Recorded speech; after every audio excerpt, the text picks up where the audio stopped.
All right, TikTok time to rock. Good evening, good morning, good afternoon to everyone who's watching from all over the world. Your friendly neighborhood philosopher here, D Wood. And with me now, got a Muslim that I um, was interacting with a little bit on Twitter. And then I forget if someone, I think someone suggest. Whoa. Yo, Yasin, do you remember if it was it someone else who said, why don't you guys just discuss it? Or is it one of us or something? No. I made the call to have a discussion. It was a little deep into our back and forth on Twitter. Me and you were having a back and forth, and somebody asked if I would have a debate with IP, and I told him that I don't think I would be knowledgeable enough or learned enough to have a debate with him. And I you came in and you said you would never have a debate with anybody, and I said we could have a discussion. We could get things going maybe that way. So yeah. Yeah. Well, I was thinking on this particular issue just because I've only seen a couple Muslims ever who were willing to debate what kind of what we were going back and forth on for a while, and so I was just thinking very slim chance that that's going to be up for debate. But then you said discussion, which is I don't know, it kind of depends, but lots of times I just prefer discussions to debates, but I also like debates too. So it's yeah, so it's Yeah. a weird situation. Now, your name is Yasin, but in the tweets we're going to look at, you've got your screen name there, and people in the chat are saying a Chinese Muslim. So what's wait, is there a background? You don't have to share anything you don't want to, but is there a background to the screen name or? Yeah, no. So I'm half Chinese. I'm half Mediterranean. I was born into a Muslim family. Zhang Yang is just kind of my Chinese name, but I go by Yasin. That's Oh, my okay, that's my name. Yeah. okay, all right. No, that'll. I didn't know. I didn't know if that was like a manga character or something. Or something. No, no. I had zero clue. I had zero clue what the background was. Yeah. All right, and guys, we understand that there was a lot of breaking news today. We scheduled this, and at first we were scheduled for I think Thursday night, and then I found out that the debate I was having, the two-on-two debate I was having was that night, so we moved it to Saturday, and of course, then there's tons of breaking news today on Saturday, and we didn't realize there'd be a debate going on at the exact same time. But for anyone who's interested in this topic, glad you're here. And Yassine, anything you want to give us any additional background on anything or share any thoughts before we um, sort of recap some of the Twitter back and forth, and then we can get into some things. No. I think they've understood everything. All right, so let's go back to. I don't know. It was interesting. It was the that particular day. I don't know who started it, but someone took a reply to a Muslim, and then it like went viral because I started getting like thousands of messages about that. So someone apparently with like a big following shared that, and then everyone started sharing it. But we'll go through. Yeah, I'll go where I saw your comment, and then I'll I'll kind of go back to what that comment was in context, and then a little bit of our back and forth, and then we can talk about stuff. But Yeah, for also sure. also yeah, also feel free to jump in anytime. I'm just going to be pulling up these tweets right here. For And sure. everyone, For sure. everyone, I didn't pull up all of them. I kind of pulled up the topic and went down the list. There's more than this, and we'll be discussing things. And yeah, so the point is, I don't have all the tweets here. I grabbed sort of the main ones to kind of set the stage for what we're talking about. But so in response to my comment where it's kind of cut off there. Sure, I had sex with a 13-year-old girl when I was an 18-year-old atheist out on bond. You agree that this should be called rape. And so you shared that and said, quote, tweeted that and said, admitting to be a pedophile predator to own Muslims is mind blowing. And that lots of people, there were, A lot of people like that tweet. Yeah. oh yeah, and lots of people were saying similar things that day. So, Yeah. For sure. and so we'll go into that thread, that back and forth that led to my comment there. That led to my comment, my ex post. So we'll go back. So this is on my post. This is from last year, November 26, 2025. I don't even remember what was said in this short that someone shared, but I said the only way to defend Muhammad is to make things up. And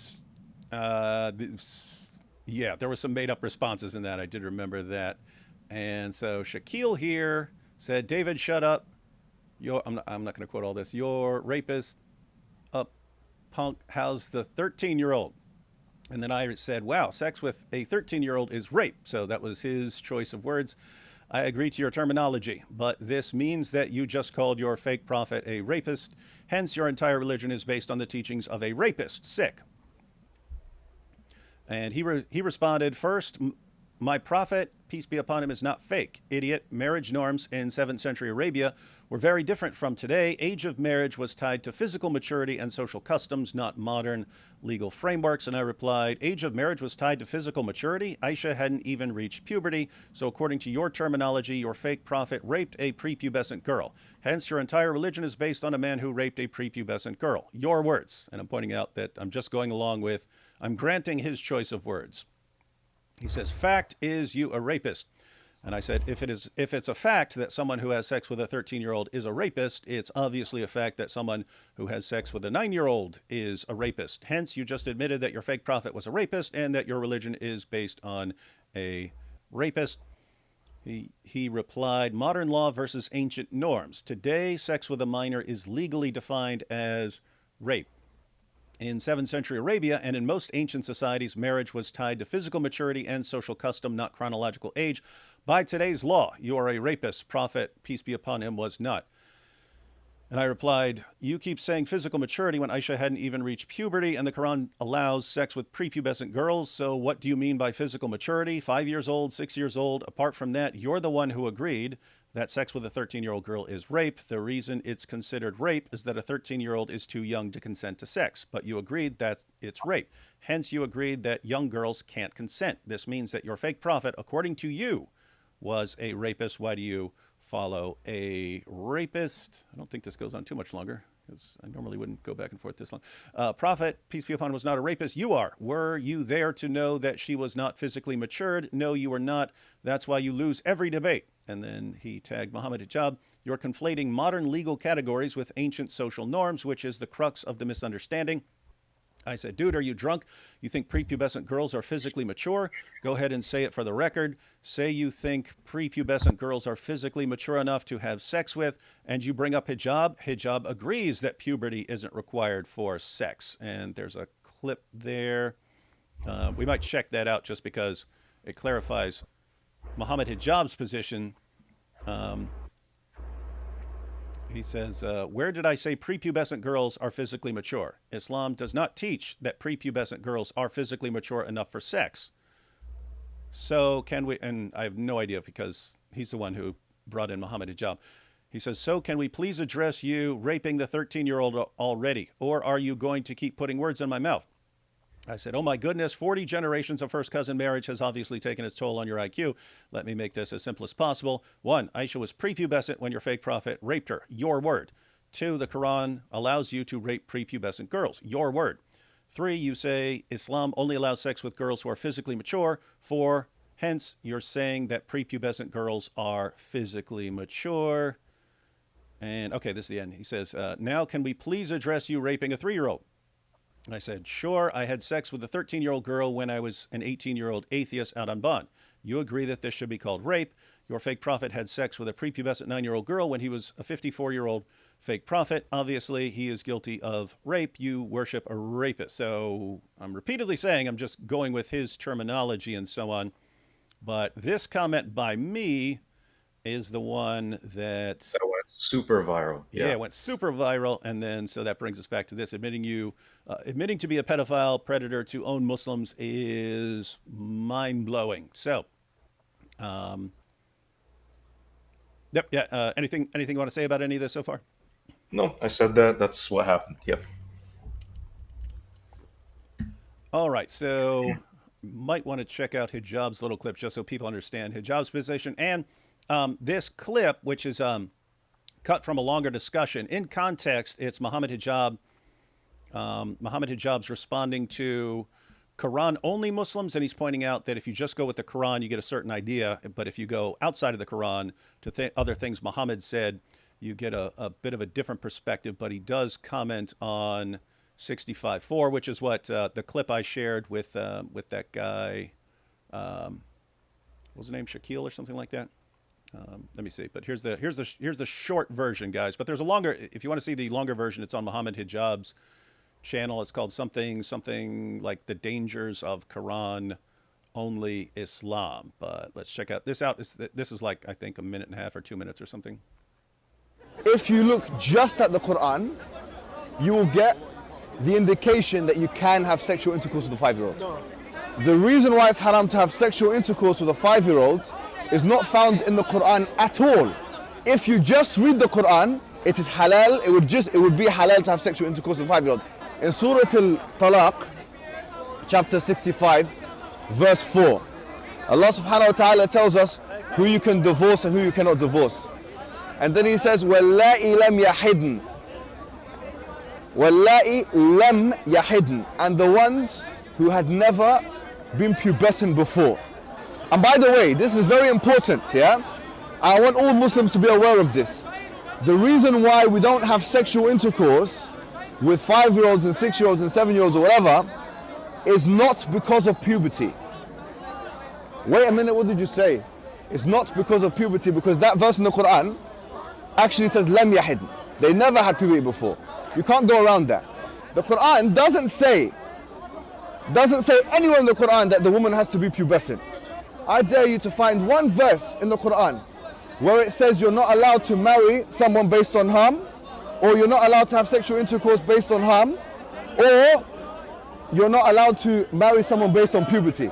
So if you're a Quran alone, you're allowed to have sexual intercourse with 5-year-olds. Get me one verse in the Quran which says the woman has to be pubescent. One verse.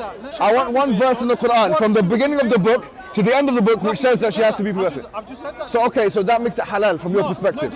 From your perspective, it's halal. You know, in the Quran it says حُرِّمَتْ عَلَيْكُمْ أُمَّهَاتِكُمْ. It says you're not allowed to marry your mum.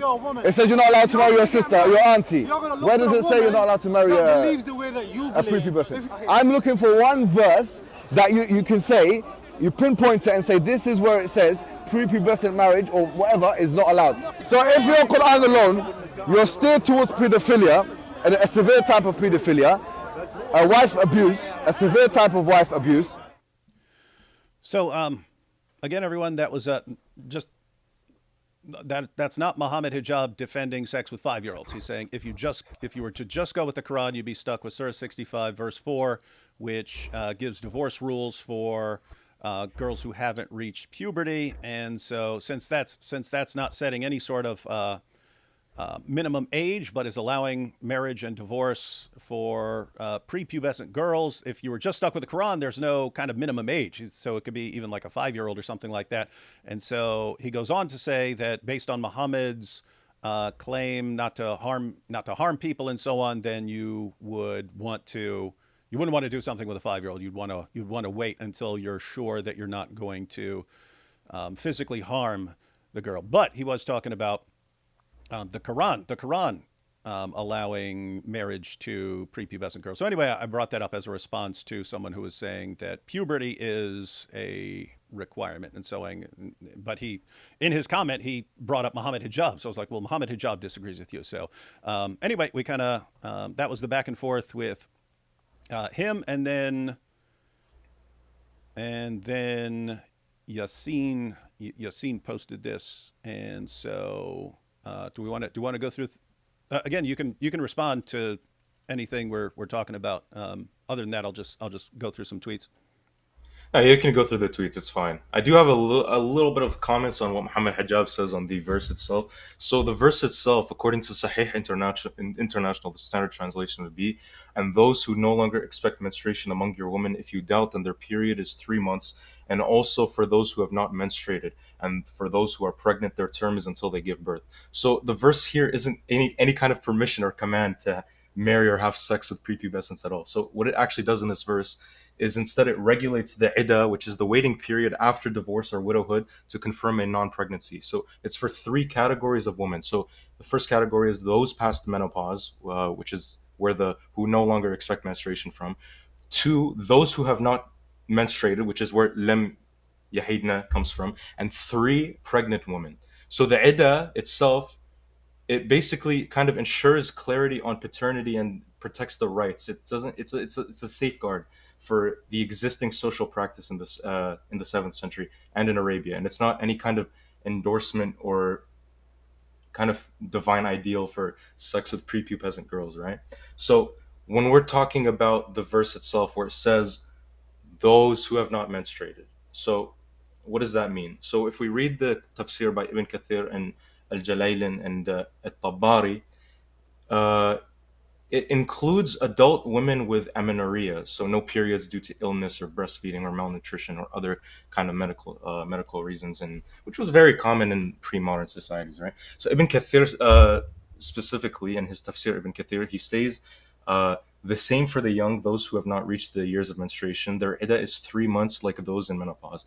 But he specifically and others like at Tabari notes that it applies broadly to any woman without menses. It's not just the young as well. So Jalalain, because he says because of their young age or other reasons, their period should also be 3 months. There's other modern interpretations as well that it refers to pregnant women who are not menstruating because they're pregnant. So, but yeah, that's kind of what you see in the tafsir. In yeah.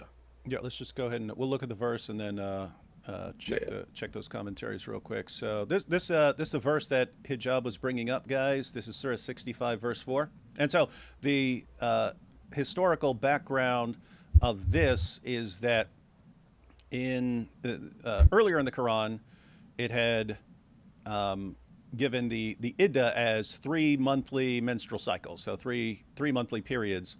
If you divorce someone before someone else can marry her, so that there's no confusion about, if someone, well, let me put it this way: if you divorce a woman and then she immediately marries another guy and then she turns out to be pregnant, there might be confusion about whose child that is and so on. So Muhammad said, the Quran says wait 3 monthly menstrual cycles, but then the objections arose later on.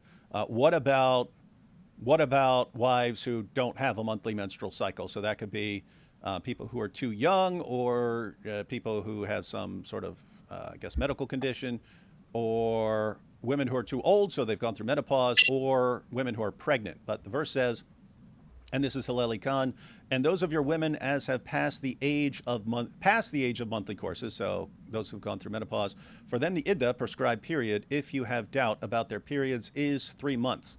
And for those who have no courses, and so they put in brackets here, i.e. they are still immature, their iddah, prescribed period, is 3 months likewise, except in case of death.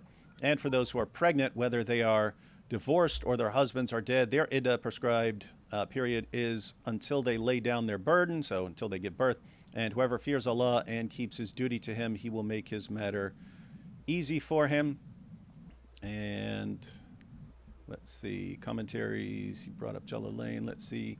So 65:4, and as for those of your women who no longer expect to menstruate, if you have any doubts about their waiting period, their prescribed waiting period shall be 3 months. And also for those who have not yet menstruated, here he says, because of their young age, their period shall also be 3 months. Both cases apply to other than those whose spouses have died. For these latter, their period is prescribed in the verse, they shall wait by themselves for 4 months and 10 days, and so on. Then it goes on to talk about pregnant. And Ibn Kathir, the iddah of those in menopause and those who do not have menses. Allah the Exalted clarifies the waiting period of the woman in menopause, and that is the one whose menstruation has stopped due to her older age. Her iddah is 3 months instead of the 3 monthly cycles for those who menstruate, which is based upon the ayah in Surah Al-Baqarah 2:28. The same for the young who have not reached the years of menstruation. Their iddah is 3 months like those in menopause. This is the meaning of his saying, and those who have no courses. As for his saying, if you have doubt, there are 2 opinions.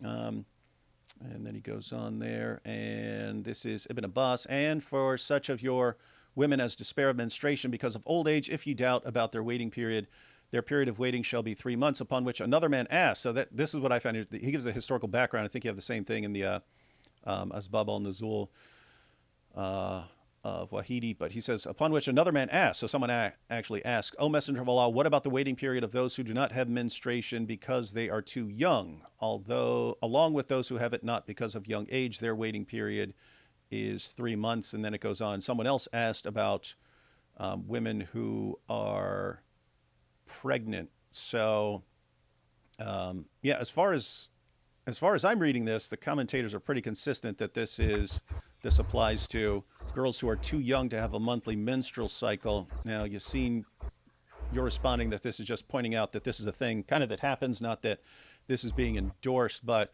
as I'm reading the verse, it's talking about, it's saying that you've got the iddah, and so how long does she have to wait before someone else can marry her? And it's not saying, well, what are you talking about? You shouldn't be remarrying a girl who's too young to have a monthly menstrual cycle. It's saying, oh yeah, she can marry again in 3 months. So it sounds like Muhammad Hijab was saying, if you just read that, then it sounds like it's talking about that it's saying you can do things with young girls and so on. But yeah, so well, let me put that back up there. So how are you reading this again?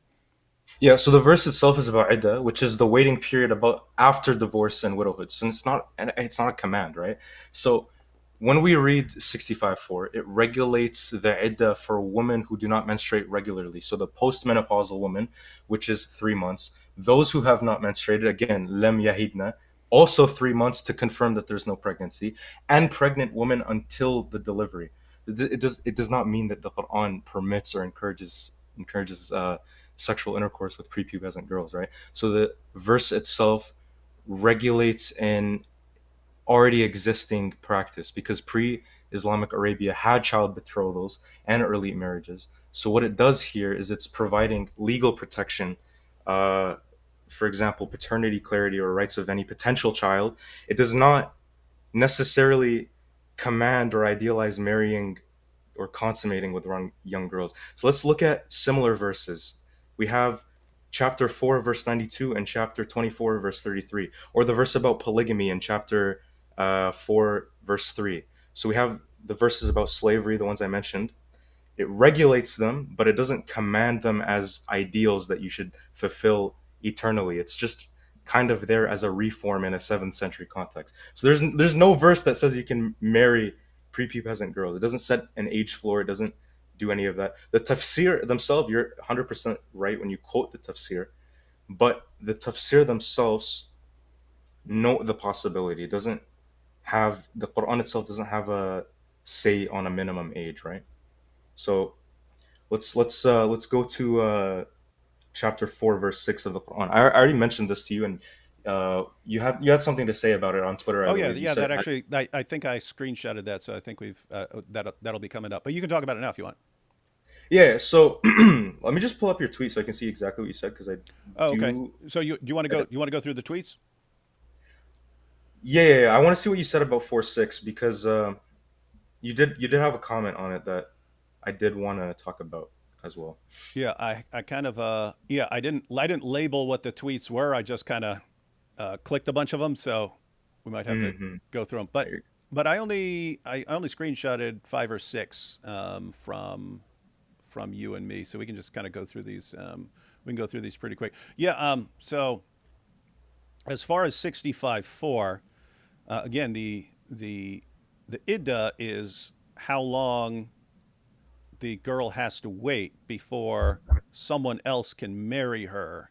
And so if the Quran is saying that a girl before the age of puberty has to wait 3 months because she doesn't have you can't count out 3 monthly menstrual cycles because she doesn't have 3 monthly menstrual cycles, and it's saying she has to wait 3 months before someone else can marry her, it at least sounds like it's really allowing the next guy to marry her. So if you wanted to say like, well, maybe the first guy, he shouldn't have done it or something like that. But the Quran is saying, yeah, and if you divorce her, then she would have to wait 3 months before someone else can marry her. That sounds like it's saying, in other words, that verse could have gone completely differently. It could have been, what are you talking about? If someone has married a prepubescent girl and she gets divorced, she needs to wait until she grows up or something like that, or Yeah, until this she was goes through puberty. yeah, I believe this was talking about existing marriages. It's talking about the post-divorce procedure. It's not anything about premarital waiting time or permission to marry with or consummate with prepubescence, right? So the verse itself it assumes a prior marriage has already happened. No, I agree with you that you could interpret the previous marriage like that. But I'm saying the idda is how long you have to wait before you can marry someone else. So that's why it's looking like it is saying you can marry a prepubescent girl. So it's someone divorces a prepubescent girl, how long does she have to wait before someone else can marry her? And the answer is 3 months. Do you see what I'm saying? Yeah, no, I totally see what you're saying. I understand, yeah. So you're right, it does set the iddah at 3 months. But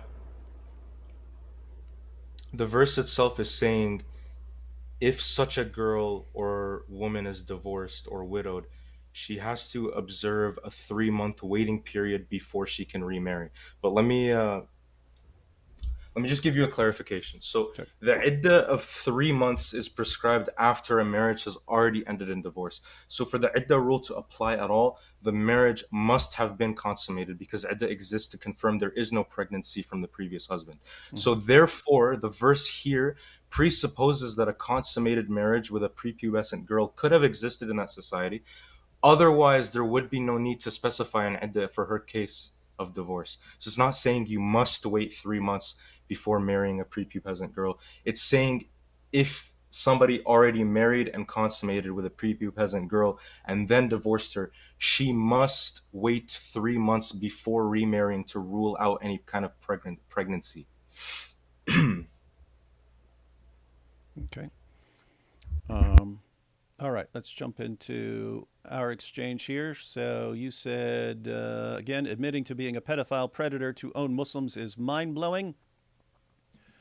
And then again, guys, I didn't screenshot all these. I tried to get the main ones here for this topic.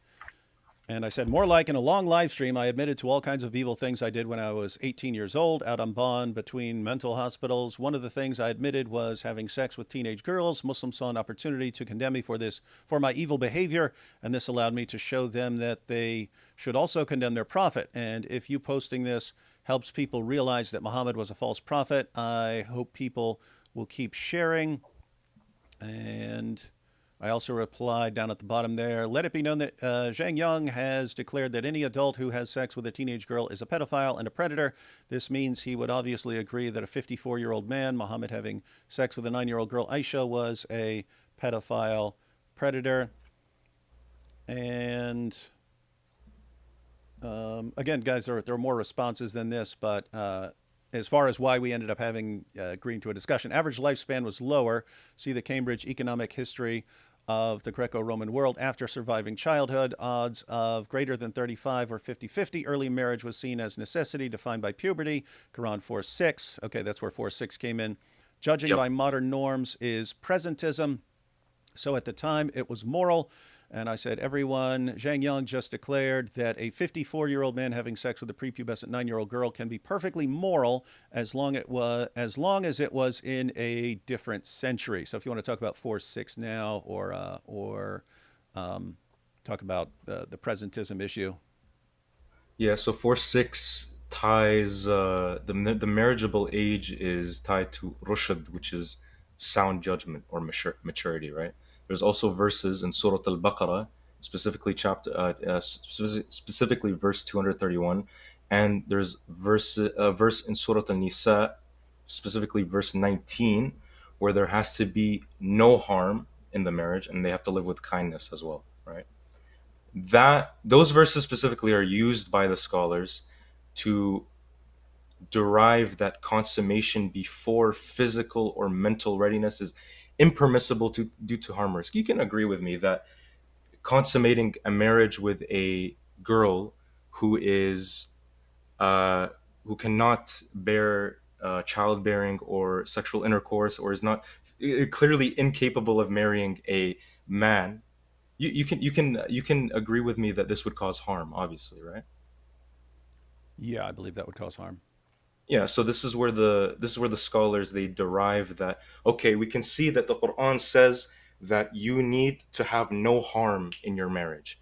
So if we have a prepubescent girl marrying somebody who is much older than her, or even, let's say, for example, a prepubescent girl marries in general, there's obviously going to be a harm risk. This is something for sure that's going to happen, because uh, a prepubescent child cannot, or a prepubescent girl or boy, they cannot uh, they cannot bear physically and mentally the sexual intercourse and childbearing. So this is an obvious harm risk. So scholars, they use these verses to derive that, okay, we see here that clearly there has to be no harm in the marriage. So if a prepubescent girl goes off and gets married, there's going to be harm in that marriage, because they can't bear this, obviously, right? So this is where we kind of get, okay, we have to see that there has to be no harm. So obviously a prepubescent marriage is going to have harm in it. So this is why we say we can't marry off prepubescent people, right? Yeah, as far as I here's the issue. So we have how some people are using this harm principle now. As far as when scholars were discussing it in the various schools and so on, they were thinking it as like not just like taking someone's virginity and hurting her or something like that. They were concerned about a girl being, um, she's small enough to, she can't support the weight of a man. And so you're actually going to crush her or smother her or something like that if you're having sex with her. And then the other thing they were concerned about is actually tearing her so that she gets a fistula, and actually it was making the two holes one. So you actually rip her open until the two holes become one.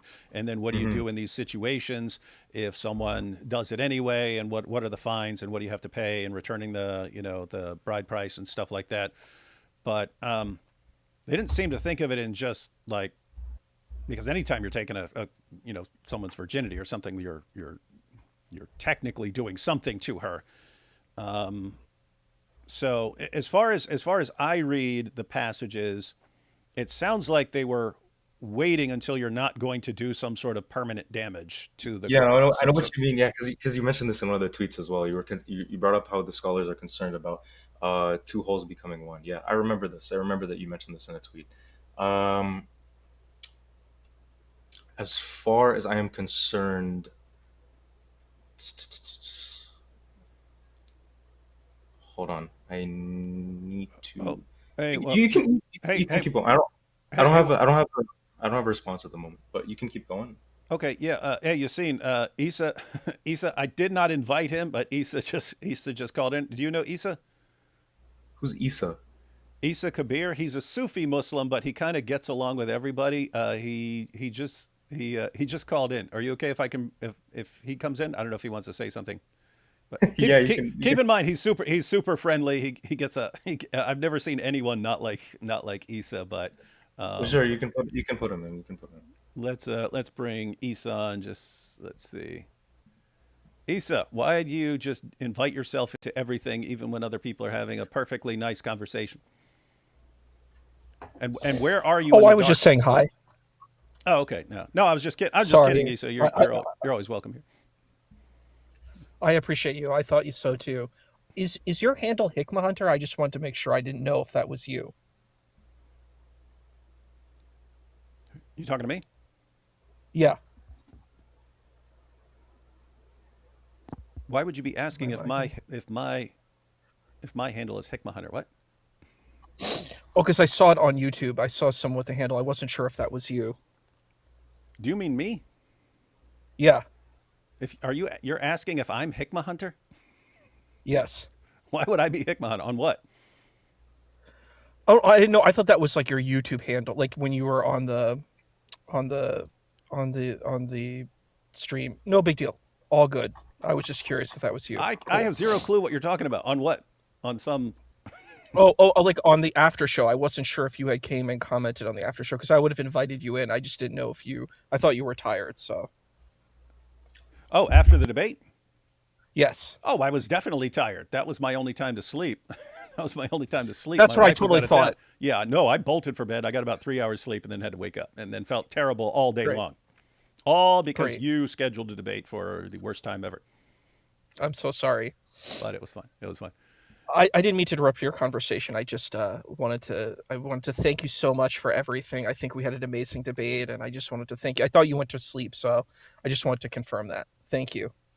Yep, no problem, no problem. And yeah, you can hang out if you want. You're a nice guy. You can share your thoughts as long as I was about to say unless you're not going to be friendly, but that's just I've never seen that happen with you. So, all right. So I think there's one or two more. Hey, Yasin, you okay if we go through these super chats real quick? Because some people had some questions on things for both of us. Yeah, for sure, for sure. Of Let's course. check Go out. ahead. So, why is that all the way up there? Let's see. Inspiring philosophy. I'm flattered, but also sad. What's he talking about? Flattered by what? I'm not. Hey, IP, what are you talking about? You're flattered. Flattered at what? No one said anything. We'll find out later. Yo, David, this stream's vid description is unfinished. It is? Oh, it is. I don't know what happened there. But let it be known was not a lot of sleep this week, guys. So, yeah, I'll fix that later. Let's see. Ida says, oh, hello, my dear friend. Watching you the other day debate Junior on James's channel was like watching an exorcism. By the way, thank you for mentioning me on the paying you. I hope they want to dox me as well. Yeah, they said, Junior said I get paid. And I said, yeah, if you mean Ida and Mosh Cohen on Super Chats, yeah. Said, sorry, David, I'll be watching God Logic tonight. Well, you're commenting here, though. So, Lamb Apologetic says, I have a video on this very subject of Islamic morality and have a paper in the works. It's pretty bad. Your paper's pretty bad, or you're saying Islamic morality is pretty bad? Because if you're saying your paper's bad, that's not a good endorsement for us to read it. They also appeal to legality often. Yeah, that's one of the things I want to talk about, because it is kind of an issue where it's true, and it's true that you can't just always judge the past, people in the past, by our rules in the present. We know things that people in the past didn't know. And so you can't just say, we condemn them for not knowing this thing, or for not following this rule that was invented later, or so things like that. But at the same time, it's like, if there are objective moral obligations and so on, those should apply. Even then, though, even if there's some moral obligation that is kind of universal, and that should be universal in its application, that doesn't mean you can't give people leeway because they didn't know any better, right? So if you know that something is harmful, but someone before you didn't know it's harmful, then you have a moral obligation not to do something that's harmful. But if it's someone who didn't know it's harmful, then you don't hold them to as high a standard, because sometimes people just don't know things. But we'll be talking about that, because that's kind of, I'm kind of wondering that on a lot of this discussion, because it's very common now to say, well, Muhammad was in the 7th century, and so our rules now didn't apply to them.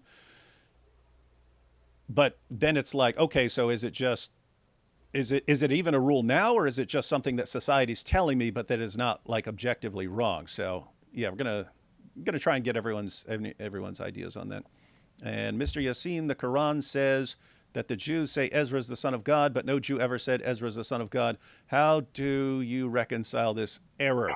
Yasin, I'm not gonna. You're under no obligation. This is completely off topic, so you're under no obligation to answer it. If you do want to answer it, you can answer it. But other than that, it's pretty off topic, so totally up to you. Yeah, I'm not learned enough to give an educated response to that question, so I'd have to read a little bit more, to be completely honest with you. I don't want to give any answers to any questions problem. I'm not learned.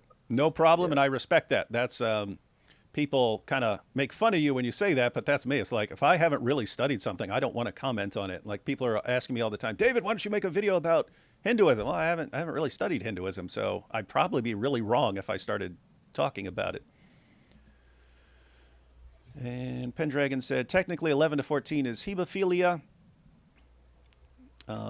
Yeah, so pedophilia technically is like pedophilic disorder in the DSM-5. That's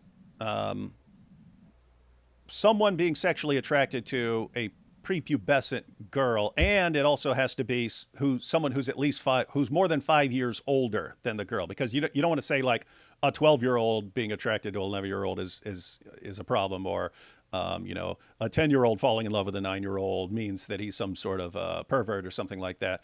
So it has to be like significantly different age and so on.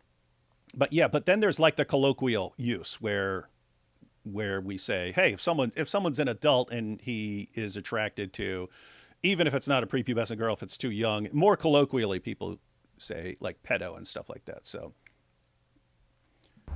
let's see, norms of society change, but objective morals don't. Yeah. So the question is like, what's the connection? How do they overlap and so on? Lol, gotta love the gymnastics. They hate the book. I'm not sure what you're pointing to there. Tafsir, agree with David, and there's other chapters that claim you have to have consummated the marriage to get a waiting period for the next one. Yeah, so just to be clear, Yasin was pointing out that the Quran doesn't need to be affirming that the first marriage, which was obviously consummated, was good or right. And so the question is, where does the next marriage come in? But anyway, we can talk more about that in a bit. If all Muslims go to hell and the only way out is for a Christian and Jews to take their place, what happens if they convert all the Jews and Christians? So that came up in the debate with Junior, but it's off topic now, so we won't talk about that. But anyway, if anyone's wondering what this is about, this is that in 4 hadiths in Sahih Muslim and then some others scattered around in other places, Muhammad said that on the day of judgment, Allah will hand every Muslim a Jew or a Christian and say, this is your ransom for the hellfire. And then in one of the other hadiths, even if you have sins as heavy as a mountain, Allah will take your sins and put them on the Jews and Christians. So the question here is, what happens if Jews and Christians convert? What would happen if Allah ran out of Jews and Christians, basically? And yeah, I don't know. It kind of we'll worry about that when we're addressing that topic specifically sometime. Let's see. Here's the problem, guy. Muhammad is best moral example of all people. He married a child, and this verse makes it more likely to be allowing that. Yeah, that's going to come up that is one of the things that we need to discuss. Like best moral example of all time. That's a huge thing that we have to discuss. Yeah. Yeah. So yeah, that is an issue because again, I agree that people in previous generations, like you can look at medical journals now and they'll talk about all the harms of having sex with a girl who shouldn't be having sex. Her body hasn't fully developed yet and so on. But if a previous, someone 1,000 years before that didn't know about these harms and so on, you could still say, hey, it would have been good if they knew and didn't do that and so on. But you just wouldn't hold them to the same. You don't hold someone who doesn't know to the same standard as someone who knows something. They're in a different category. And that's even according to Jesus when he's talking to Pilate. He says, the people who handed me over to you get a more severe judgment because they know more. They know more about this stuff than you, who, pagan Roman. Mr. Yasin, do you believe in Quran 929? Why or why not? Not going to hold him to anything off topic right now. But again, Yasin, if you want to jump in to respond to anything, even if it's off topic, you can. Yeah. I need Hatun's brick wall right now. If the Tabi'un are the best generation according to Muhammad, then why couldn't you imitate their marriages? It would seem reasonable that it is good. So that's based on Muhammad saying that his generation was the best generation of Muslims. And so if they were doing these marriages, then the claim here is that later Muslims should regard them as good. Yasin, you can respond to that. But if I were to take the Muslim position, I might say something. Just because they're the best, that could be, I guess, the best in faith and in other ways, and not necessarily that everything they were doing was always the best. Do you want to leave it at that or comment? You can leave it at that. I'm not going to say anything. Okay. And then IP jumping in again. Why would you have to worry about a prepubescent being pregnant? Why is Surah 65:4 worried about something that is beyond exceptionally rare? The verse assumes these men can have sex with girls. The issue is the Quran says something and Muslims always use some other interpretation that means the exact opposite of the Quran. A couple more almost done here. For Islamic dilemma, Quran clearly talks about the current Gospels. Since we have Gospels from before, they don't need to be scripture for dilemma. Since we have Gospels from before, they don't need to be scripture for dilemma. We'll talk about that when we're talking about Islamic dilemma sometime. I don't think presentism applies to Allah. That's another issue as far as if Allah allows something and Muhammad does something and Muhammad is the pattern of conduct, then what if we today believe that something is wrong? Are we wrong? Are we wrong? Or in other words, is modern society just wrong? But we'll be talking about that in a minute. So is the Islamic position that if a girl that age had already been in a consummated marriage, it's okay to wait the iddah for her to marry again since she was married already? Actually, Yasin, if I were a Muslim and I wanted to defend that, this might be possibly the best response that.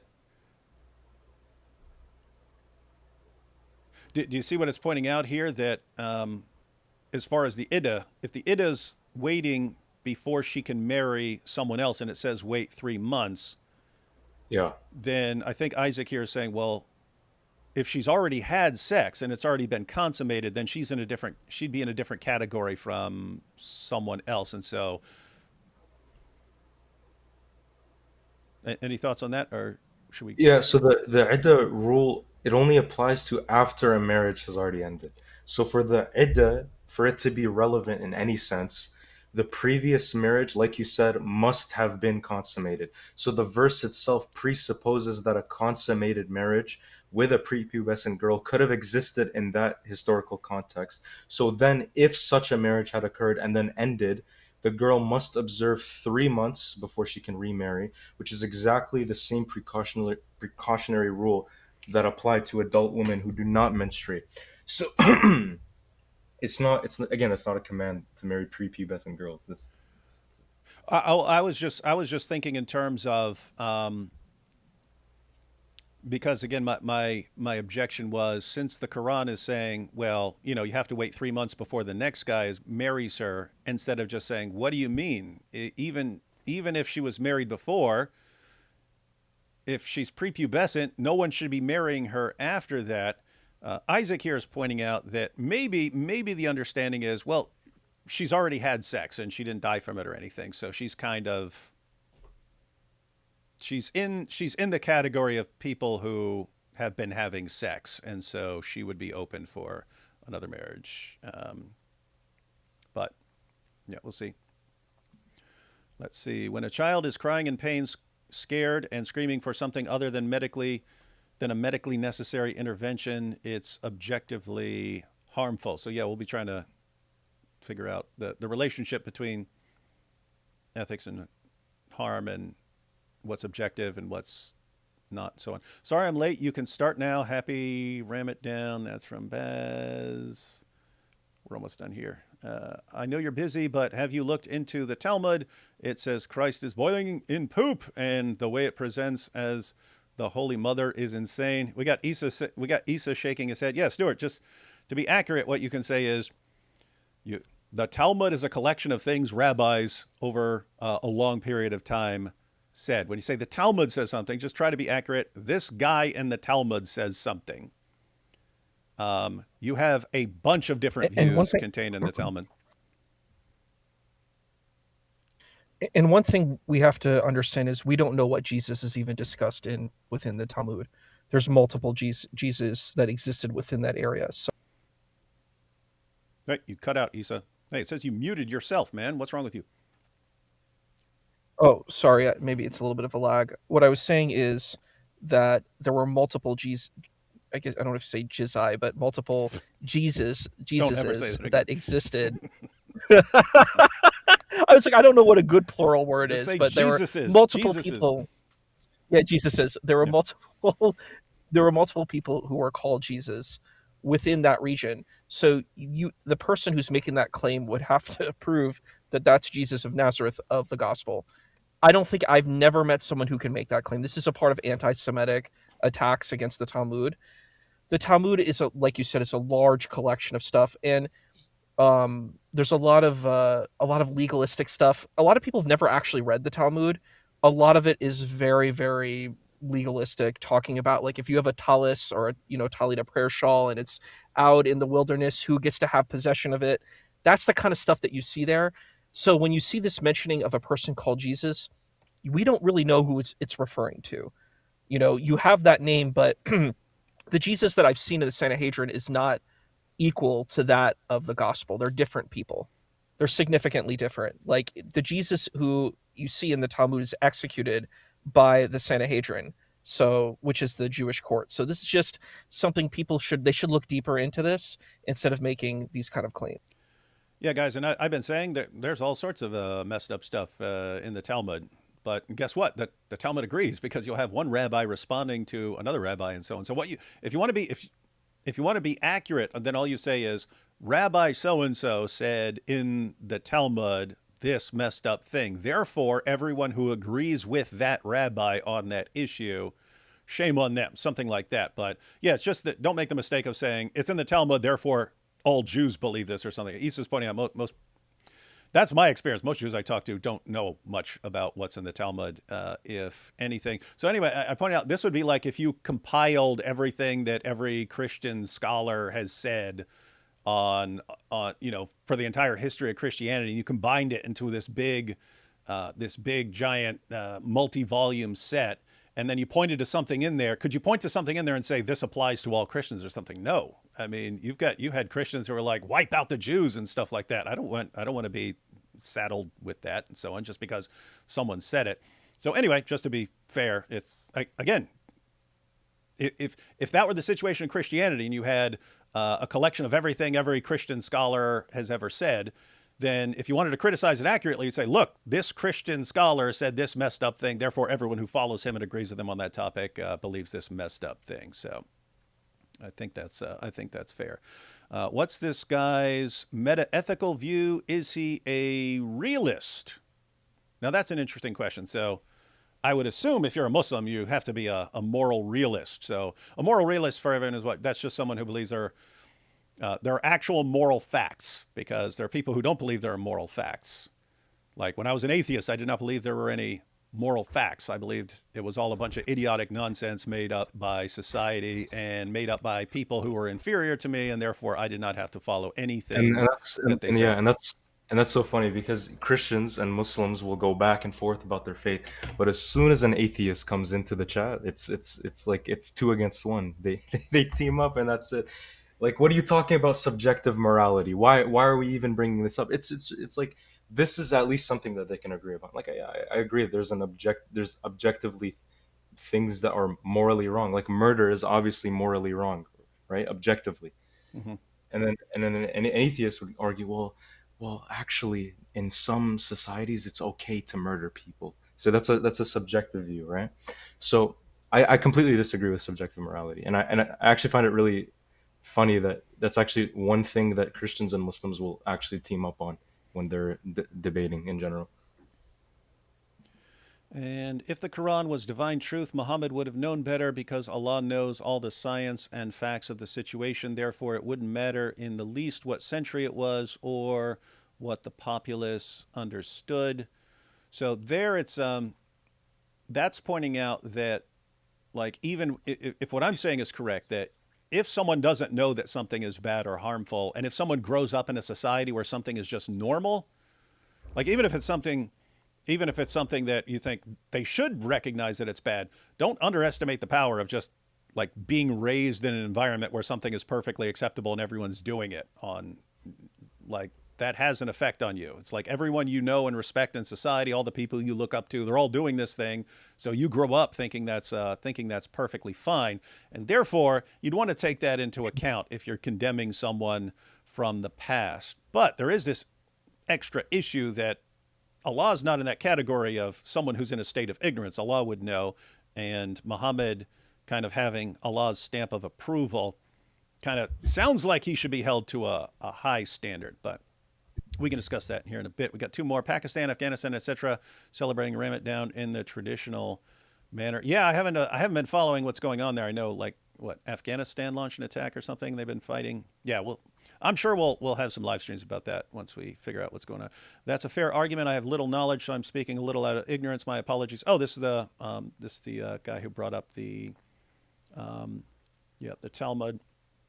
And one more. Lamb Apologetic said, if you're a realist, then how can objective claims by Allah entail immoral actions such as 65.4? Are Allah having contradictory moral claims? Now, I disagree with how Yasin is interpreting 65.4, but as far as how he understands it, Yasin, you don't think it's saying that, hey, it's perfectly fine to have sex with a prepubescent girl, right? No, I don't think it says that at all. Okay. So, and all right. So just the last couple back and forth. Let's see. We already read that one. Okay. So this was me responding to 4.6. I said, first, 4.6 is about giving orphans their inheritance. 65.4 is about marrying, having sex with, and divorcing prepubescent girls, so lie somewhere else. Second, what does average lifespan... Hang on, let me go back to your comment just so people know what I'm responding to. So average lifespan was lower. See Cambridge Economic History of the Greco-Roman World. After surviving childhood, odds of living past 35 were 50-50. Early marriage was seen as necessity, defined by puberty. Surah 4, verse 6. Judging by modern norms is presentism. So at the time, it was moral.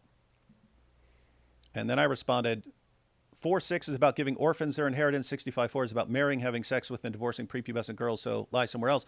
Second, what does average lifespan have to do with a 54-year-old man having sex with a prepubescent 9-year-old girl? Are you seriously pretending that he left her as a childless widow for the rest of her life because of average lifespans? Dude, you're exposing yourself like it's a sport. And now you're complaining about presentism. This means you think right and wrong are determined by which century someone lives in. So there's nothing inherently wrong with a 54-year-old man having sex with a prepubescent girl. It's just wrong based on the century. Yeah, guys, just so you know, this was kind of in the heat of the moment here. So, as far as saying lie somewhere else. And then we were like, hey, why don't we have a discussion about this? And so we're being nicer now. And then the final one was yours. You said 65.4 addresses waiting periods, not endorsing child marriage. Presentism means judging the past by today's standards, not denying objective ethics. You're also projecting modern labels onto 7th century Arabia. Those 8 years in uni really didn't do much for you, huh? That was a little bit in the heat of the moment as well, yeah. Yeah, just so you know, I'm totally fine with all that. You can. Yeah, totally it's all fine banter. It's all banter. Yeah. I did see a comment that I did find interesting, right? Somebody said, as an atheist, I would say I don't need a book or a commandment to know that murder is bad.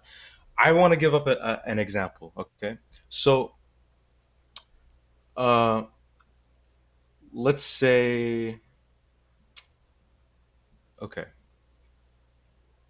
So to an atheist, harm is a subjective concept completely. So what you think is good could be different to another person's view of what good is. So how do you define what good is? And most people follow up with, well, just do to others what you would want done to yourself, or the idea that you can do anything so long as you don't harm anyone. And to both of these things, what if I want somebody to punch me? Can I go around punching people? And then what is harm?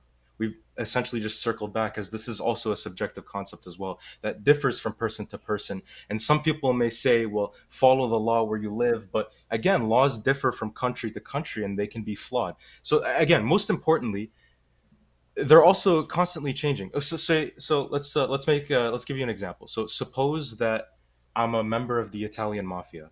I have people who work for me that kill people and deal drugs and buy and bribe the police.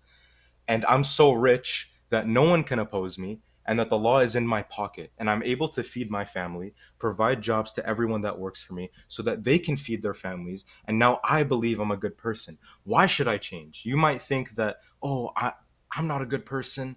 I kill people, I'll do this, but I think I'm a good person. That's your opinion. I provide jobs and food for more people than you do.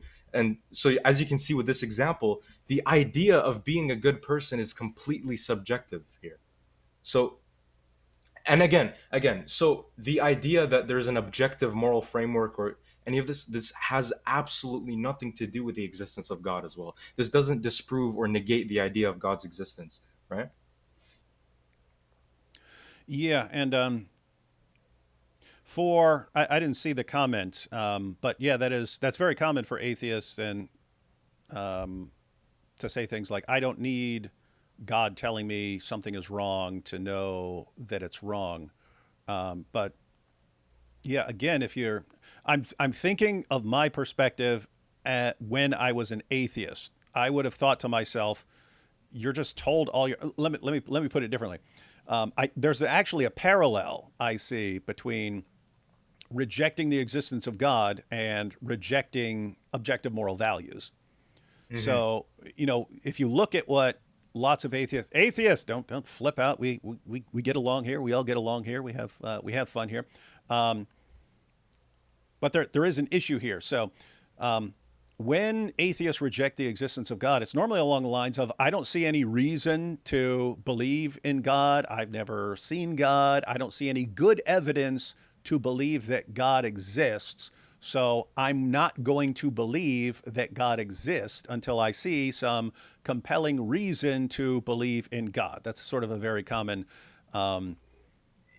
atheist explanation of why they lack belief in God. But then Yeah. they don't apply that same reasoning to like objective moral values. I did. I applied the exact same reasoning. What this rule that I'm supposed to follow. Where did I get that from? I heard it. I heard it from a bunch of people my entire life. You have to believe that murder is wrong. Don't murder. That's wrong, and so on. Well, guess what? I heard people saying believe in God, and I didn't go with them on that. And think about the same reasoning. I don't see any compelling reason to believe that God exists, so I won't believe in him. Okay, I don't see any compelling reason to believe that certain things are really right or really wrong. I'm looking at from an atheistic perspective, what would make a moral claim true. You can't say it's just biological. You can't say, well, we're just, biologically we're wired to think that certain things are right and wrong. That doesn't make it objective. I mean, lions are biologically wired that if a lion moves into a new tribe, it will kill all the other offspring. It will kill all the offspring from the previous leaders of the tribe, and then to make room for its own offspring. You don't say that's right because it's wired that way. I mean, there are organisms that reproduce mainly by rape. You don't say it's right. That's just what they're wired to do. So anyway, you can't say we're wired to think certain things, therefore they're objectively right or wrong. So you can't just say we're wired to think like that, and yet you may be biologically wired to think that that murder is wrong.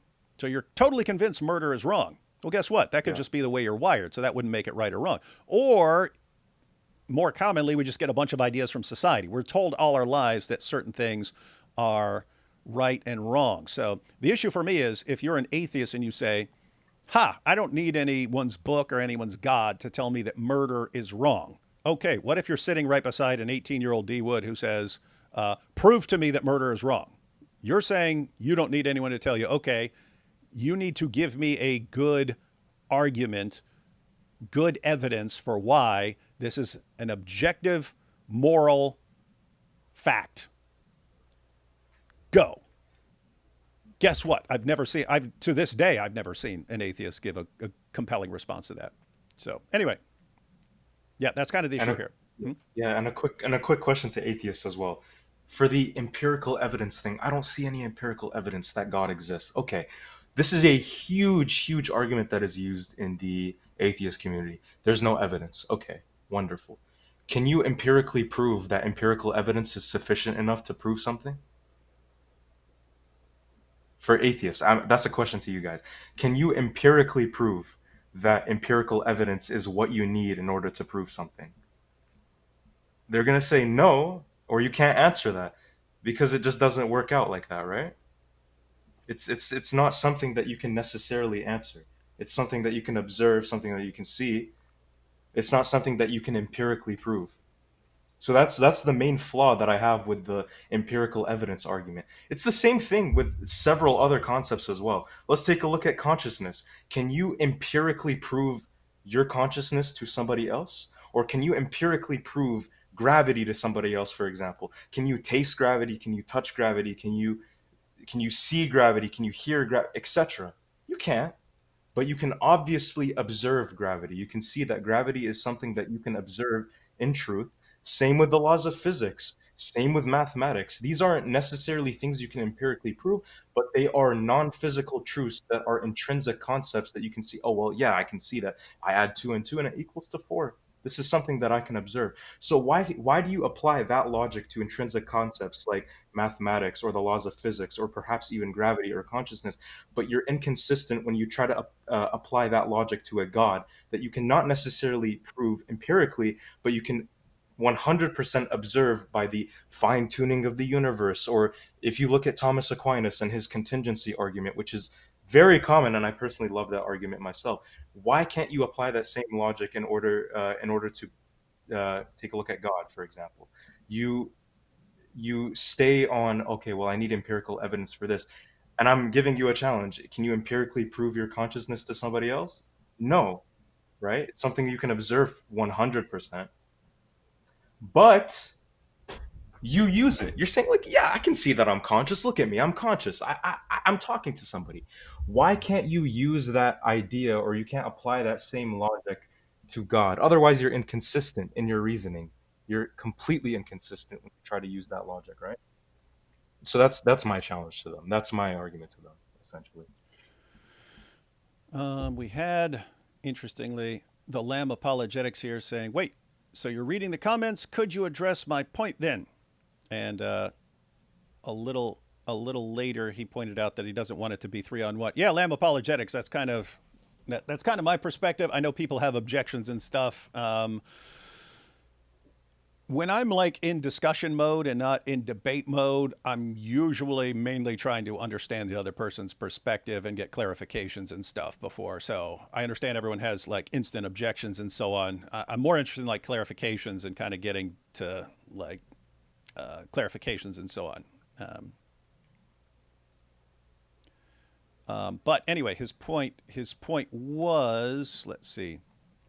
The point I guess he wanted to address was, this was just the next comment. He said, how is moral truth sourced to Allah, but Allah makes contradictory claims, such as telling those to free slaves, yet Muhammad did not, and he's the moral exemplar. So I think he's pointing out that freeing slaves is regarded as a good deed, and yet people were, including Muhammad, kept slaves. So he's pointing out, if all this is coming from Allah, why is it different here?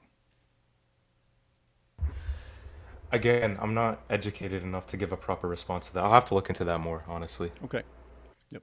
And Yeah. again, I'm totally fine with that. That is usually my response when, and lots of times it's not even, oh, I have to really study this more. It's just like, I would like to think through it more before I speak on something. I would at least want to like try to think through something before I blurt something out and get something totally wrong. Just a couple comments here. D Wood makes an interesting point. I guess I never considered that, even as a nurse who has encountered psychopaths. And by the way, since you brought up psychopaths, that's kind of this is part of my reasoning. A psychopath lacks normal emotional attachments to other people, lacks empathy, and so on. A psychopath is completely capable of understanding arguments and reasons and evidence. So when I ask why something is morally wrong, like objectively morally wrong, if you can't give me an actual argument and evidence, it sounds like you're going with your feelings. It sounds like it's just, well, you feel that this is really, really bad. And if you think that's good evidence, well, I really feel that murder is wrong, therefore it's wrong. Well, guess what? You wouldn't take that as good evidence from anyone else. You wouldn't take that as good evidence from a Christian or a Muslim or anyone who says, well, I really feel like God exists. You say, I don't care what you feel like, man. You were just, you were raised all your life to believe in God. That's why you feel like that. That's what lots of atheists would say.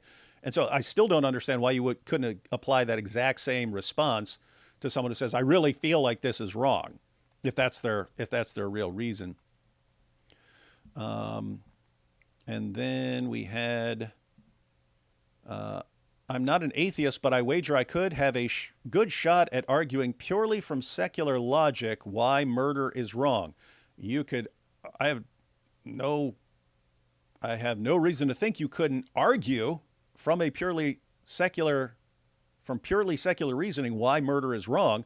I'm pointing out that at some point you would have a premise in there that you could not defend. So at some point you would have a premise in your argument that an atheist could not defend. That would be my perspective on that. And then, well, I do not need Allah, the Quran, or Muhammad ibn al-Zut to validate human life, human existence, and human consciousness. We had gone past that, and he is still arguing about it like it's valid. Now look what you just said. Validate human life, human existence, and human consciousness. If you're talking about it from your own perspective, what do you say to someone who, again, thought like me? My perspective when I was 18 years old was, here's this giant universe, here's this little speck that is our galaxy. It's the Milky Way. It's a pathetic little speck of dust in this giant universe. And in that little speck of dust, there's a way smaller speck of dust that's our sun. And going around that is this just completely insignificant little atom of a thing called our planet. And there are these little blobs of cells who've been wired in certain ways and are telling people that what they do is important and it really, really matters. What do you do with someone who looks at that and goes, what a joke? It's a joke to think that these little blobs of cells that are only there because their ancestors did a better job, banging and so on, that what they really do is super important and that their existence is so important. How is their existence more significant in the grand scheme of things than a bacterium? That's what I wouldn't get. And that's what I would be impressed if you could give a rational defense from an atheistic framework. I'm not attacking atheists here. And I think you can, as an atheist, say, look, I believe in objective moral values. I have no idea what grounds them, but I can still believe in them. Okay. But if you're saying, if you think you have some argument for why these things need to be taken seriously, I've just never seen it. So if some of you atheists here would like to actually have a live stream where we discuss that, I've always been interested in that because, I used to teach philosophical ethics at Fordham, and we went through all the major moral theories. I never saw any reason to take them seriously from an atheistic perspective. So if you think you can, send me a message and we'll discuss it. I'd be interested. Because keep in mind, it really matters. If there was some solid case from an atheistic foundation for objective morality, I would love to see it. I'd be thrilled. I'd be thrilled at seeing it. I've just never seen it.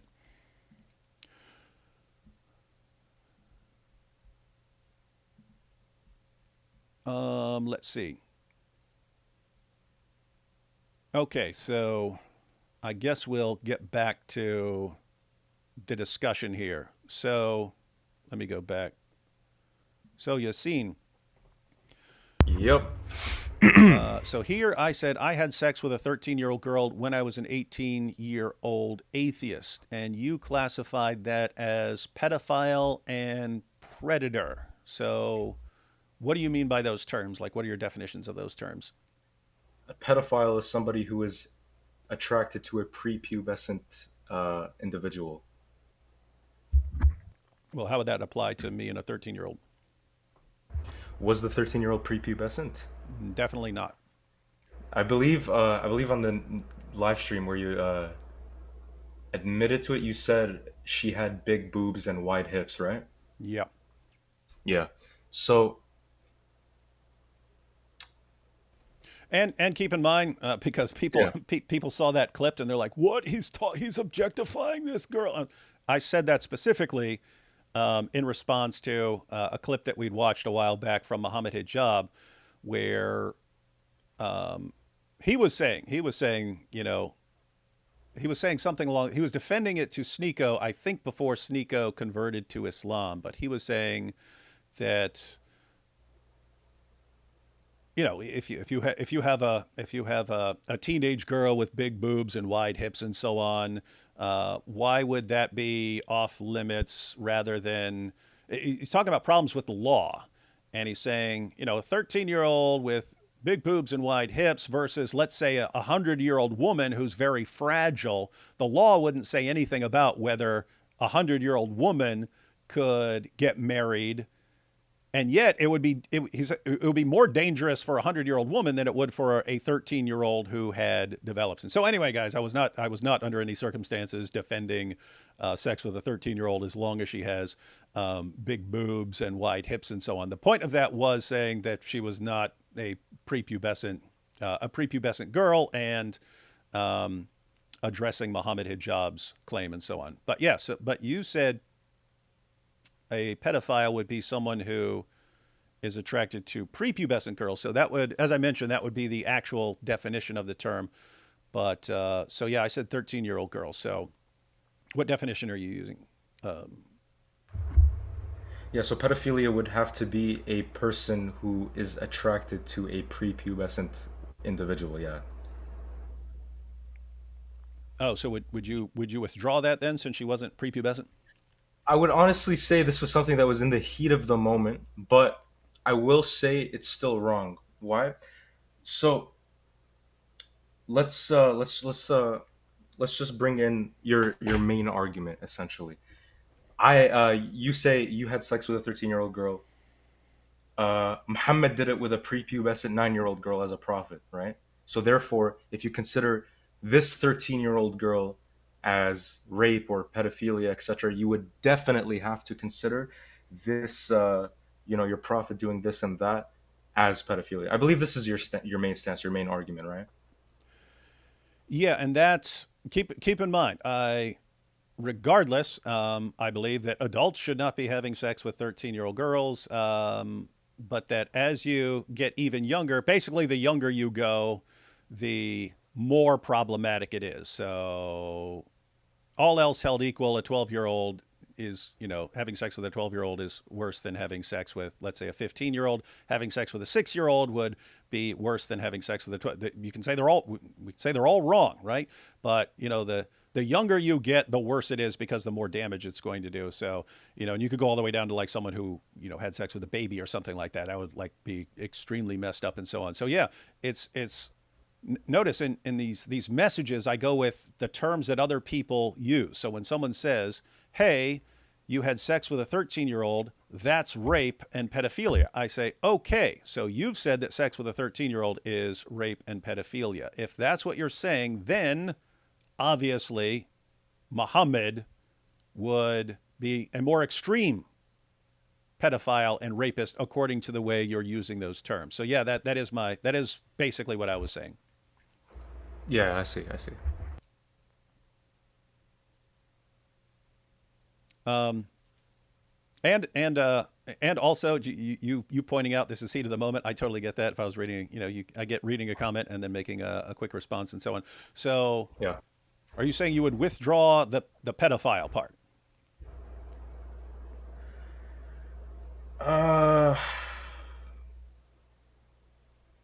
So you would say that she was definitely post-pubescent? She was absolutely, definitely, 100% post-pubescent. Okay, would you think she was mentally like, how do I say this? Do you think she had sound capacity for sexual intercourse? The only thing I would say about that is if a 13-year-old or a 14-year-old is trying to have sex with someone, I would think like, it's like a peer pressure thing. Like girls at that age are trying to be with older guys and stuff to like Yeah. impress their friends and stuff like that. And so I don't think that's like, I don't think you're in your kind of in your right mind when you're thinking along those lines, you know, that you've been just pressured by your friends and stuff to do things. But no, she wasn't like mentally. So she doesn't have any mental capacity to be having this sexual intercourse with you. You would say. I would say that 13-year-old girls should not be having sex, and that Yeah, I think yeah, we can agree on this. Yeah. yeah, and that if they're doing it, then their heads have been filled with some bad ideas, and the response of an adult should be, "Hey, you shouldn't be having sex, not to have sex with her." And you still say it's still wrong, right? Oh, absolutely. Yeah, Okay. and I did repeat it. I did repeatedly in the actual live stream where we were discussing all of this stuff. So yeah, there was no point where I was affirming that that is acceptable.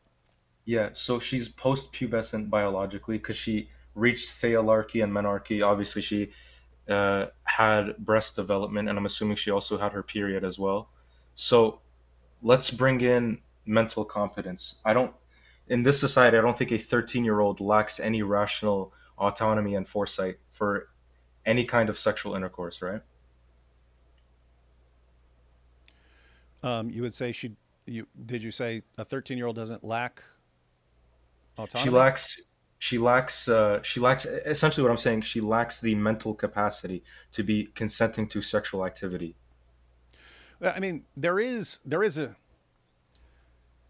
difference. Like some people would say, you know, a 13-year-old can't consent. It's like, okay, tell me exactly what you mean, because I want to be clear. There is a difference between someone who consents and someone who is screaming and you tie her up and stuff like that. That there is a difference there. So, um, and in the state where this occurred, they don't have any definition of rape that is not forcible. It's in a different category. Sure. If you have sex with a teenage girl, it's called carnal knowledge of a girl between 13 and 15 or 13 and 16 or something like that. And then they have a more and it's like that carries like a year. So if you're an adult and you have sex with a 13 to 16, I think it's either 15 or 16, but at either 16 or 17, then it becomes she can legally consent. And then if it's 12 or younger, and I only found this out like after the live stream where I was saying things about what the penalties would be and stuff, and I was just wrong. People actually looked up the law and were like, no, it's not actually statutory. You don't. That's not the law in Virginia. It's carnal knowledge and so on. But yeah, so a 13-year-old can obviously say yes, and a 13-year-old can want to have sex and so on. The normal reason for saying that you don't take their consent seriously is they're still young. Not, Their brains are still they're not, developing. exactly, they're not mentally mature enough to understand the consequences and psychological things that could be happening in the aftermath, like trauma or regret, etc. Right. So that's where I'm putting it. Right. I'm asking you, was she mentally mature enough to understand something like that? Right. Um, Yeah, so the idea is you just have basically have a rule. A 13-year old has not developed mentally, psychologically enough to be making those kinds of decisions, and therefore, even if she consents, you don't say, "Well, she consented, therefore it's fine." No, she consented, and her she's not psychologically developed enough to be making those kinds of decisions for herself. And so, you know, I mean, it happened. Like my mom was 15 when she got pregnant with me. So I would say something similar there. She shouldn't have been. I mean, in a weird way, I'm glad she did because I'm here.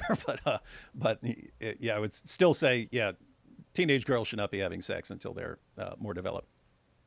Yeah. Okay. So, what would you define rape as philosophically and ethically?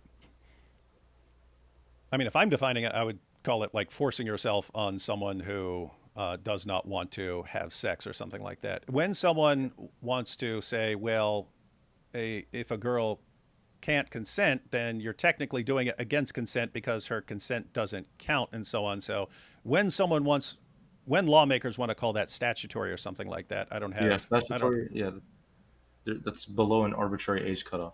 I personally, like, I would define rape as sexual intercourse that is obtained through coercion, force, threat, deception, or incapacity to consent, where consent is absent or vitiated, and then that results in objective violation of bodily autonomy and dignity. And then there's also modern legal definitions. They include like you mentioned, statutory rape, which is age-based incapacity, and regardless of any actual consent that they provide. Like a 13-year-old saying, "Yes, I consent," but they're 13 years old, so the statutory law would say, "Well, she's 13 years old; she can't consent," right? So we have to distinguish uh, between the criterion here. So there's force and coercion-based rape, which is violent assault, and there's also incapacity-based rape, which is drugged, unconscious, severely mentally impaired, and there's also statutory. Statutory would be a legal construct, and it varies by society, by the era, and by jurisdiction as well. And in my personal opinion, it's not intrinsically evil if maturity markers such as biological puberty and mental competence and willing participation and guardian oversight are met, and there's absolutely no harm that occurs in general. And that's where things get interesting, because, and that's why that's kind of the basis for not just my discussion with you, but like basically hundreds, maybe thousands of Muslims.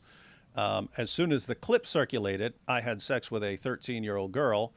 Then when I was 18, then it was, this guy's a rapist, he's a pedophile, but they're just laying these claims down. This is a pedophile. Yeah. And it's just, Yeah. okay, if that's your standard of a pedophile, or if they're saying that's rape, and okay, then you are saying that a 13-year-old cannot consent, and therefore it needs to be in the rape category. And my response in all of these, it would be one thing if it was an atheist saying it, or it's just some sort of generic theist saying it, or someone else saying it. But when a Muslim is saying it, hey, wait a minute, sex with a 13-year-old is pedophilia. Okay, what do you do with Muhammad? Or if you say a 13-year-old cannot consent, well, why do you think that a 9-year-old can consent? And so it seems really, I don't know. It seems like I'm just gonna tell you what it really seems like to me. It seems like when you criticize Muhammad, there's this natural inclination to defend it. And yet, if anyone outside of Islam, especially someone that people don't like, especially someone that Muslims don't like, does something, suddenly they just instantly know it's wrong. And it's like, how do you know it's wrong when we're talking about your prophet and you're saying it's not wrong, but if someone outside Islam does it, then you seem to understand this is wrong. And it's like if I said, if I said one day during a live stream, hey guys, I found out there was this guy and we weren't getting along, but I found out he knew where some money was hidden. So I tortured him and to tell me where the money is. And then I chopped his head off. And then I took the guy's wife back to my tent and had sex with her. Every Muslim who saw that would instantly condemn me. But if I point out that Muhammad did that with Kanana and Safiya, that Kanana knew where some money was hidden, and Muhammad had him tortured and then had his head cut off and then took the guy's wife back to his tent, suddenly none of that is wrong. And or if I said, hey, I had an adopted son, and I was checking out his wife, and then he divorced her because he saw me checking her out, and then I took her for myself. I have no doubt I would get thousands of condemnations from Muslims. But when I point out, wait a minute, that's exactly what Muhammad did. He had an adopted son named Zayd, and then saw his wife when she wasn't wearing much clothing, and walked away, and then Zayd divorces her so that Muhammad could have him, and Muhammad marries her. Then suddenly there's like nothing wrong, and it's like, it's this weird situation where when you're condemning me, it's like your moral reasoning is working and you have the ability to recognize that these things are wrong, but somehow when you're evaluating your own prophet, you just instantly turn it off. And that's one thing, but I don't know how you I'm not talking about you, I'm talking about the responses I get, but how you instantly go, rapist, pedophile, and so on. It's like, wait a minute, do you guys really understand that having sex with a 13-year-old is bad? But then you guys, they'll turn right around. Muhammad Hijab, Daniel Hakikachu, Jake the Muslim metaphysician, they'll instantly turn right around and defend sex with a 9-year-old. And it's like, what is going on here ethically? If you think that a 9-year-old can consent, which you say when you're defending Muhammad. If you say that a 9-year-old is capable of consent and a 9-year-old can be intellectually mature enough to consent and to have sex and so on, like, how do you then condemn someone with a 13-year-old? Or if you say, a 9-year-old can't consent, therefore anything sex with her is rape. I mean, if you're going to say, no, it's not rape because she can consent, how do you say it's rape with a 13-year-old? And so it just seems massively inconsistent to me. And it's like, what is the actual rule here? Anything you're going to point to me for, if you're going to point to something at me, you're condemning Muhammad. But if you're defending Muhammad, you shouldn't be condemning me. The thing you would condemn me for is not being married or something like that. There you could actually be consistent. You could say, well, Muhammad married her, you didn't marry this girl, therefore Muhammad was better than you or something like that. But that's not what people are bringing up. They're just, oh, she was a 13-year-old girl, therefore it's rape and pedophilia and so on. So that's kind of the issue that I'm seeing. That's what it is. It's really, really weird to me. Either believe what you're saying about Muhammad and then do not condemn people for these kinds of things, or do condemn them. Please condemn them. Please condemn people. But you also have to at least take seriously the criticism against Muhammad.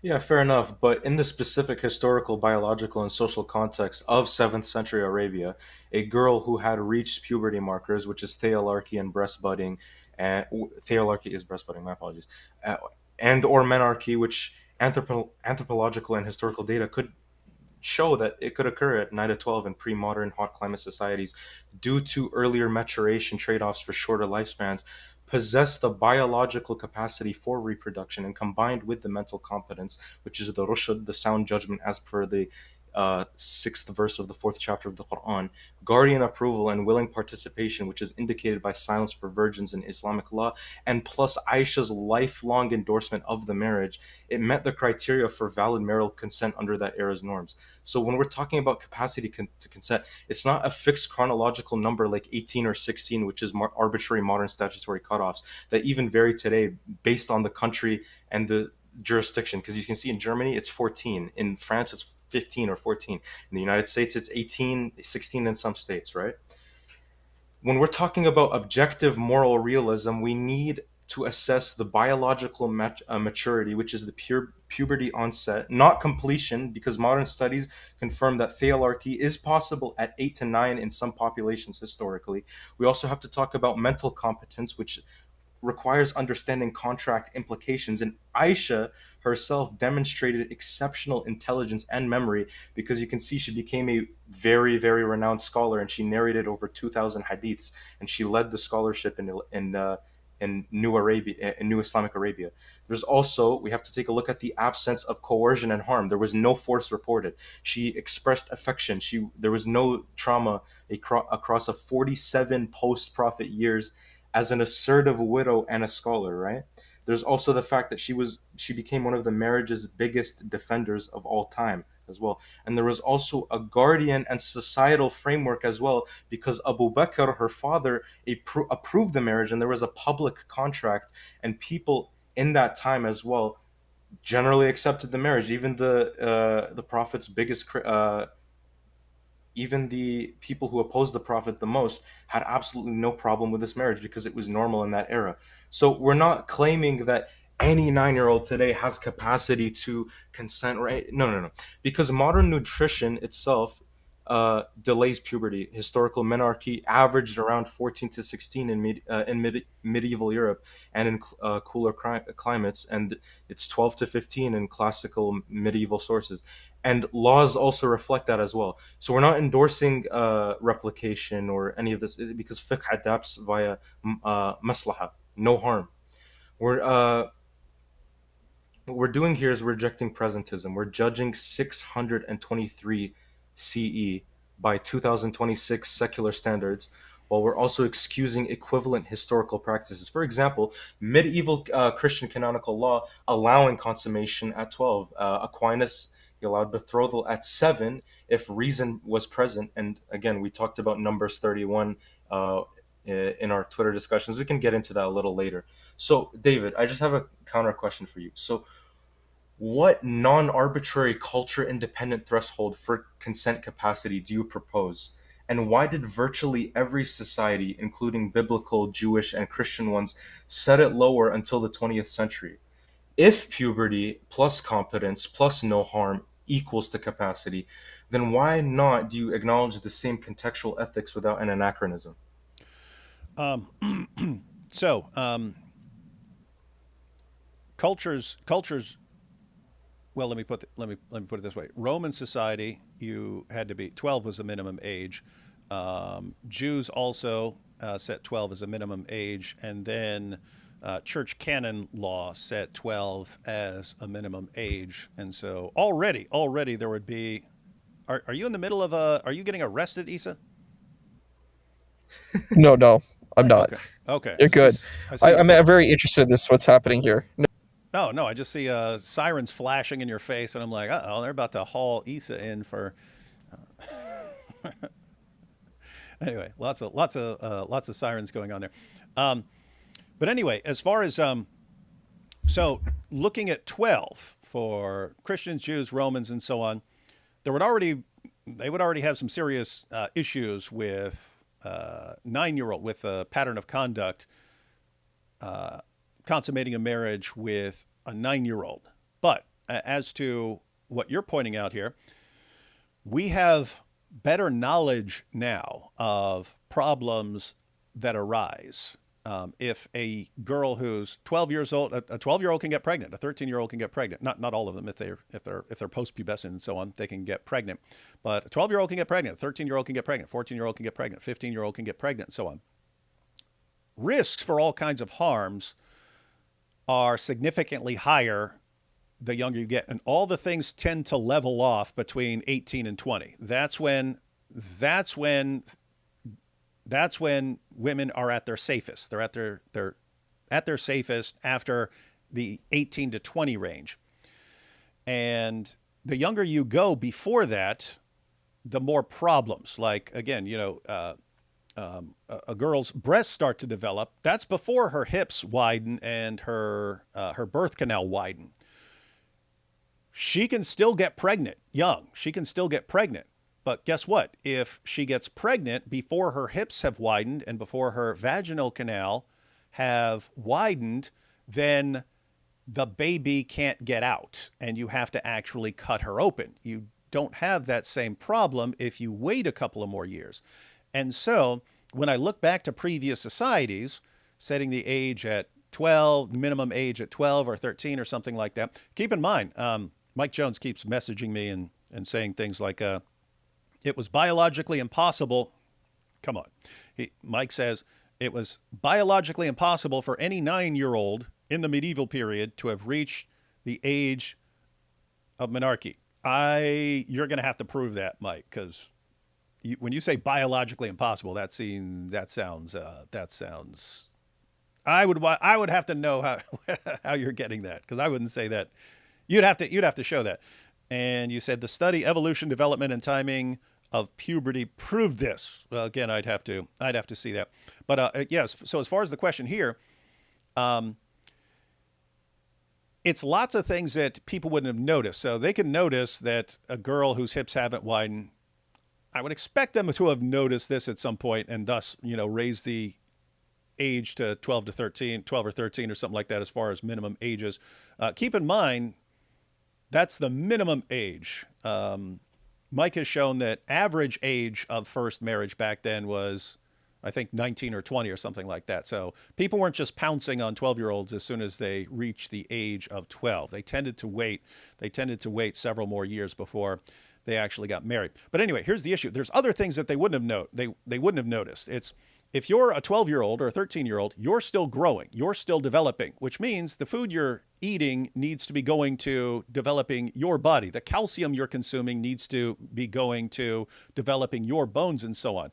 If you're 12 and you get pregnant, then all of a sudden now your nutrients are going to developing the baby, and you need those nutrients for yourself. And so that's something they they wouldn't have known back then. But those are actually like serious.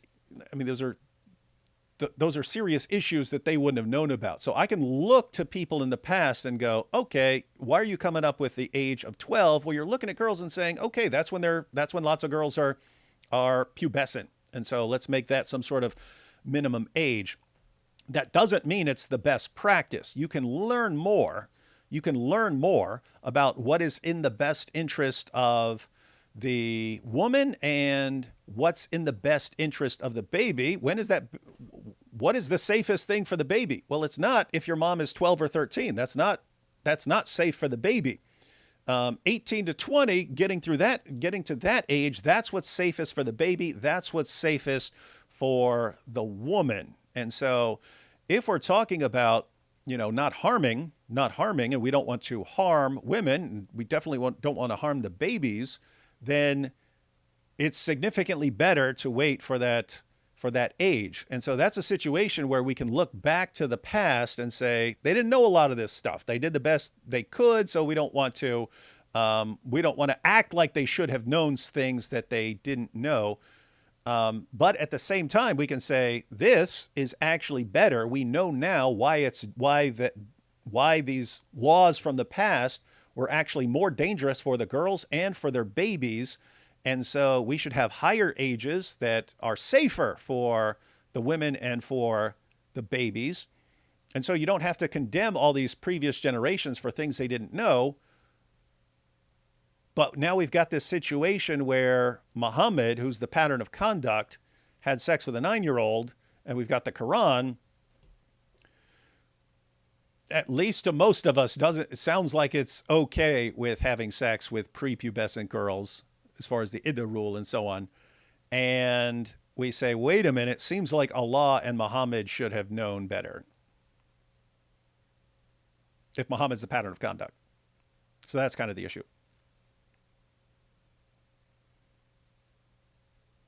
Yeah, that's actually a very sharp rebuttal. I'll admit that. That's actually that's actually great.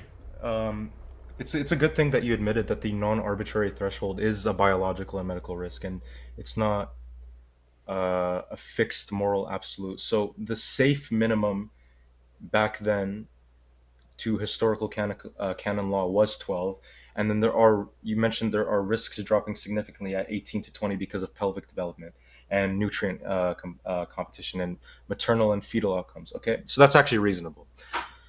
But you say that society set 12 as a minimum because they would have already had issues with 9.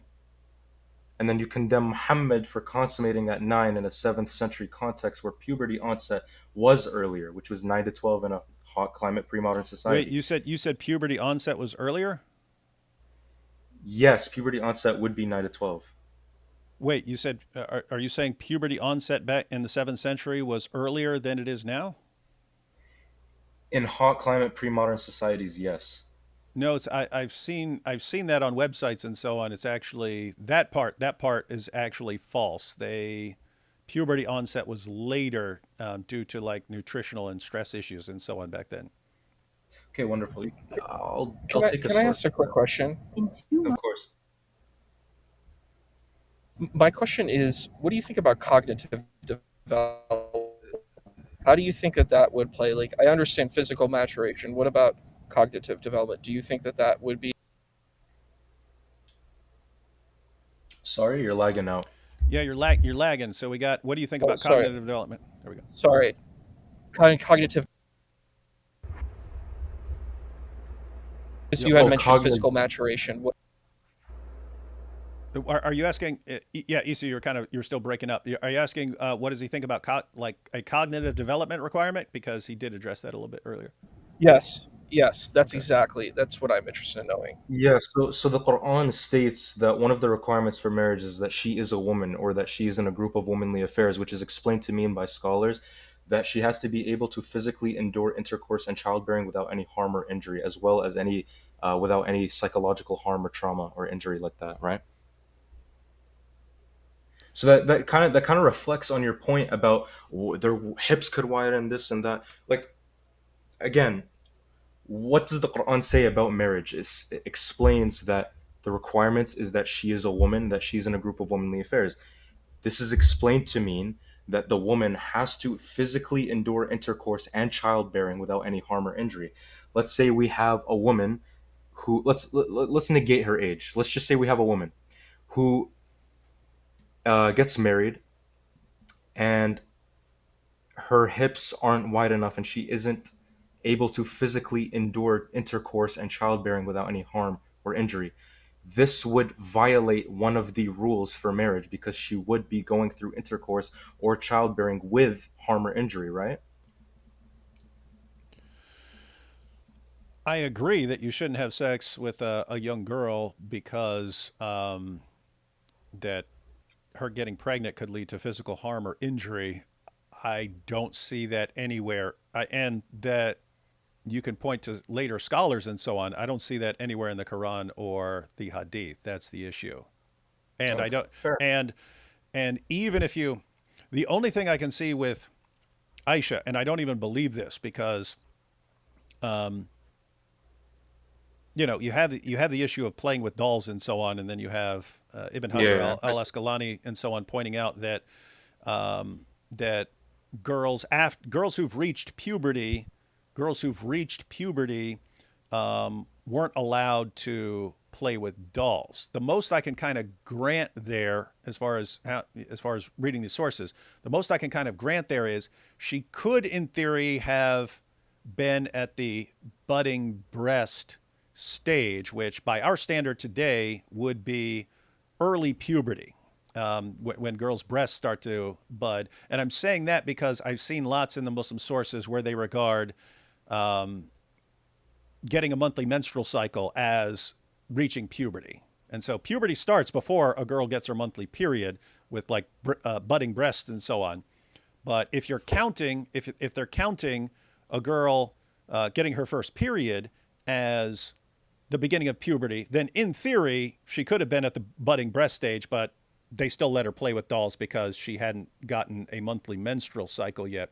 With that said, I think Ibn Hajar al Asqalani said that Aisha still hadn't reached puberty even by the time she was like 14 or something like that.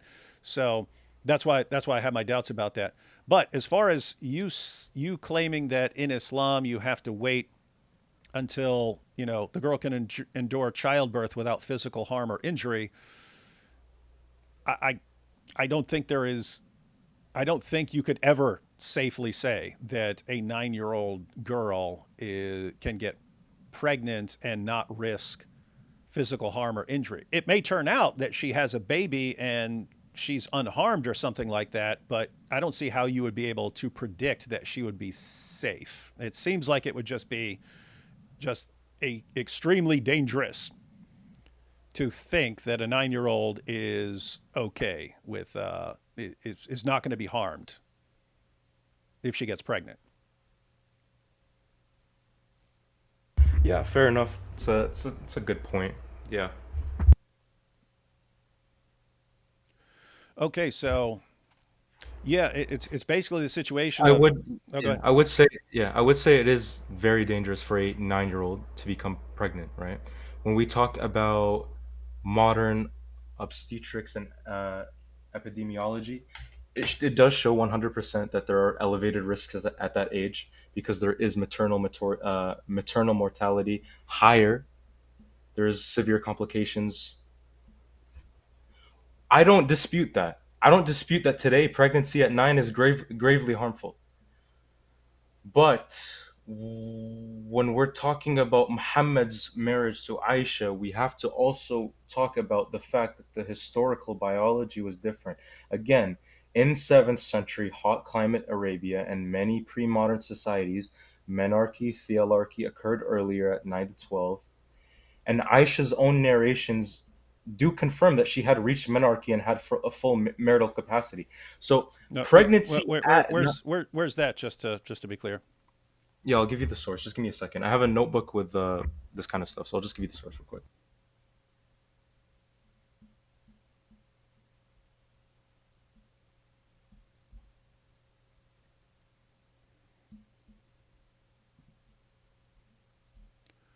Um, You gonna take a minute to look that up, because I can go through some super chats real quick if you're looking for something. Yeah, yeah, of course. I'm just looking through my Okay. notebook real quick. Go ahead. Let's see. So the Lamb Apologetic said, if you're a realist, then how can objective claims by Allah entail immoral actions such as 65:4, or Allah having contradictory moral claims?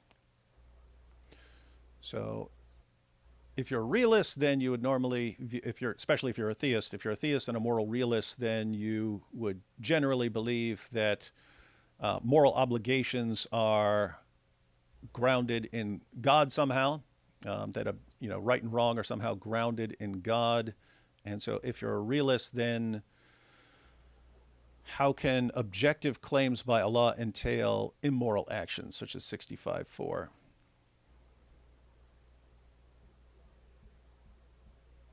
But he's looking up some things, so maybe we'll get back to that. Let's see. Yes, so if you go to Sahih al-Bukhari 293, Aisha narrates, we set out with the Prophet ﷺ with the intention of performing Hajj only, and we reached Sarif. I got my menses. Allah's Messenger ﷺ came to me while I was weeping, and he said, "What is the matter with you?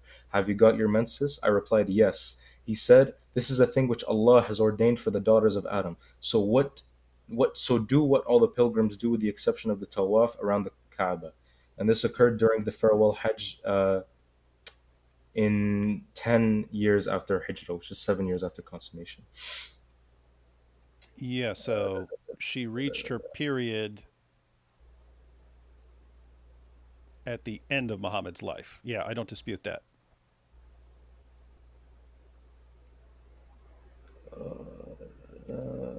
I have an okay. I'm just gonna send these in chat so you can see them easier. If you give me numbers, I can look them up. Yeah, so Sahih al-Bukhari 302, where she narrated that during her menses, the Prophet ﷺ would fondle her after she put on an izar. Sahih al-Bukhari Wait, what, 7540. what was that? I'll go ahead and what was the one you just quoted? Sahih al-Bukhari 302. 302. Let's see that, and what's the next one you're gonna bring up? I'm just saying because I can pull them up on the screen here in a second. Yes, Sahih al-Bukhari 7549. 7549. Let's see.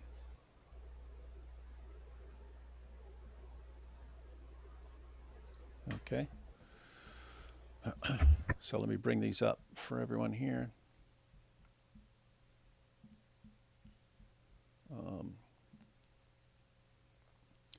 All right, so this one, oops. So this Bukhari 302, and it's fondling a menstruating wife, narrated Abdurrahman on the authority of his father. Aisha said, whenever Allah's messenger wanted to fondle any one of us during her periods, menses, he used to order her to put on an izar and start fondling her. Aisha added, none of you could control his sexual desires as the Prophet could. And then let's see. Narrated Aisha, so this is Sahih al-Bukhari 7549. Narrated Aisha, the Prophet used to recite the Quran with his head in my lap while I used to be in my periods having menses. So all these passages require is that Aisha started having periods by the time she was 18, because Muhammad died when she was 18. So why are we thinking that this applied when she was 9 and not when she's 15 or 16 or something?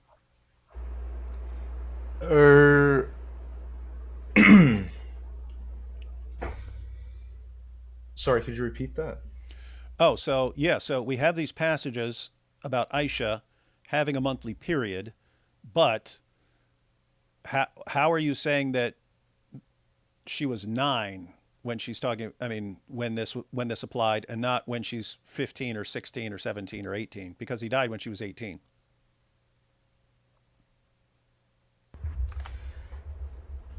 Okay, good question. We there's like no direct or there's no hadith that directly states that she got her menses at a specific age, right? Right, but you do have passages that at least strongly suggest that she hadn't gotten her monthly period at certain times, like when she went to Muhammad's house and was taken to Muhammad's house for consummation, and she was still playing with dolls, and then even later when she was like 14 and she was still playing with dolls.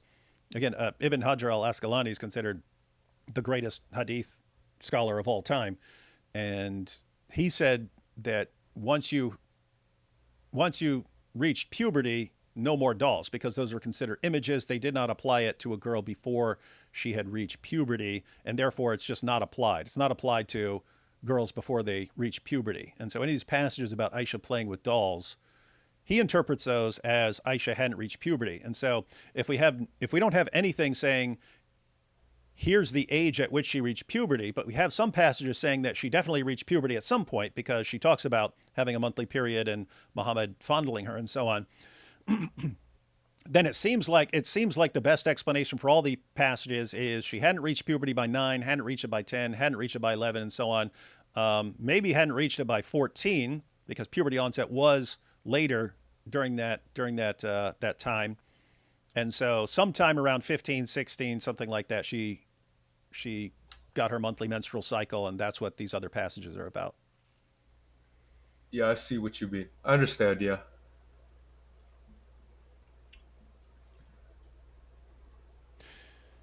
And that would seem to line up with that would kind of line up with with our interpretation of the Quran, that it's not actually requiring puberty to consummate a marriage. Yeah, I see And what you're talking. yeah, and others. Let me go back here. Let me see if I can find this passage. This is also Bukhari, but this is one that I've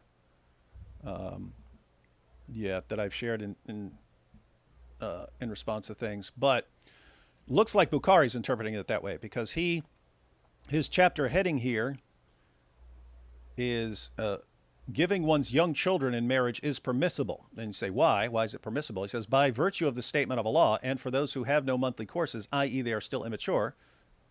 Surah 65, verse 4. He Yeah. says, in the iddah Yeah. for the girl before puberty is 3 months in the above verse. And then he goes on to Muhammad's marriage to Aisha, narrated Aisha that the Prophet wrote the marriage contract with her when she was 6 years old, and he consummated his marriage when she was 9 years old, and then she remained with him for 9 years, i.e., till his death. Yeah, I see that.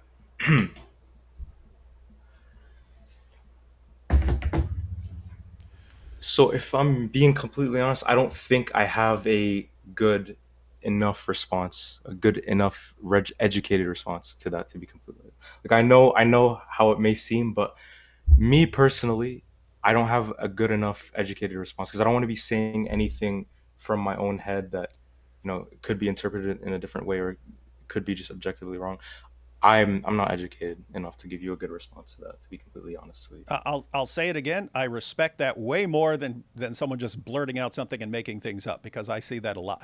See someone, Yeah. an objection is raised, and then they just make something up, and it's like that's not true. And then you just don't trust the person anymore, because he makes things up. And so saying, hey, I'd have to look more into this. Totally respect that. Yeah, so from what I remember, I believe that Ibn Hajar says something about the imagery of the dolls. So dolls without human features, like eyes, you can keep them at all times. I'm not sure though. This is I'm not completely sure. Like I again, I'm not very educated enough to give you a good response to that. Like I'd have to look into it more, and I can come back to you a different time maybe. And I've seen things like that as well. Like there are different kinds of dolls, and that some may have counted as images, whereas others didn't. But the dolls in the passages where it says Aisha was playing with dolls, Ibn Hajar did interpret those to me. So like this is his commentary here. So Sahih al-Bukhari 6130 narrated Aisha, I used to play with the dolls in the presence of the Prophet, and my girlfriends also used to play with me. When Allah's messenger used to enter my dwelling place, they used to hide themselves, but the Prophet would call them to join and play with me. And then in parentheses there, that's Ibn Hajar, he says, the playing with dolls and similar images is forbidden, but it was allowed for Aisha at that time as she was a little girl, not yet reached the age of puberty. So he's interpreting those dolls as in that category. Yes, I do see that. Yeah, so that's kind of the issue. It's, I mean, totally separate from Muslims saying, "Oh, you had sex with a 13-year-old. That's a pedophile. That's rape," and so on. It's like, okay, what do you do with this when it sounds like, according to your sources, that that she was prepubescent. But apart from people saying things about me, which is for me is just kind of an opportunity to raise the issue. Wait a minute, it seems like you understand that there is something wrong with doing this. Therefore, how are we not applying it to Muhammad?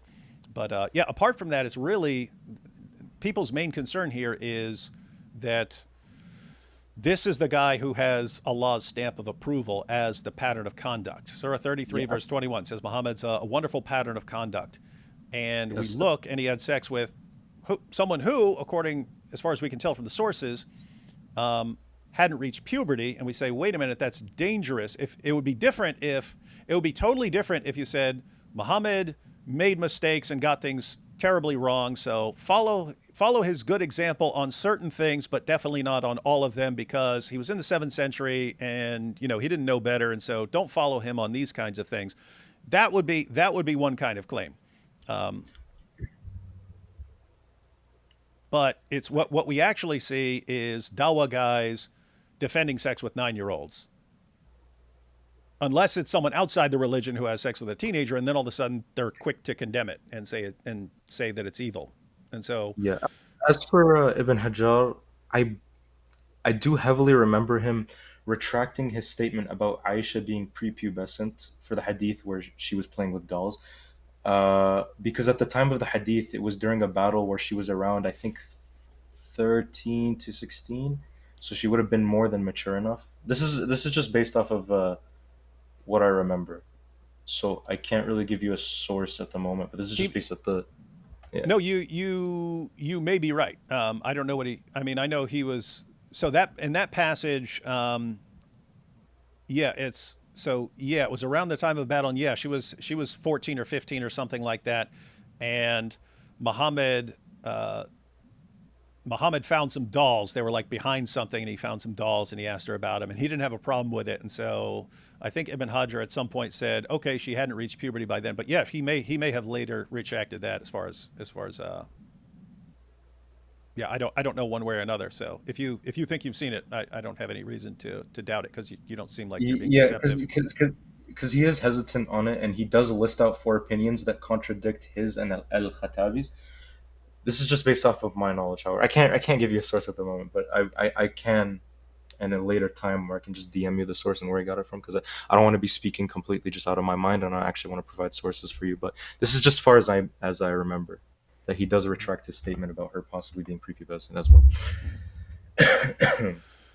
So, kind of 2 questions here. One, do you see why we'd have an issue with Islam when the pattern of conduct, as far as we can tell, really looks like someone who had sex with a prepubescent 9-year-old girl? As far as we'd have to see some good evidence to the contrary, because that's the way it looks. So that sort of issue, but also this issue with being quick to condemn people outside the religion for doing things, but never applying the same standard to Muhammad.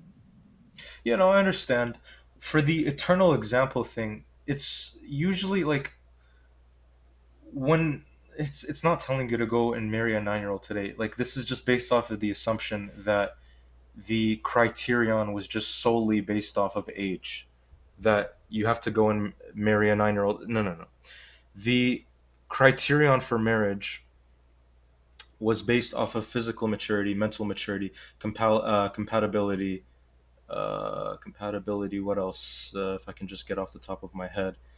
Mental maturity, physical maturity, consent of the woman, involvement of a guardian, ability to provide, no harm or oppression, and compatibility. So these are the criterias for marriage. So Yeah, and what? what, Yeah, just again, I see those requirements from later Muslim scholars. I'm saying I don't see them in the sources. I see things like having sex with a 9-year-old girl and not saying anything about those other issues. So that's kind of another thing when it's these are all the requirements for when it's okay to have sex with a girl, and I'm looking and I go I don't see any of that in your sources. I see that from your later scholars, but I don't see that from your sources. yeah, no, I understand what you mean. Yeah, 100%. And the other thing that's really strange. This goes to kind of the presentism issue. Hmm. It's when when someone is looking at an 18-year-old David Wood, whom no one on the planet should ever take as a pattern of conduct for anything, because that dude was an evil scumbag. I was an evil, terrible scumbag right then.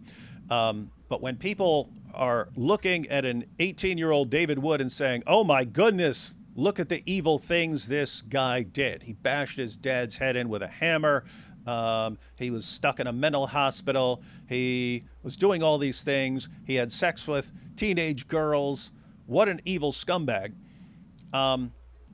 It's just really, really, really strange to say, okay, here's the standard I'm holding an 18-year-old psychopath atheist to, but I won't hold Muhammad to even that standard. It's like, wait a minute, the standard you're holding an 18-year-old atheist psychopath out on bond between mental hospitals, the standard you're applying to him to say he's wrong, you can't even hold Muhammad to, because Muhammad was worse. Not worse in every way. I was doing things that Muhammad never did and stuff. But on this particular issue, it's like, wait a minute, if you judge Muhammad based on the standard you would apply to an 18-year-old atheist psychopath, and Muhammad was still worse, how do you not see that as a problem? In other words, if you judge Muhammad by the same standard that you would judge an 18-year-old atheist psychopath by, Muhammad fails.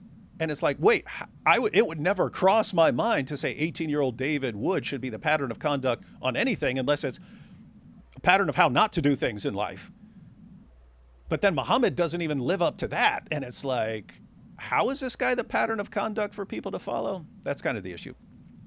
All right. Yeah, fair enough. So, would you like to go on to our second point about the Bible, perhaps? Um, I do have church tomorrow, so you can kind of pick whatever you think you're. Are you cool with like making? In other words, I don't want to go to like 50 different points. So you cool like going with whatever you think your main one is? Yeah, we talked about the Numbers Is verse. that the one you want to talk And about? yeah, we can talk about that one. Okay. You cool if we there's a few super chats here. You cool if we go through this real quick and then we'll jump into that? I can Yeah, even bring up the passage and stuff. yeah, of course. Take your time. Um, I forget. Did you answer this? So the Lamb Apologetic said, if you're a realist, then how can objective claims by Allah entail immoral actions such as 65:4, or Allah having contradictory moral claims? No, I didn't answer it. I don't think I think I mentioned that I wasn't educated enough to give a good enough of a response. Okay, so Lamb, he said he has to think about this stuff more and do a little more research. So, uh, Yeshua, common Jewish name. Old Testament Yeshua took Jericho. Yep, common name. Oh, that's related to the Talmud as far as various. Joshua. Yeah. Why haven't you learned to speak, read, write Arabic yet? You talking about me? Because I forget stuff quickly. I took all the way through advanced classical Greek. I don't remember almost any classical Greek. I took all the way through advanced German and could understand it and speak pretty well. Didn't use it, forgot all of it. I can kind of get the gist sometimes of what people are saying and so on. And so I just realized I'm not great with retaining stuff about languages and so on. So I leave that to other people. I have the difficulty too. Yeah, and you've got other people who just pick it up instantly, and those guys will speak like a dozen languages and so on. Like Jai. Jai was learning Hebrew because he had a Jewish friend and was like, hey, so Jai's learning Hebrew, and then he's like, well, hey, Arabic might come in handy, and he's just, I'll learn that too. It's like, gosh. Lamb Apologetic says genuine discussions are good. Glad he's honest. Yeah, it is refreshing. Hi, David. Off topic, but I know you like One Punch Man, so what are your thoughts on season 3? I have not watched it because I've heard that it will destroy my liking of One Punch Man. So anyway, Hepstein or Momo, who's done more wrong to girls? If you want to talk about just what the person did, I would say... Silly question, yeah. man. If you want to talk about just what the person did, I would say Epstein, definitely. But if you were talking about like the impact or something like that, and then you tied Muhammad saying it's okay to everyone in the future, whoever, followed his example, then that would be a different story. Let's see. Eunuch said, I was 18 and zooted 60 housemaids. Is it normal? Wait, what? What? A 60-plus-year-old housemaid. What's wrong with you? You said, is it normal? No, that would not be normal. But at least, yeah, she was above age, so that's on her. As long as you didn't force her or something. But you still shouldn't be doing that. The issue isn't the 7th century norms, but the precedent set. If Muhammad's conduct is a timeless model, then those actions carry divine approval for all generations. Yeah, and that's kind of the issue. As I mentioned, people in the past, you don't hold them to the same standard as people who know better. But if someone has Allah's stamp of approval on his conduct, that means you hold him to a high standard. The act of birthing a child harms the mother regardless of her age. It may be temporary, but it still causes harm. The Iranian leader is dead. Long live the king. Yeah, it will be wild seeing what happens here in the aftermath.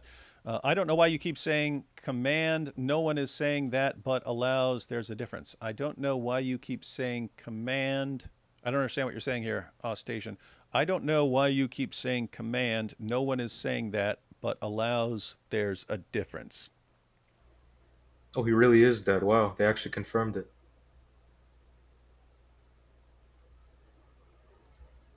Yeah, that's why it's going to be interesting seeing what happens after this.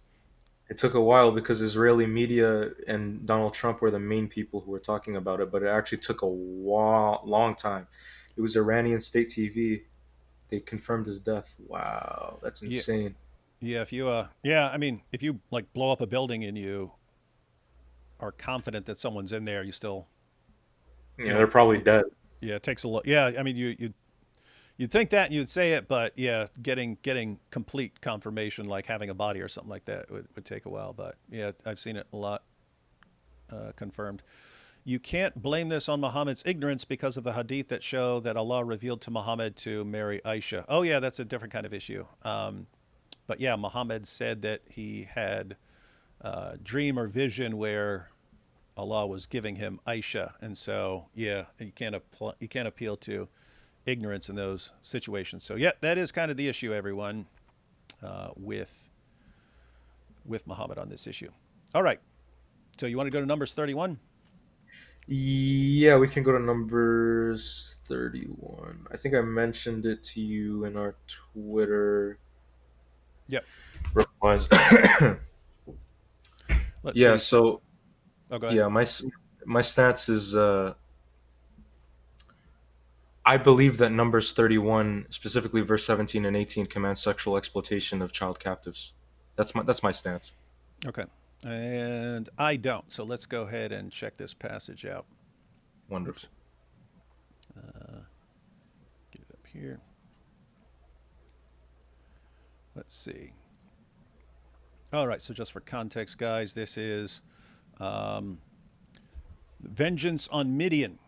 And so you have the Midianites. They had a plot called Balaam's plot, where they they understood that God was on the side of the Israelites and was helping them. So they actually understand that this is that Israel was backed by God, and so they came up with a plot for all the Midianite pagan women to seduce the Israelite men and so on, and basically separate them from God and turn them against God and so on.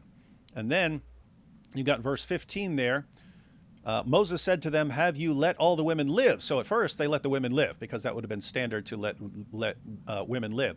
But these weren't random wives of soldiers. These were women who they were part of the plot. So Moses said to them, "Have you let all the women live? Behold, these, on Balaam's advice, caused the people of Israel to act treacherously against the Lord in the incident of Peor, and so the plague came among the congregation of the Lord. Now, therefore, kill every male among the little ones," so even the male children, "and kill every woman who has known a man by lying with him," because they were the ones who are in the plot. "But all the young girls who have not known man by lying with him, keep alive for yourselves." So the girls who have not had sex weren't part of Balaam's plot, and so they would have they were spared, and then they would have been incorporated into the community of the Israelites. So give us your thoughts on this, Yasin.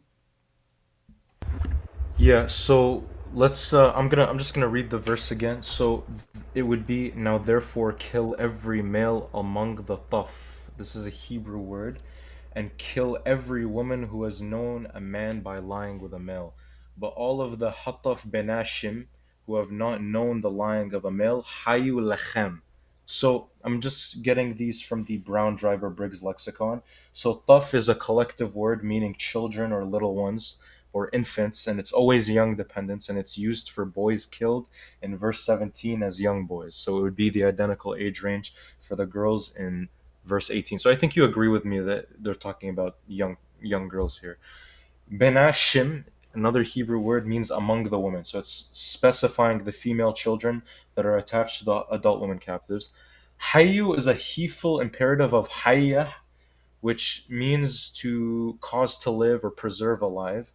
And lachem is a dative word. It means for you or for your personal benefit or as your property.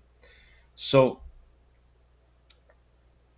again, you explain the context. It follows the Midianite war. God commands vengeance, and the Israelites kill all of the adult male and the children, and they take the children as captives. And then Moses issues the child killing and the girl keeping order. And then later, they count 32,000 virgins as spoil in verse 35, and then they divide them as property between verses 25 and 47, including portions to priests and Levites. So I'm going to connect this to Deuteronomy 21, chapter 21, verse 10 to 4. And the key verse here in Hebrew is verse 14. So the verse here reads as, "If you have no delight in..." One second. You want to pull it up? Yeah, Yeah, you want to pull it up? Yeah, pull it up here. Yeah. And here we go. Marrying female captives. Yeah. So the verse here reads, "If you have no delight in her, you shall not sell her because you have anatah," or as you would see in English, it would say, "Since you have humiliated her." So it's it's a good translation because anatah literally means humbled or afflicted or violated her. So anna in Peel means sexual violation in or rape in war captive context. It's the same root as afflict in rape laws. For example, in Genesis 34:2 or Deuteronomy 22:24, 2 Samuel 13:12 or 14. So the law assumes that you take the beautiful captive home, let her mourn for 30 days, and then you go into her, as it says in this verse, and make her wife. And if you tire of her, you free her, but you already humbled her sexually. And this is the only biblical regulation for female war captives, as far as I know. So Numbers 31:18 uses the exact same logic, where you spare the virgin children for yourselves, which lechem, where that comes from, because they are pure, they have no prior lying with males, and thus they're the ideal for the same humble or go into her treatment. So in my conclusion, I believe that the text commands the sexual use of prepubescent and young female children captured in war. So if you read the, let me just pull the book. I think it's somewhere here. Just give me one moment, please.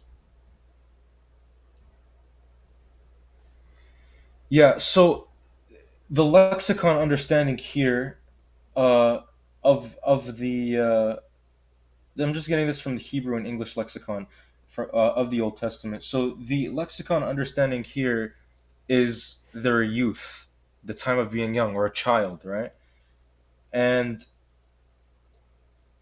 the other word here we're looking at, the definition is, and I quote, the radical idea of this word may, I think, with the late learned professor Robertson, be expressed by the Latin consurit, insert, and in English by insert, join, lay, put, or engage together as the V, as the five likewise signifies in Arabic. So the commentaries do affirm that these were children. So Matthew Henry's concise commentary reads, and I quote, 31:13 to 18, the sword of war should spare women and children, but the sword of justice should know no distinction by that of guilty or not guilty. This war was the execution of a righteous sentence upon a guilty nation, in which the women were the worst criminals, the female children were spared, who by being brought up among the Israelites were not tempt them to idolatry.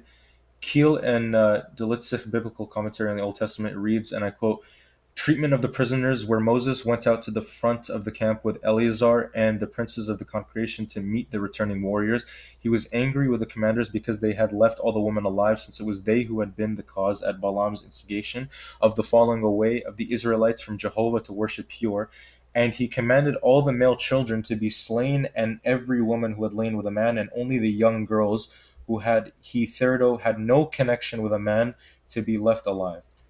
Benson's commentary reads, and I quote, Numbers 31:17, kill every male among the little ones, which they were forbidden to do to other people, according to Deuteronomy 20:14, except the Canaanites, to whom this people had equaled themselves by their horrid crimes, and therefore it is not strange nor unjust that God, the supreme Lord of all men's lives, who as he gives them, so take them away when he pleaseth, did equal in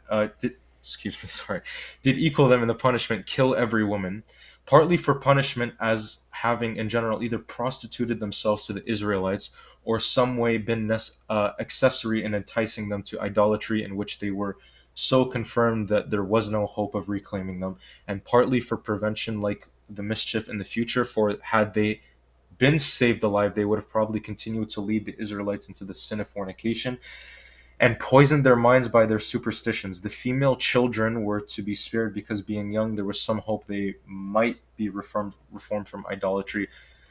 And let's get some more lexicon understanding. This is from an English and Hebrew lexicon by Selig Newman. It's we agree that they're being referred to as children or infants, right? So, according to the Beginning of Jewishness by J.D. Cohen, we can read here that it says, Moses enjoins upon the returning of warriors to kill their Midianite female captives who have lain with a man, but spare for yourselves every young woman who has not had carnal relations with a man. We may be sure that for yourselves means that the warriors may use their virgin captives sexually. And the footnote here says, I do not know why the new Jewish versions omit for yourselves. The Hebrew lechem is unambiguous, that the intent for yourselves is sexual or matrimonial is obvious.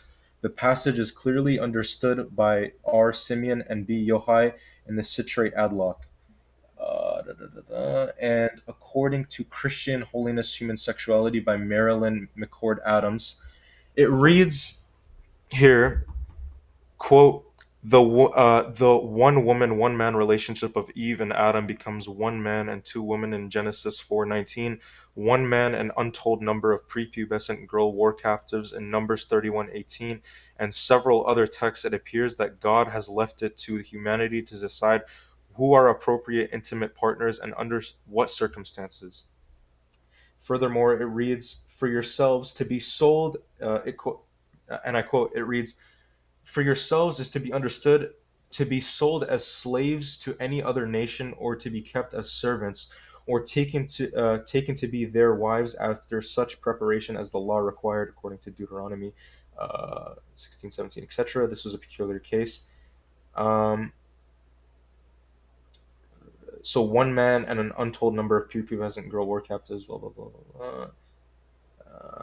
According to Reframing Her by Judith E. McKinley, it reads here, and I quote, concern regarding the potential mothers. So in the war against Midian, Moses says to the people in Numbers 31:18 that of the captured Midian women, all the young women who have not known a man by sleeping with him keep alive for yourselves. At times, it seems as if the Bible wants to turn a blind eye to the matter altogether and allow romance a free hand.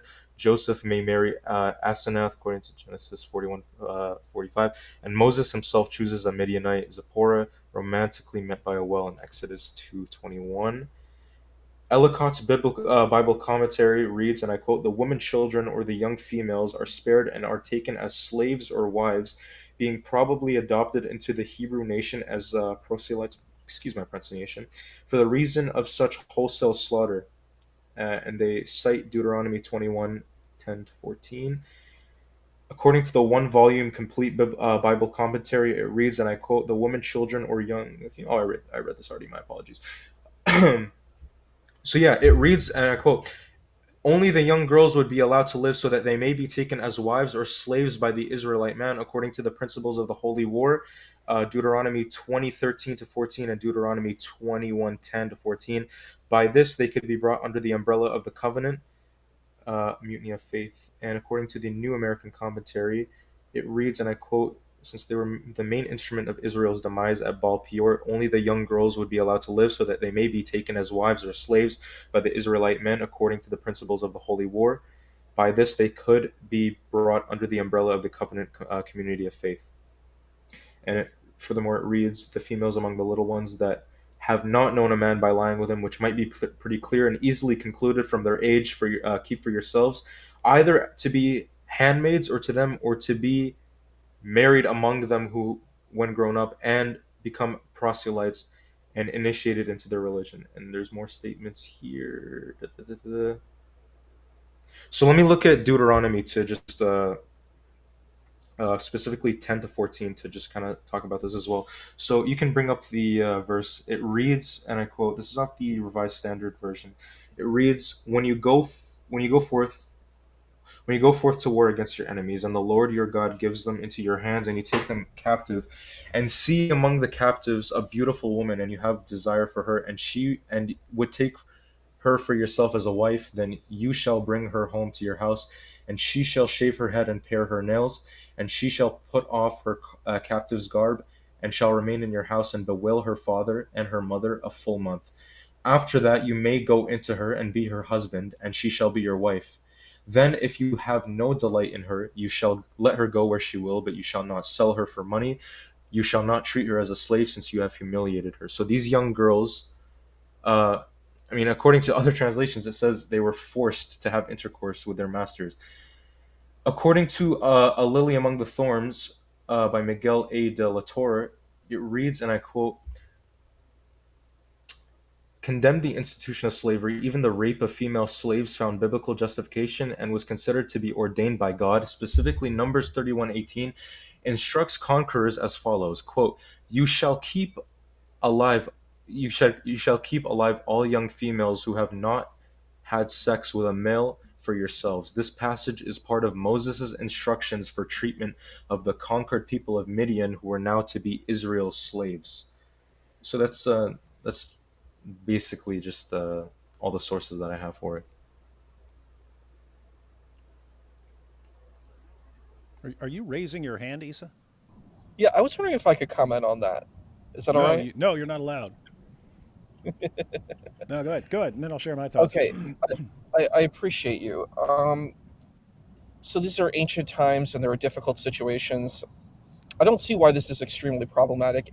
If we look at the Arab populations, if we look at Muslim empires, they did things that were highly questionable too, like the Ottoman Empire, had janissaries where they basically conscripted children from other nations and put them as soldiers. People do complex things of all religions. I don't see why this is a problematic thing.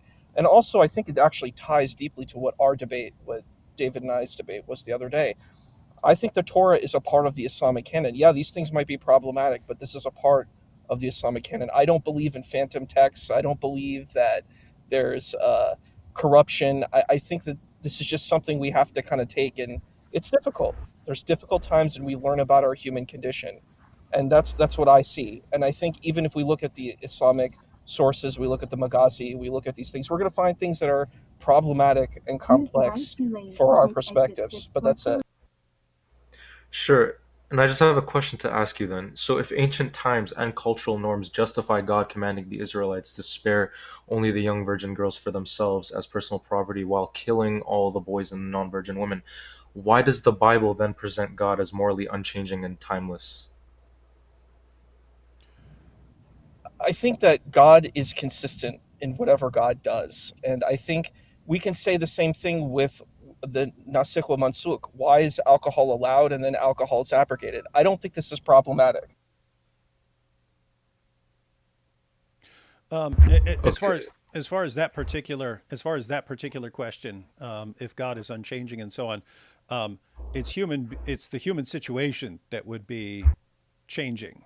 It's just like if I say, I have this rule for my 7-year-old son, but when he's 10, I have a different rule. Like if let me just say, you have to, if you run to your friend's house, you need to be home by 8 o'clock or something like that.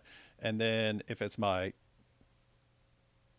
16-year-old, I'll have a different rule. And if he's 18, is not going to be a whole lot of rules about what time he needs to be home and so on. So it's not me who's changing. It would be my son who's changing in different situations. And so as far as a situation now and a situation 1400 BC, or even in 7th century Arabia, you're talking very different kinds of situations between now and, let's say, 7th century Arabia, or 1400 BC Middle East. So we would think now, if you are conquering a population and so on, or let's just take other things. If you have bad people doing bad things, now you would lock them up. Well, what if you're not able to sustain 1400 BC large prison populations? What do you do with bad people doing bad things? Well, you got to do something else. You're not just locking them up in prison. Now, if there's some war, something like that, who would take care of girls, let's say, or some sort of relief agencies or something like that? Well, you don't have that 1400 BC. So my point here is, I mean, we could still discuss the meaning of the passage, because I'm definitely not reading it the same way you are. But the point is, I would expect there to be completely different ways of dealing with things 1400 BC, or again, even 7th century Arabia, than we have in, 21st century. Okay. So you gave an example, your 7-year-old and your 10-year-old, and you have different rules and they change. Okay. So just a question. If God's rules change just based on the human situation evolving, why does the Bible insist God himself is unchanging and doesn't adapt his moral standards to human circumstances? Right? Like when Well, we're but I mean, looking at where are you getting that claim from? Because Malachi 3:6. God changes rules repeatedly. I mean, if you look at Adam and Eve were told they can uh, they can only eat vegetables. Then you get to Noah, and he's told he can eat anything. There were no dietary restrictions. Eat anything. Then you get to Moses and the children of Israel. They had all kinds of dietary restrictions and so on. Then you get to the new covenant. Basically, here's the situation. You have the Bible is a series of covenants, right? The covenant, that's an agreement between God and man. God says, you're Sure. going to do this, and I here's what I'm going to do in response. And the rules of these covenants change repeatedly. Why? If God's making an agreement with you, he can make rules that are for that covenant and so on. Like, it even became an issue in the book of Acts in the New Testament when you had who were called the Judaizers, but they were telling the Gentiles that you have to convert to Judaism, become Jews, be circumcised, become Jews, follow the law, and then you can accept Jesus as the Messiah. And then you had the response, it's, wait a minute, the Gentiles are not under the Mosaic covenant. They never have been. So why would we be holding them to that standard? And so Sure. no, you guys can just follow Christ. Yeah, but when we're talking about Numbers 31:18, the command is immediate. You have to spare the young virgin girls, where it says Hataf ben Hashim, for yourselves, where it says Lachem, right after the battle, with no waiting period, no mention of adoption, caregiving, or raising them as daughters until they're old enough. And they're divided as living spoil along livestock to soldiers, priests, and Levites. The text doesn't say take care of them or provide for them as orphans. It just says keep them alive as your property because they're pure or they're virgins. If it was really about practical mercy and like you can't lock them up, who's going to take care of the girls? Like you said, why kill the boys of the exact same age group who also had no homes left and needed care? Why selectively spare only the females who had not known a man? Like the criterion itself that makes them sexually available under Deuteronomy 21:10 and 14's humble her rule while you're slaughtering everyone else. So the analogy you're making here is just admitting that God adjusted his commands to fit the situation of ancient warfare, which would mean that God did change his approach based on human hardness or circumstances, which contradicts his unchanging nature. I don't see If how that contradicts his unchanging nature at all. Again, completely different situations. But let me go ahead and bring up a couple things here. Sure. Now notice, if you wanted to have sex with a captive, you had to marry her. So just to be clear, do you if they're sparing basically all the girls who hadn't had sex, so girls who Okay. weren't old enough to get married and have sex, these would be girls who weren't part of Balaam's plot. That would include baby girls as well, right? Sure, yeah. Okay, so you actually believe that the men of Israel, under the command of Moses, keep in mind this is not a command of God, this is a command of Moses. You believe that the men of Israel were marrying babies and having sex with them. I mean, again, if we look at the history of Jewishness, the book that I brought up, it But it right before you quoted his note, and then you left out the part where he pointed out, because he takes it as obvious that this has to do with sex, but he points out in the note that lots of Jewish and Christian commentators just took this as keep them as servants, but he believes that it is about sex, which, by the way, I don't object to. That is how it sounds to me. It sounds like you are making these girls your wives. But I see zero reason to think, given that in Judaism 12 was considered a minimum age for marriage, I have no reason to think that we captured all these girls who were too young to have had sex, and that means that we can just pounce on like 5-month-old babies and so on. I see nothing in the text, and I see nothing in the entire history of their thinking about marriage that would indicate to me that they were just pouncing on babies, let alone that this would be commanded by Moses. yeah. In So the other words, text, as I would read this passage, and I see absolutely nothing in the Bible that would indicate otherwise. When I'm reading this, it's, hey, you're sparing all these girls. You're sparing them. They were not part of Balaam's plot.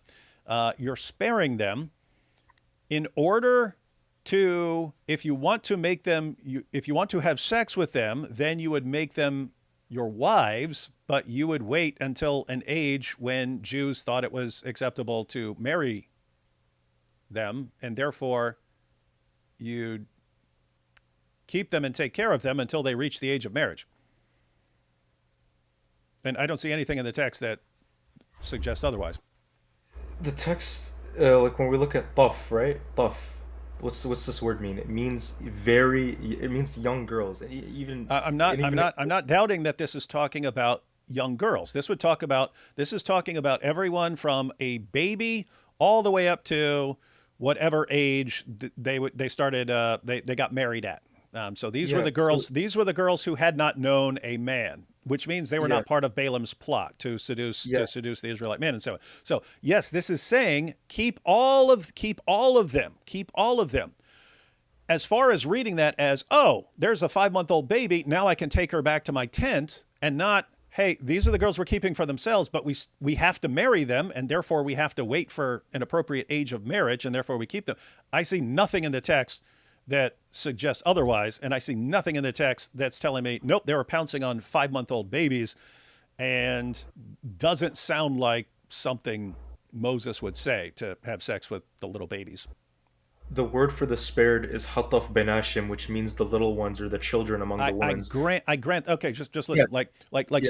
Suppose I have an army and I go out and I conquer people right now, and I say, hey, keep everyone, keep all the girls 12 and under, for yourselves.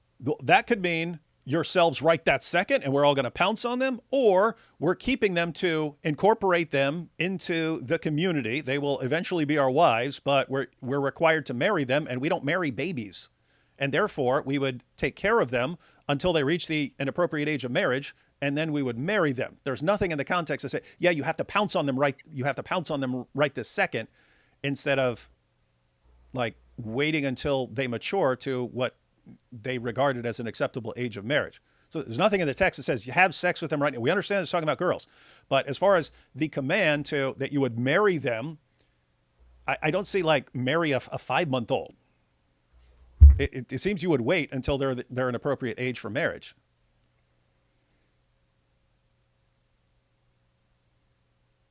Yeah, I can see where you're coming from. Like, David, I understand, right? But the command here, what does it say? It says hayu lachem, which means keep alive or make a live for yourselves. Lachem is a possessive dative meaning for your personal benefit or as your property. Exactly like when the Israelites take spoil or livestock or slaves for themselves. It doesn't say it. But you marry them, right? So they're Correct, becoming you your marry them. wives. And he even says if you change your mind, things don't work out and so on, you have to let them go as free people. That's not if they're just your personal playthings to do with whatever you want, then it wouldn't be this, no, you have to let them go as free women. Look, I understand. You're right. The text doesn't explicitly say marry a 5-month-old or have sex with infants immediately, but also it doesn't say wait until they're at an acceptable age for sex or raise them as daughters until maturity. Yeah, Or it so doesn't provide. yeah, hang Yeah. on. Yeah, so the assumption there would be that they didn't think of any sort of age at which marriage is appropriate, right? Like, and keep in mind, if you're giving a command, hey, if you take these captives, then if you want to have sex with them, then you have to marry them. They have to become your wives.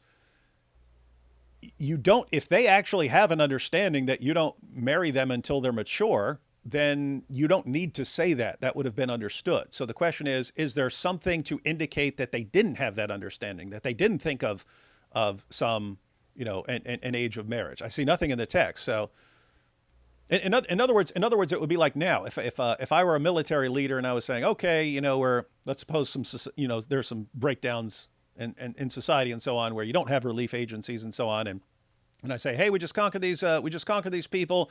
The adults all died. Keep the girls, and you're going to marry them. Well, it would be understood that you're waiting to marry them until the law says you're allowed to marry them and so on. So it wouldn't be any indication. If you just looked at that later on and said, oh, that means they were marrying babies. Well, no, you wouldn't be allowed to marry babies. You wouldn't be allowed to marry babies in our culture. And so I don't see why you would need to say something where all indications are otherwise, that Jews didn't view babies as marriage partners. Sure. You mentioned that the Jewish law is that the minimum marriage age for girls was 12. Yep. Okay. Do you have a source for that, if I may ask? Oh, that's all over the Talmud. Okay, fair Yep. enough. So, look, when we're talking about this, we have to understand the command is given: keep them alive and make them live for yourselves. Okay, Mhm. and this happens immediately upon return from the battle, where the 32,000 virgins, including the youngest ones, are counted and they're divided the same day as living plunder to soldiers, priests, and Levites, right? So there's no waiting period, there's no adoption clause, there's nothing like this. When we're talking about why would you go and assume that they're going to go and marry, so we're this is where I bring up Deuteronomy 21:10 to 14. This is the Bible's only regulation for female war captives. It allows taking a desirable captive home, a 30-day mourning period for her parents, and then you go into her sexually, and humbling her, and then full marriage if desired. There's no minimum age specified. Even for the young girls, the law assumes it's quick sexual integration after the short wait. And then Numbers 31:18 applies this exact same logic to the virgin female children. You spare the purest or the youngest for yourselves because they're ideal for the same treatment. So if the group included infants and very young children, like you said, a 5-month old, and as multiple commentaries note, the average age was likely low due to ancient mortality, and the command is to keep them for yourselves as immediate property, with Deuteronomy 21's 30-day wait before potential sexual humbling or marriage.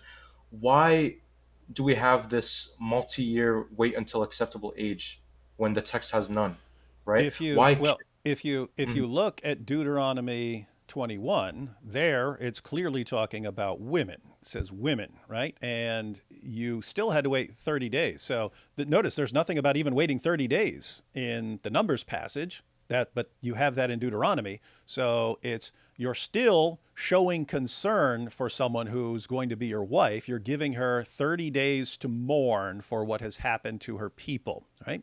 So there's concern for the well-being of a grown woman, right? And you're going to wait. You're going to wait out of concern for the welfare of the grown woman. But you're saying, no, notice the Numbers doesn't even say wait the 30 days, but you would interpret it like that because, you're just saying, hey, it's just basically saying you can take them, do whatever you want with them. So according to how you're reading it, you wouldn't even have to wait the 30 days. But if you're required to marry them and they didn't marry 5-month-old babies and so on, why would you go with that interpretation rather than one that actually makes more sense with everything we know about Jews in the age of marriage and so on? Why wouldn't you go with one that fits better with everything else we know rather than one that contradicts everything we know? Sure. Just a quick rebuttal to the Deuteronomy verse. So the Hebrew term used in Deuteronomy for women is more broad. It isn't restricted to adults. It's used for females of various ages. Deuteronomy 21 is the Torah's sole regulation for female war captives. So logically, it would have to govern Numbers 31:18's keep for yourselves virgins, including the young children, right? Numbers 31 doesn't have a separate waiting rule because it goes to Deuteronomy 21's framework. There's no contradiction, but there's an application there. Scholarly sources confirm Deuteronomy 21 regulates captives without an age minimum, and Numbers 31 ties in via purity and possession. So there's nothing about this here, right? So, like, again, you're correct. You're 100% correct that Deuteronomy 21:10 to 14, it uses woman, a beautiful woman among the captives, but the word here simply means female or woman in a general sense. It doesn't strictly mean adult or post-pubescent. It's used very broadly in the Torah for females, including captives in context, without age specification. And so your conclusion is that they married babies. They would just marry a 5-month-old and have sex with a 5-month-old. No, allow me to finish. So the law, it never says only adult women, or it doesn't set a minimum age. It regulates any desirable female captives that the man wants to take as a wife. So Numbers 31:18, it doesn't. Again, you mentioned they didn't wait 30 days in Numbers 31:18. It doesn't repeat the 30-day mourning rule because it's not a separate law. It's applying the existing Torah framework for female captives in Deuteronomy 21 to the specific virgin girls or children spared for yourselves. The spared are Hataf Benashim, the little ones, or the children among the women. And again, I'm getting this from Brown Driver Briggs lexicon. It defines thought as children or little ones, and or infants, including prepubescent girls and babies, and as virginity was automatic for them, the same word for the young boys killed in verse 17. So since Deuteronomy 21 is the Bible's only rule for what happens to female war captives, which is mourning 30 days, then go intersexually, then why assume that Numbers 31's youngest virgins get a different unmentioned multi-year wait? The text literally commands an immediate keeping for yourselves as spoil, with the purity and virginity as the sparing criterion for sexual availability under Deuteronomy 21's rules. So if Deuteronomy 21 clearly only applies to adult women, then where does the Torah say that? Why is there no age restriction when sparing includes the infants or the young children? As the thuf requires. And why kill an innocent boy thuf as if this was just a merciful long-term care and it's not just selected for men's benefit? Yeah, several things. As far as the boys, those would have been the Midianites. So on the sort of surface interpretation, we can talk about a different interpretation here in a moment. But as far as the surface interpretation, it was, if you have been evil enough, then God just says, all right, I'm ending your group. I'm ending your group. You've had centuries to repent, and you're not, and each generation gets worse. Again, this is where we're talking about, not having relief agencies and so on. If you keep alive all the boys who weren't at war or something like that with you, guess what? Those are the kids who are going to be killing you once they grow up. So that's the reasoning as far as the surface interpretation. God's wiping out the group. Guess what? Those boys, their lineage as Midianites would have been traced through the boys. Those would have been Midianite boys, and those Midianite boys would have grown up and been Midianites. The girls, they could be incorporated and so on. So as far as like on this issue, it's okay.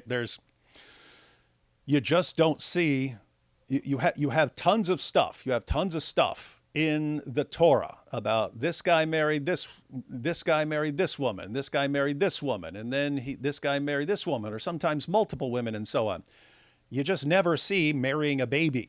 You never say, oh, my 5-month-old baby is ready for marriage. You never see that. And so the idea that just out of nowhere, they had this idea that you can marry 5-month-old babies or 4-year-olds or 6-year-olds or something like that.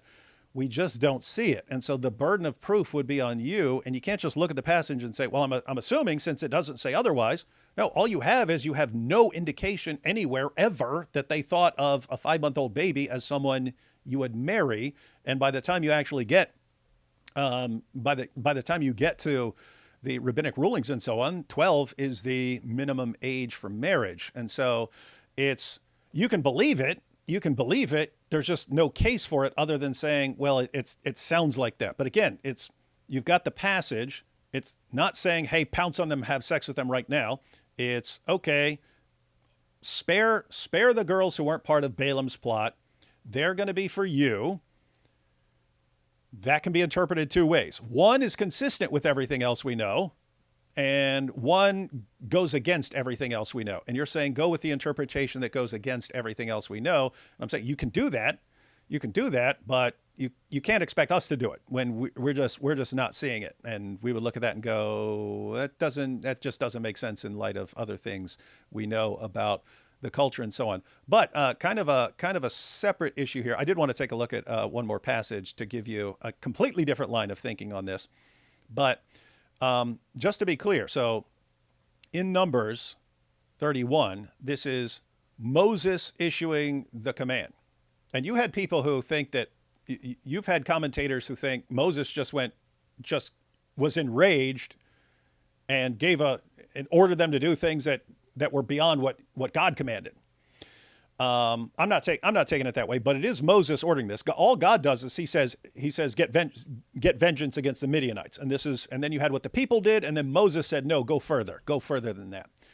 So this is Moses. But just to be clear, you're a Muslim and you believe in Moses as a prophet. So do you believe, like historically, that Moses ordered the Israelite men to have sex with 5-month-old babies?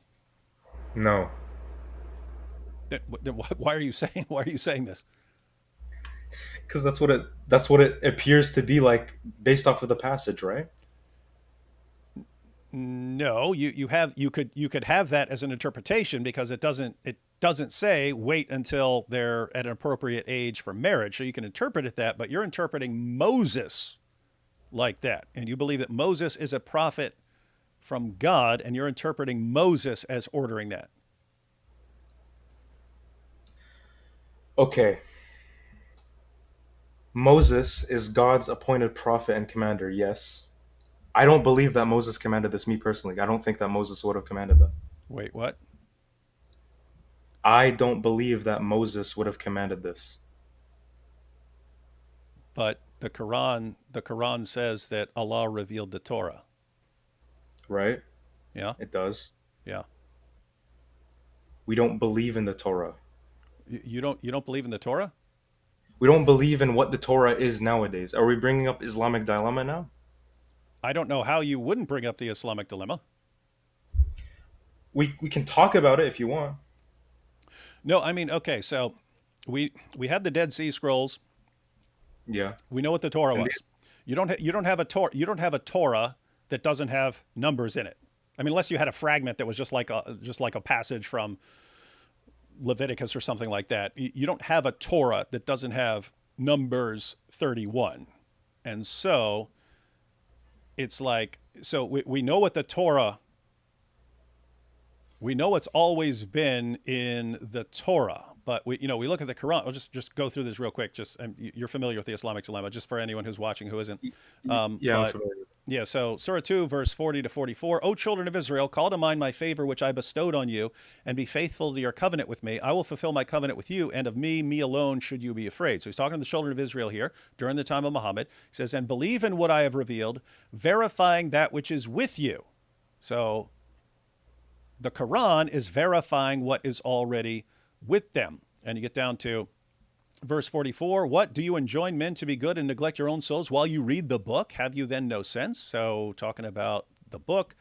And verse 85, talking about how they're following parts of the Torah but not following other parts of the Torah. He says, yet it is you who slay your people and turn a party from among you out of their homes, backing each other up against them unlawfully and exceeding the limits. And if they should come to you as captives, you would ransom them while their very turning out was unlawful for you. Do you then believe in a part of the book and disbelieve in the other? What then is the reward of such among you as do this, but disgrace in the life of this world, and on the day of resurrection they shall be sent back to the most grievous chastisement, so hell.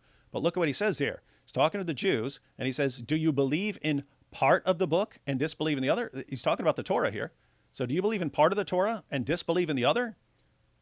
He says he'll send you to hell for doing that, and it's exactly what you just said. You believe in part, but not this part. And verse 89, when there came to them a book from Allah, that's the Quran, verifying that which they have, so that's the Torah. Verse 91, and when it is said to them, believe in what Allah has revealed, they say, we believe in that which was revealed to us, but they deny what is besides that, while it is the truth, verifying that which they have. So over and over again, he says he's confirming what they have, that's the Torah. 101, and when there came to them an apostle from Allah, verifying that which they have, a party of those who were given the book, threw the book of Allah behind their backs as if they knew nothing.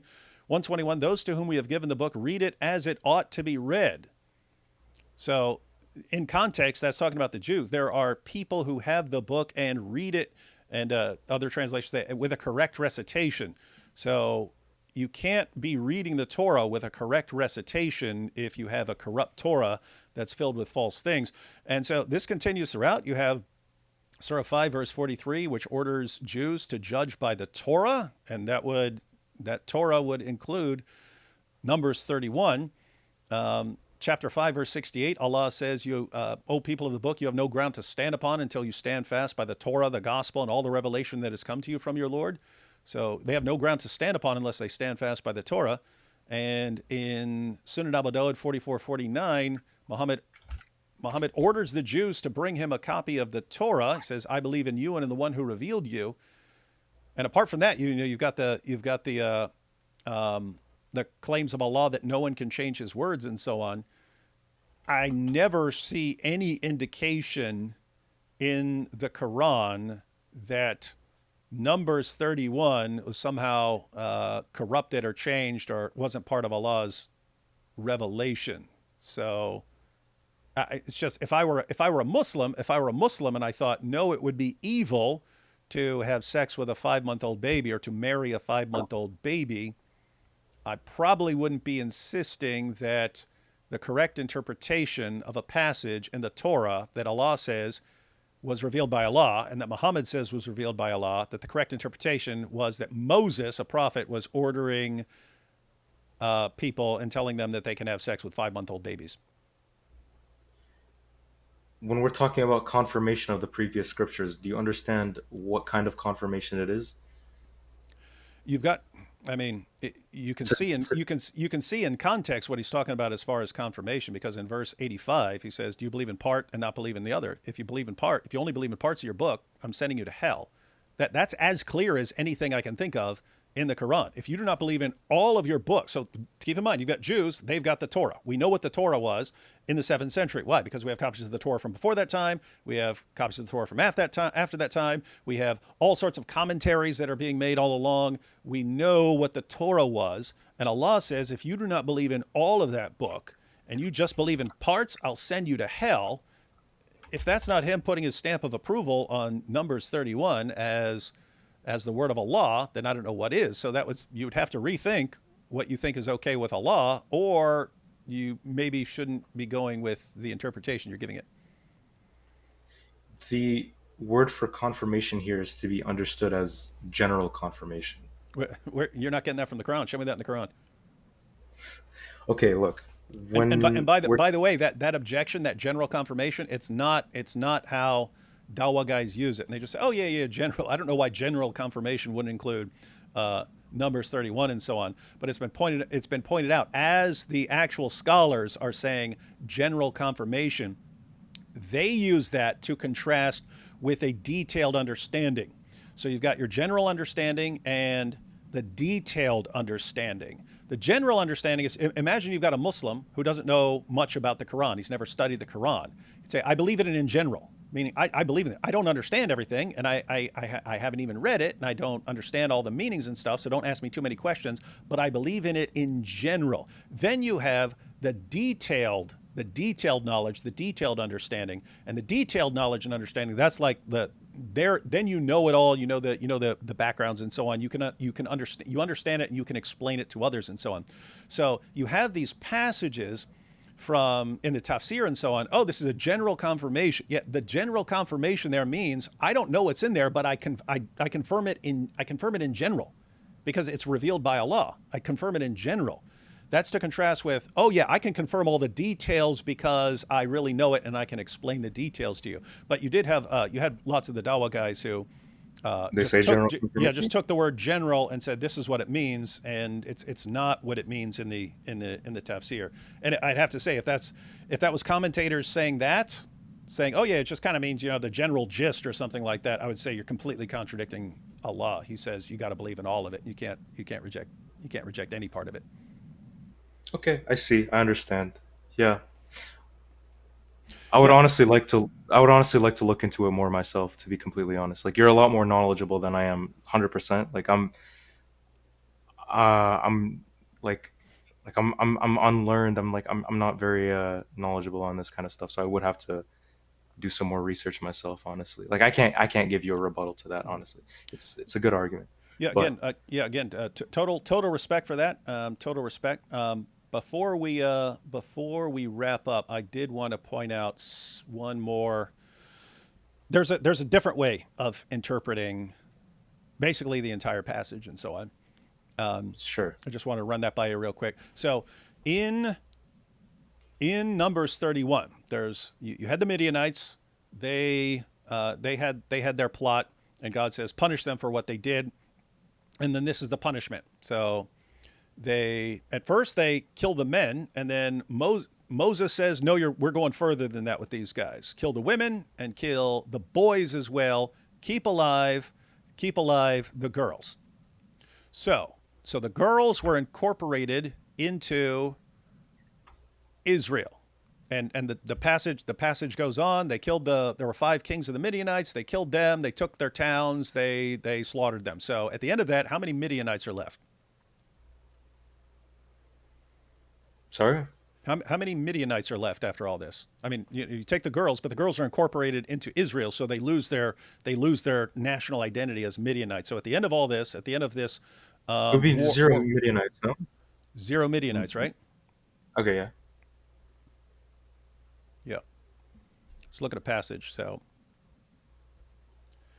this is Judges, Book of Judges, chapter 6. So it goes Genesis, Exodus, Leviticus, Numbers, Deuteronomy. Then you have Joshua, then Judges. So Joshua is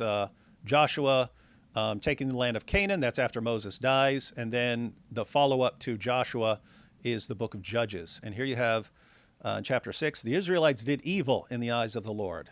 And for 7 years he gave them into the hands of the Midianites. Because the power of Midian was so oppressive, the Israelites prepared shelters for themselves in mountain clefts, caves, and strongholds. Whenever the Israelites planted their crops, the Midianites, Amalekites, and other eastern peoples invaded the country. They camped on the land and ruined the crops all the way to Gaza and did not spare a living thing for Israel, neither sheep nor cattle nor donkeys. They came up with their livestock and their tents like swarms of locusts. It was impossible to count them or their camels. They invaded the land to ravage it. Midian so impoverished the Israelites that they cried out to the Lord for help. So the Midianites invaded, and they were so numerous that it says the Israelites prepared shelters for themselves in mountain clefts, caves, and strongholds. They have to go hide in little cracks and rocks and stuff from I see that. the Midianites. I can understand. Okay, What's that? great. That makes a lot of sense. Yeah, I can see that. Wait. What makes sense? What you're describing. What? Because most people don't understand it when you read that. They go, wait, I thought the Midianites were wiped out, and here's a bunch of Midianites. Yeah, no, like I can see your point of view. Do you mind just explaining a little bit more? Yeah. So again, I'm not confirming that this is the correct interpretation. It's you have some issues that arise from the text. Namely, you basically have a couple of groups that are said at some point to be wiped out. So you have some of the Canaanites and so on. Before that, you have the Midianites. The Midianites are supposedly wiped out. Hang on, Issa dropped real quick. He's back. So you have the Midianites. All the men, women, and boys are wiped out. All that's left are the girls, and the girls are incorporated into the population of Israel. There are no more Midianites as far as a people.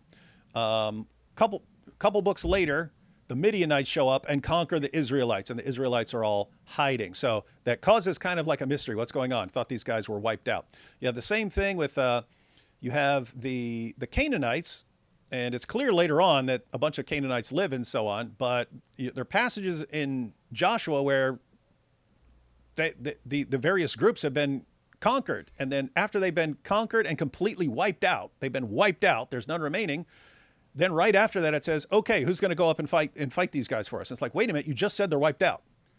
And then right after that, you say, okay, who's going to go up and fight them? You even have, like when they conquered Jerusalem, it says they killed them all and set the entire place ablaze. And then they have to figure out who's going to deal with the Canaanites in Jerusalem that they just conquered and killed everyone and set the whole place ablaze. And it's like, what is going on here? You have the same thing in 1 Samuel 15:3, where God says, completely kill them all. Men, women, and children, kill them all. And their animals too. And so the Amalekites are completely wiped out in 1 Samuel 15. Later in the book of Samuel, later in the same book, David has to go out and fight the Amalekites. And so this keeps on happening, that you have these groups that are supposedly like completely wiped out, and then they're there again later. And so that's kind of one issue. A separate issue is when you read, you have these commands in the Torah to completely wipe out the Canaanites. Just kill them all. Don't leave alive anything that breathes. And yet these commands to kill them all, completely wipe them out, are used interchangeably with commands to drive them out of the land. You're gonna drive them off the land and make them go live somewhere else. And it's like, wait a minute, those are two different things. It's one thing to completely exterminate a population. It's something else to drive people off the land and make them live somewhere else. But you had the same thing from God in the same passage. So look at this. God's talking about how he's going to deal with the Canaanites for them. So he says, my angel will go ahead of you and bring you into the land of the Amorites, Hittites, Perizzites, Canaanites, Hivites, and Jebusites, and I will wipe them out. So he's going to completely wipe out these groups. Do not bow before their gods or worship them or follow their practices. You must demolish them and break their sacred stones to pieces. Worship the Lord your God, and his blessing will be on your food and water. I will take away sickness from among you, and none will miscarry or be barren in your land. I will give you a full lifespan. So God says that he's going to wipe them out. And this is in the context of him saying he's commanding them to completely wipe out these groups. Now, what's it mean? What's it mean to completely wipe them out? Well, look what he says right here. I will send my terror ahead of you and throw into confusion every nation you encounter. I will make all your enemies turn their backs and run. I will send the hornet ahead of you to drive the Hivites, Canaanites, and Hittites out of your way. But I will not drive them out in a single year, because the land would become desolate and the wild animals too numerous for you. Little by little, I will drive them out before you until you have increased enough to take possession of their land. So God says, I'm going to wipe them out. Oh, okay, God's going to wipe them out. These guys are toast. And then he says, well, what's he mean? I'm going to drive them out little by little over time. I'm going to drive them off the land little by little, and they're going to have to go live somewhere else. So we interpret those things completely differently. Wiping people out, exterminating them, and killing everything that lives. That's something completely different from driving people off the land and so on. Anyway, All right. so yeah, you have the fact. So that's one mystery. One mystery is, why does it use drive people off the land as interchangeable with wipe them out? Those are two different things to us. They're the same thing somehow in the Bible. It uses them interchangeably. And you have this mystery of, you have all these groups that are wiped out, and yet they show up again later. I mean, in 1 Samuel 15, he killed everyone.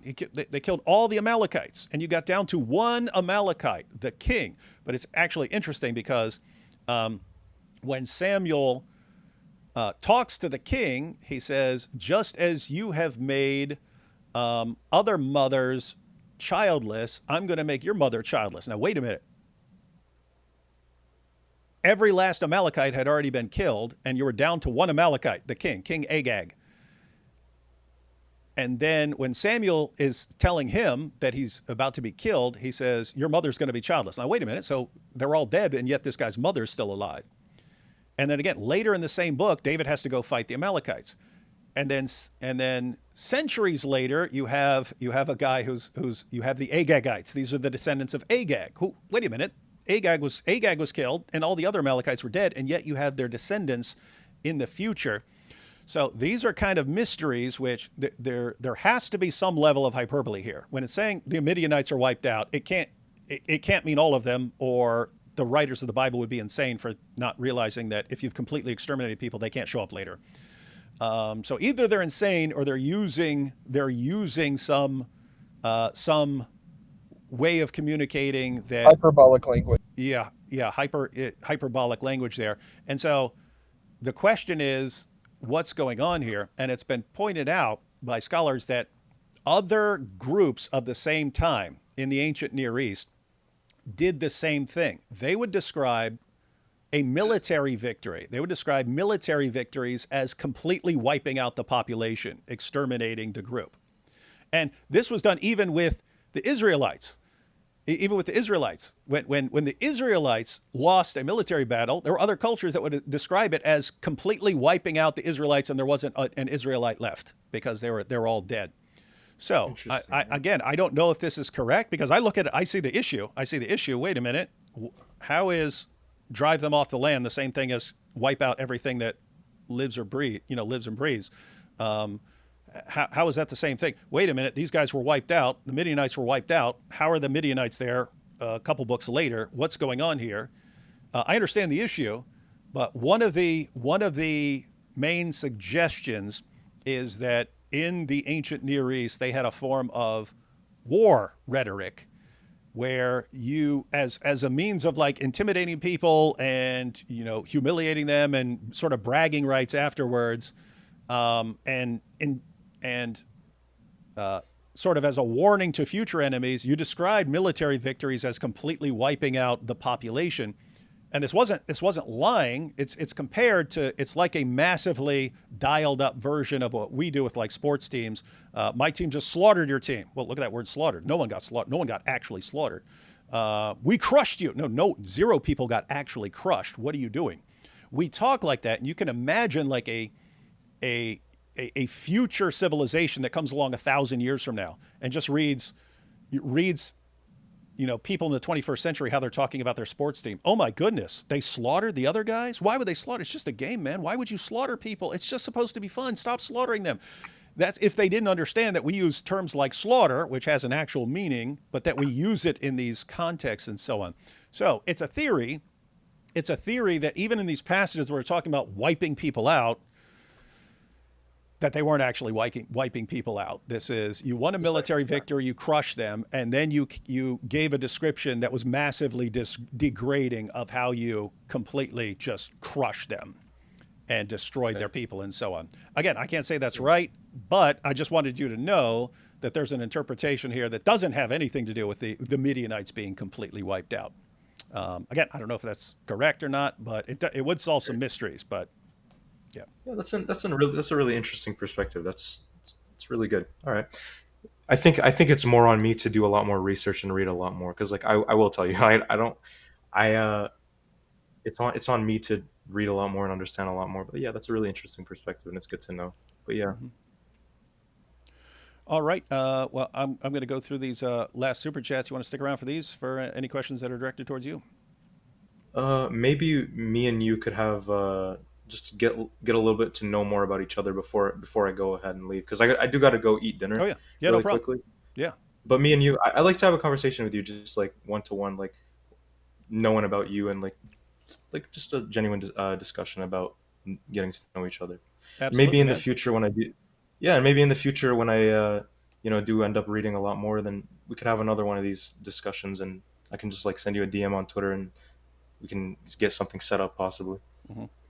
No, and no, you seem really cool. You seem honest, even where we're disagreeing about interpretations and so on. You don't come across as someone who's making things up and just lying and so on. So yep, that's totally cool. And even again, when you're saying I don't know enough about this to comment, so I'd like to study it some more. That's lots of people don't want to say that. They don't want to say, "Oh, I don't know enough about this." They feel like that's hurting them somehow or making them look bad. In my book, honesty makes you look good.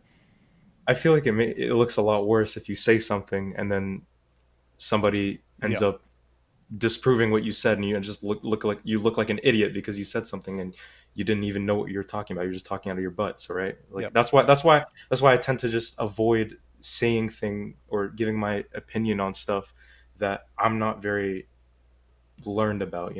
That's my perspective on things. But yeah, maybe in a future time when I do a lot more reading, we could definitely do another discussion, and we could talk about a lot more things and go a little bit more in depth. But yeah, I'd like to know like a little bit about you, if you don't mind. Give me if you want to have a one-on-one discussion stuff, just let me know when. Because in other words, the point of me saying all that was to let you know you're the kind of guy I don't mind. There are lots of people, if you come across as a liar, I'm not interested in really. I might debate someone that I regard as a liar. I'm not interested in really like just having friendly interactions and discussing various things if I think someone like is an evil liar or something like that. So yeah, I understand. So where did you study? Study what? Philosophy. Started in college. This was at Old Dominion University. That's where I met Nabil, and I'd been reading like philosophy, like works, dialogues of Plato and stuff like that in jail and in prison. Never crossed my mind that you could do that like academically. So when I got out, went to school, I was a biology major, and philosophy was just assigned as a gen ed requirement. And it was like on like probably the third class, I was like, no, I like this. I like this way more than other stuff. Um, so I switched to Yeah, I don't. I'd already done a bunch of biology classes, so I was like, I don't want to just drop biology. So I ended up doing a double major, biology and philosophy, and then when I finished that, went on to graduate school at Fordham. So that's where I did my master's degrees and PhD. Yeah, I don't really tend to do a lot of interfaith dialogue or debates. That's why I didn't really want to agree to a debate between me as a Muslim to a Christian, because I can admit that, despite me feeling like I know, a lot of things, I'm still kind of ignorant, and I feel like a lot of people in debate, they can be ignorant about some certain stuff. So when I really do debate, it's mostly between me and atheists, and that's basically what I debate about. So I I could tell you have an interest in discussions with atheists. I could tell that from earlier. that's yeah, that's mainly what I go into. Like, interfaith is really cool, and it's like it's nice to discuss about, but there's so much that you have to go into, and you have to see, oh, what is this verse saying? What does it mean? What's the interpretation? What can you actually derive from this verse? So why is it derived this way, etc. So it's like so many different things that you have to look at, and so many different things you have to, like, put together.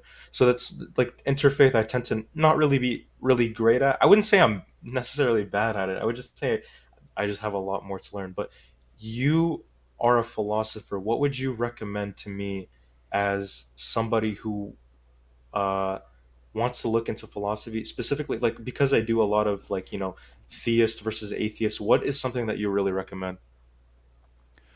Um, yeah, you have lots of like books that are giving like the history of philosophy and stuff like that, and um,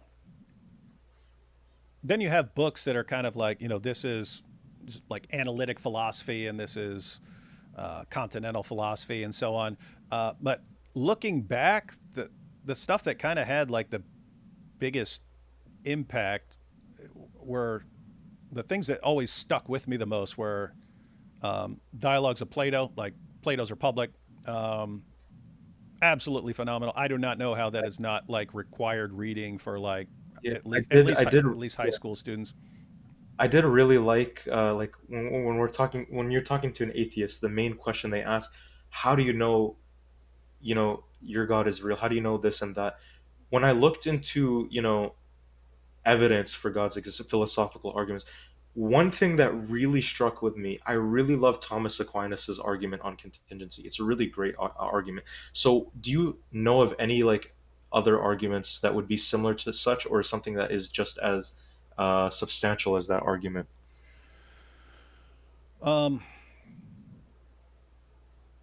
yeah, you have lots of variations on that kind of argument. I mean, he gives multiple versions of arguments, um, but you do have modern people who uh, you do have modern philosophers who like have attacked versions of the argument, and those who kind of tweak the arguments and so on to make them more and more solid. So I can actually send you some. I can ask around to people who are more interested in like the contingency arguments and so on, as far as what the best stuff. I know Cameron Bertuzzi loves that argument and so on. So he could probably recommend some people some modern people who deal with that. But yeah, as I was saying, I always like certain works that I really like. So there was that. But even people I disagree, like, I mean, I say even people I disagree with. I disagree with Plato on all kinds of things, but um, I love the sort of process of thinking through these things, and so I always liked the dialogues, not just of Plato, like Hume's dialogues concerning natural religion. Like, Hume, huge skeptic, and so on. I love the book. It's one of the, I think, one of the greatest books ever written, and so on. Even though I disagree massively with a bunch in it, so you have kind of things like that. Then you have like like the fundamentals, like logic and epistemology and so on. I think like I liked stuff on Bayesian reasoning just because I realized when I was studying it, that's how I think. I think in terms of probabilities. I don't think, oh, this seems like the best position, therefore that's correct position, all these others are wrong.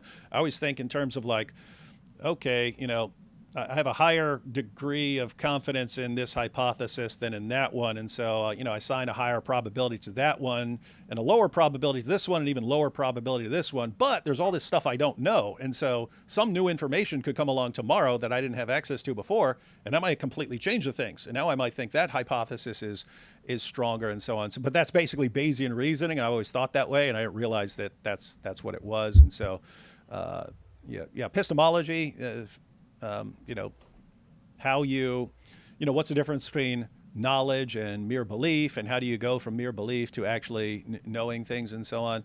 But yeah, it's really philosophy is like so huge. It kind of you have to Massive. figure out. Yeah, you have to figure out what you're interested in, because what you're interested in might be completely different from what I'm interested in. But yeah, if you're interested like in arguments for the existence of God and specifically like contingency arguments and so on, I can get you some recommendations on that stuff. Awesome. So I know you do a lot of interfaith dialogue and debate, and also you're big in philosophy. Do you ever tend to do political kind of stuff, or is that something you kind of just stray away from? Yeah, on some like on certain issues and stuff, but really, at the end of the day, like people ask what's my political position and stuff. I usually say like I'm an I don't care-itarian, and it's just like whatever the rest of the population comes up. Like if they want to go big government, great. The government can take care of lots of people and so on. You want to go small government, fine. Fine. Then you don't have to tax people as much and so on. But it's like that kind of comes. I think that kind of comes from like upbringing. Like I grew up in a West Virginia trailer park. Everyone was poor, and it didn't matter who was in power. Everyone was still poor, and so it's like, okay, we're survivors here. We're surviving no matter what the rest of you guys do, and so you guys go do your thing, and we'll make it. But yeah, it's always like my whole life. Like there are specific moral issues where I would side with some political party over another if it's some important moral issue. But like on most things about the government, it's not that I'm not saying they're not important. I'm just saying I have other things that I'm more interested in. So the rest of you guys, you figure it out, and I'll live with what you decide. Okay. So who would you say was your favorite or most sincere person you've ever like gotten into a debate or a discussion with? Um,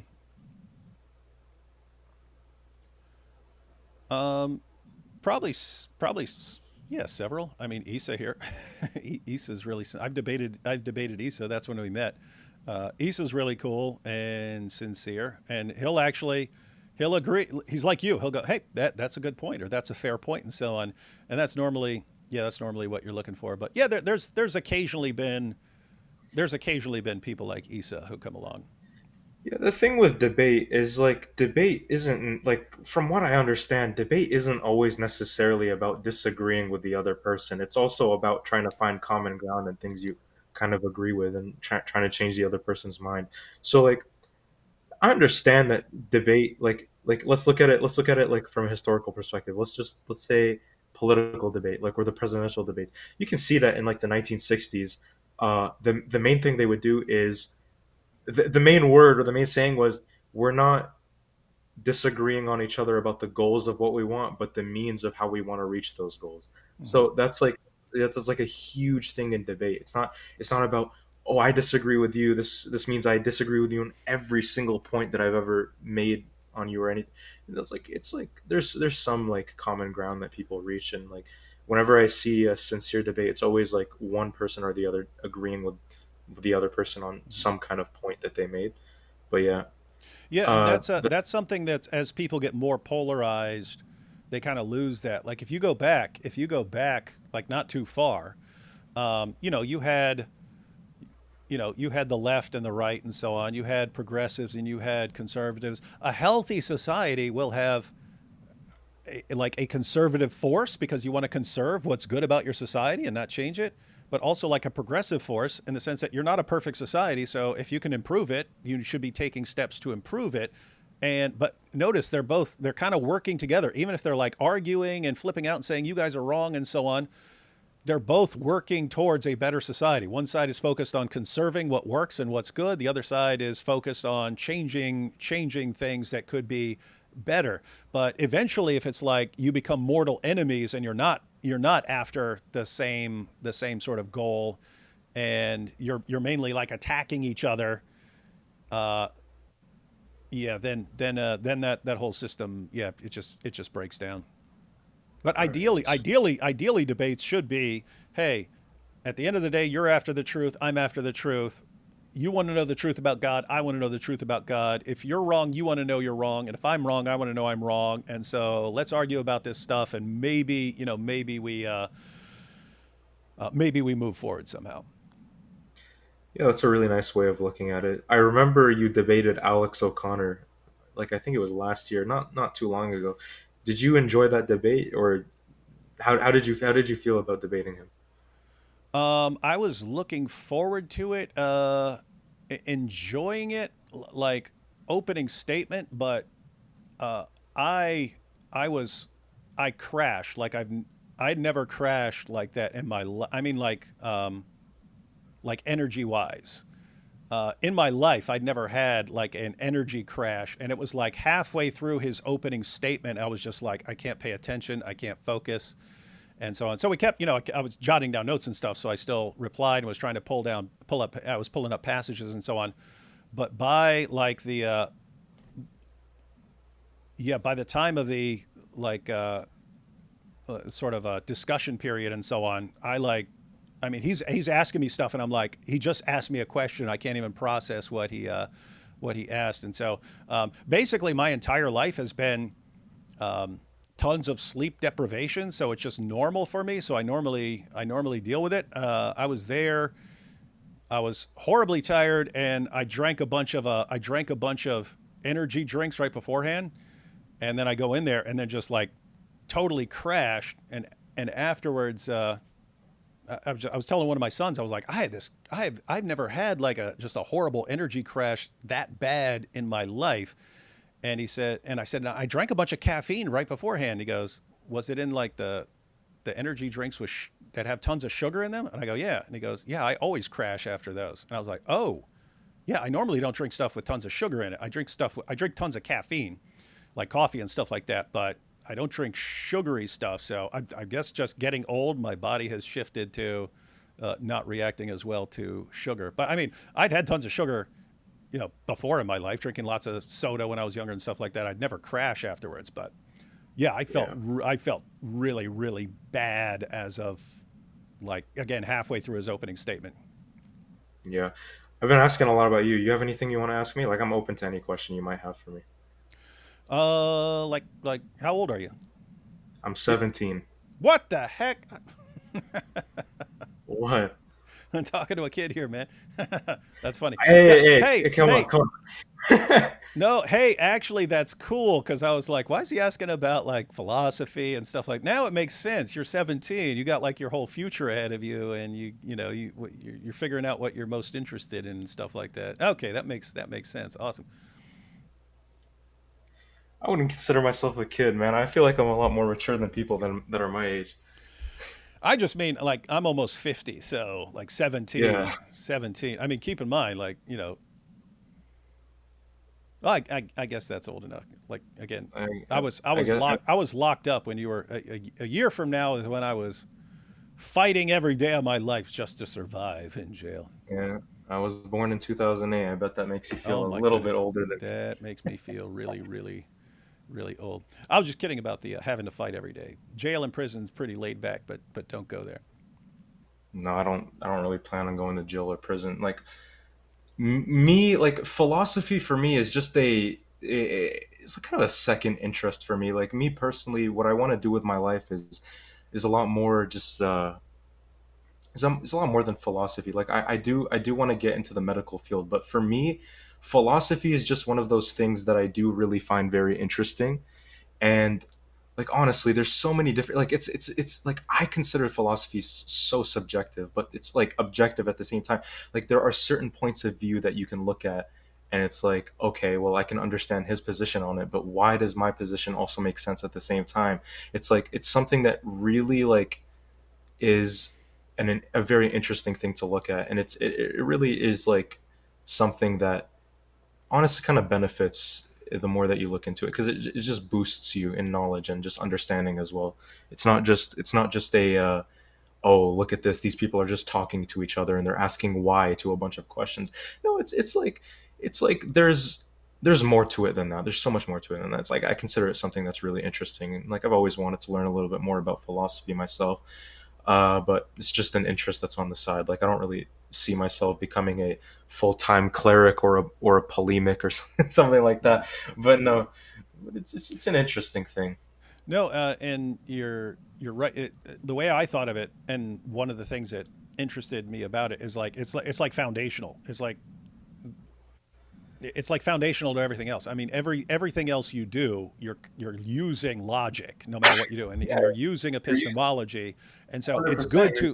good to understand what these things are that you're using, no matter kind of what field you go in. In fact, that's what it is. I became a biology major because I was like, oh, the sciences are like foundational. And then when I started taking philosophy, I was like, no, that's like more. That's on a more fundamental level than even science. But as far as medical, this was a while ago, but people with some background in philosophy do significantly better on like the MCAT, the LSAT for people going to law and so on. Yeah, But it's yeah, 100, because they, 100%. yeah, Yeah, because there's a ton of like ethical and moral and like tons of those questions on there in the mhm, MCAT and the UK. So yeah, it yeah, makes mhm. Yeah. And absolute so sense why that would.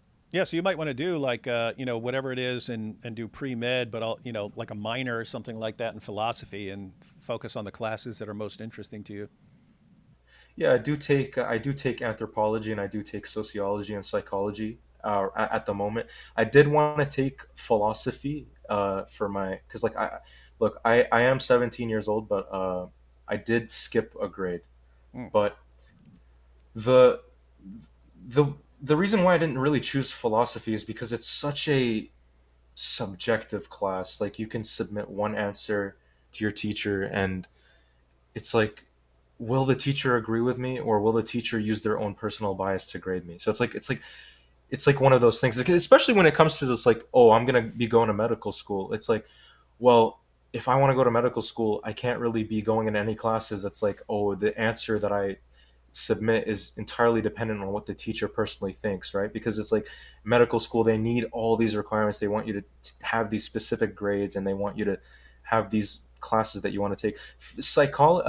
Philosophy isn't really one of them, but psychology is a really huge one when it comes to medical school, and that makes a lot of sense because psychology is how human thinks. It's tunes into a lot of the human brain. So it's like obviously you'd want to have that in your medical career. But philosophy is one of those things that I really did consider interesting, and it's like I'm really open minded to it as well. Because y- I'll tell you something like I as a Muslim, like I have strengths in my faith as well. But like as with anybody, like you have doubts to your faith, and you want to read, and you want to learn, and you want to see, you want to have answers to all of your questions, right? So it's like the the doubts that you have, in my opinion, are good because they train you to think, and they train you to learn, and they train you to look into like a lot of different stuff. So it's like if anybody's like having any doubts, it's not necessarily a bad thing. It's just like it trains you to learn. It makes you be open to learning different things and changing your mind possibly. So it's like despite me having doubts with my faith, it trained me to learn and look into different things, especially within my faith and other faiths as well. But yeah, I really hope to learn a lot more and just like do a lot more reading, to be completely honest. Yeah, no, and that's cool, and you're at a good age for it. By the time you get like really old, you're kind of locked into positions, and when you're significantly younger, you're kind of locked into whatever your parents say. And there's like that Yeah, window where 100%. you're not as attached to what your parents thought, but you're not completely settled for the rest of your life, and so you got like a window in there. But no, philosophy is um, you're talking about being subject. You're talking about worried like the professor's bias or something like that. And if you get a philosopher, a philosophy professor who's deciding based on like his or, and I've seen some, who's grading you or grading you based on whether you agree with them, you kind of got a crap philosophy professor, Yeah. because the good philosophy professors, they're way more concerned with, are you making a solid case for whatever you're arguing, and it could be the exact opposite of everything that philosopher believes, and they're still looking at it going, he put together a solid, well argued case there, and so he's getting an A. So you can actually look up reviews of professors and see anyone who's got a bad reputation for giving people bad grades because of not agreeing with them or something. Sure. Do you have any other questions you might want to ask me? Like I said, I'm open to anything you might ask. No, not really. Just like in the future, you ever wanted to discuss anything more, and I will get you some recommendations on learning more about arguments that you're interested in. And if you ever something else we could do, if you're ever interested, since you have a liking for arguments dealing with atheism and stuff like that, we could always just, like, if you find a video that you like sometime that someone's making some interesting point or something like that, we could check it out and share our thoughts on it, what we thought were good points or weak points, and ask atheists for their response, and even get some atheists on with us and stuff to see what they think. That'd honestly be really nice. Like, what I usually do right now is there are like certain places where you can enter chat rooms or like voice chats, and you have a discussion or you have a certain topic that somebody presents, and they have their own independent like chat room or voice chat, and they have they have a topic. Here's like, I am an atheist, I don't believe in God, changed my mind, blah blah blah. And like a lot of my time does end up going to like those specific chat rooms where I'm just like, I'm trying to change these people's minds, I'm trying to give them my arguments. It's like, maybe you could do that in one of your future live streams, or maybe you could join me in doing it in one of your future live streams. It's a good possibility, honestly, since you are really big in philosophy. It's like, it's a really good thing that you could probably do. And I honestly think that it's something that people would be really interested in seeing, just like you joining different voice chats, and you see what they have to offer and arguing with them on what they got to say. I feel like it'd be really interesting, to be honest. Might need to have some. We might need to get some atheists in here. We've been focusing a lot. I mean, it used to be like that, more on this channel, but yeah, been mainly dealing with Islam for a while. So, Yeah, no, I atheists, understand. Like, enough. Your free pass is over, atheists.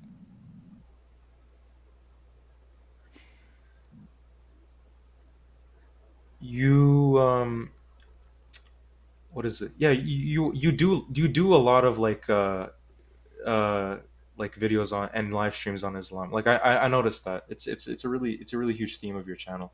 It's like, I don't like have a problem with it, because it's like anybody can go and talk about what they want to. It's not something that's wrong. Like, I remember one of your points was, well, the Quran says this about Jews and Christians. Why can't I offer my own perspective on what I think is my, like, it's like a solid way of thinking, to be completely honest. Like, I understand. But on the issue, like, as far as going back and forth on Islam, it was I'm more, because my background as an atheist, I'm more interested in arguments dealing with atheism, as far as like, Yeah, like I would assume that's like more interesting to you, especially because you used to be an atheist. Like, you definitely have a lot of fun arguing with one and just like giving your arguments, and like yeah. a So lot of. yeah, no, I'm more interested in philosophy. I'm more interested in objections of atheists and so on. I'm more interested in psychology. More interested in science, although I've kind of never gotten back to science after I graduated. But I'm more interested in these things than I am arguing about hadiths and so on. It's like I ended up here because my best friend in college was a Muslim, and I started going into the sources for that. I'd interacted with some Muslims, and I had a good Muslim friend in prison for a while. But I only read I read one book, and then I read like the tracts, the pamphlets that they would give me, and so on, and read a little bit of the Quran, but that was it. But it was like in college where my best friend was a Muslim, and if he'd been something else, if he'd been a Buddhist or something, and was giving me Buddhist points, I'd have been examining those and so on.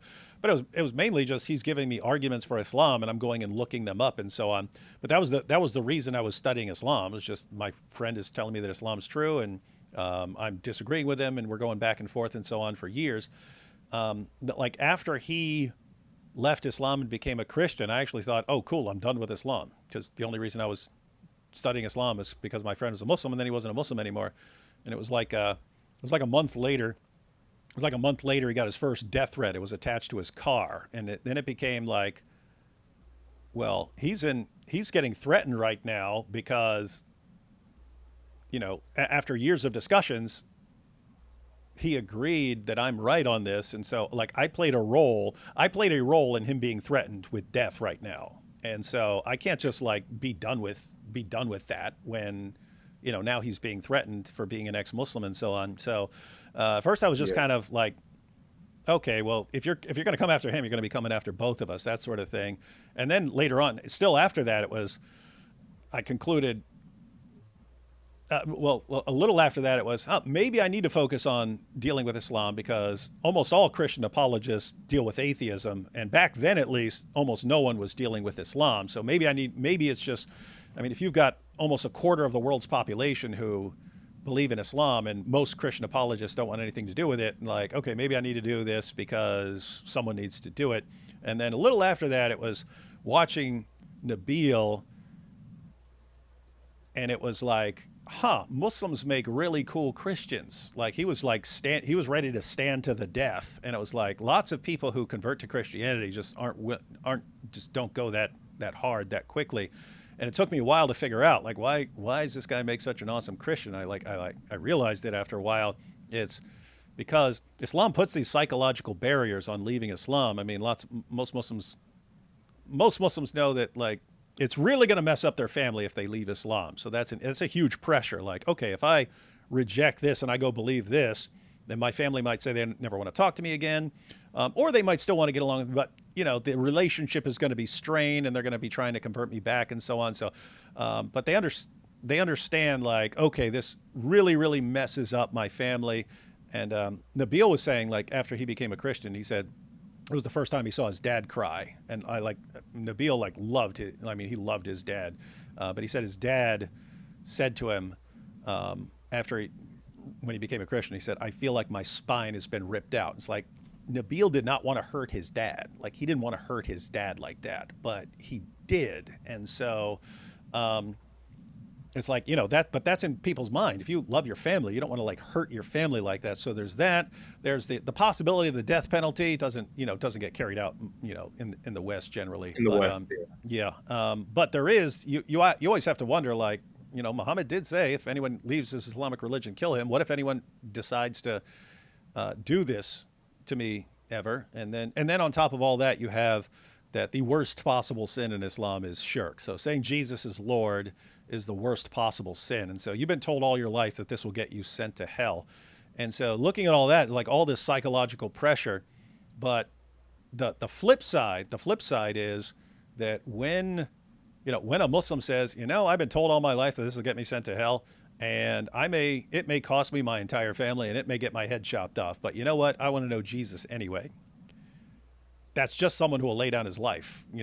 That's just someone who will lay down his life for Jesus and stuff. And so anyway, it took me a while to realize it, but I was like, that's why this guy just went so hard. It cost him a ton to become a Christian. It wasn't like me. I was in a jail cell. And it was just, everything got way better after I became a Christian. Like, everything got way, way better for me. It didn't cost me anything except like giving up my ego and so on. Everything was gain, but like Nabil, it's like there was a big price. He had to pay a big price in order to convert. And so there's just something about, you have to take it more seriously. If you're like willing to give up your life or lay down your life, you have to be taking this really seriously. And Yeah. it's cool because that's, I thought about that later, but it was like, that's how the early Christians were. Like Christian, you can convert to Christianity now, and people say, "Way, yeah, awesome, this guy converted to Christianity, and it's cool and stuff." But it's not like, oh, now, at least in lots of places in the West, not like you're going to be persecuted horribly or something like that, or possibly killed, or your family's going to abandon you or something like that. There are places in the world that are like that, but I just thought it's more similar to like the first century. If you're a first century Jew who decides to follow Jesus as the Messiah, you might be giving up your family, and you could get killed by the Romans or killed by someone else or something like that. This could cost you a lot, even your life. But what that means is you're not converting unless you think you really have a good reason to believe that it's true. It's like, I'm not converting and going to be persecuted, maybe give up my family and maybe get my head chopped off. I'm not going to do that. I'm not going to make that decision unless I am really convinced that there is a solid case for Christianity, which meant that the people who were converting were people who took it really, really seriously, and not just people like, hey, I'll try this out real quick. Yeah. Just a quick question. Like, I know one of the more popular arguments you use is is the al-zut argument. Like, is that a genuine argument that you use? Is it like something that you use genuinely, or is it just something that you use to banter? Because I remember when you were talking about it with IP, you used it. You said that you knew that it had a different interpretation, and you knew this, but you only used it against people who would take the Bible out of context or misinterpret it. So I'm just asking you, like, this genuinely, do you genuinely use it as an actual argument, or is it just something that you use to banter? It's, I would say, more the bantering. I'll say that the passage does sound bad, and it just It sounds does like, sound bad. yeah, it sounds Yeah, like it's a something messed up. With that said, you can't really tell exactly what's happening. So normally you'd give the benefit normally on something like that, you'd give the benefit of the doubt. You'd say, okay, this sounds really bad, but I can't say definitively what that means, and it could be talking about something else, and could at the end of the day be something that someone made up, and so on. So it's kind of a situation like, you've got this story about Muhammad, sounds like something really weird is going on.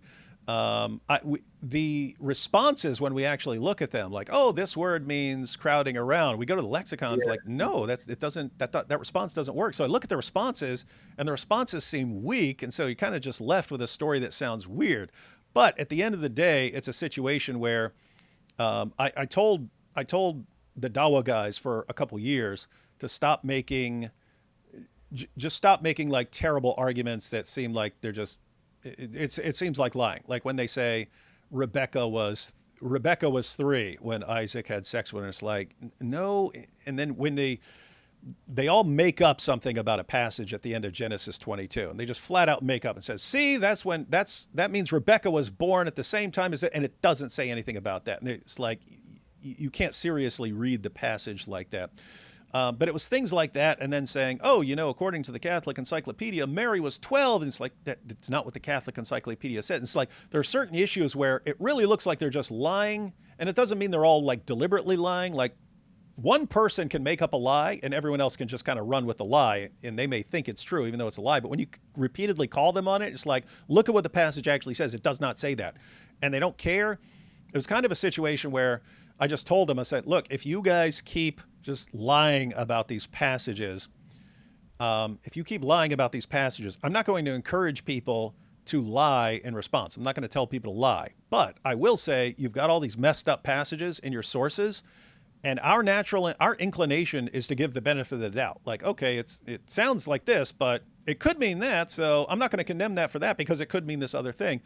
And I said, I'm not going to encourage people to lie, but I will say we're not giving you the benefit of the doubt on these issues. And if we read a passage and it sounds messed up, I'm going to say that it's the messed up thing. And when you argue against it, I'm not going to give you the benefit of the doubt on anything. Yeah, I see. Because the word used is yarkabun, which means like to embark, or I think in some contexts it does mean like crowd or follow, but like it's a it's like, I'll give you an example. There's a word used by Shakespeare, and it's like the word is gayness, but when we hear gayness, we're thinking, oh, is it talking about a gay person? Is it talking about this or that? But no, in that context, the word would have meant something else, like the happiness of an individual, right? Mm-hmm. So like when we're talking about they rode or they crowded, etc., like the word yarkabun has absolutely like no sexual connotation with it, and now it has sexual connotation. No, it did back then as well. We went through Did the it? sources. Yeah. So basically, if it's used with an animal, it means ride, like I rode a horse or I rode a donkey. If you're talking about two people, then it had a sexual meaning. It had a sexual meaning. So we actually went through sources. You can find that live stream where we discussed it. But yeah, Jai and DOC were pulling up passages where it would talk about like a man riding a woman and stuff like that, and it was just referred to sex. And the other thing is, if it's referring to like some spirit beings, it can mean possession, like you are possessed by something. That's why when they say it was the jinn, well, if it's the jinn if it's the jinn riding him, and if it's spirit beings, then it can be possessed him. That's not necessarily Better, helping, yeah. and so on. Yeah, I could probably do more research into that and look into it more. It's a good thing to look into. But yeah, as far as I'm concerned, like the main rebuttal I've seen against it is it just means crowded or. But I'll personally just do more research on my own towards it. I feel like that's a better thing for me to do. But yeah, da-da-da-da-da-dum. I'm trying to think of any questions I might have for you.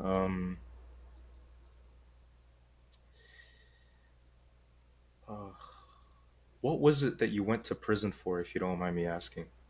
Oh, you don't know that one? You can check out. I got a whole video. I got a whole video on that one where I go through the whole story. But oh, matter of fact, you should watch that because you're interested. If you're interested in like, kind of the moral argument and so on.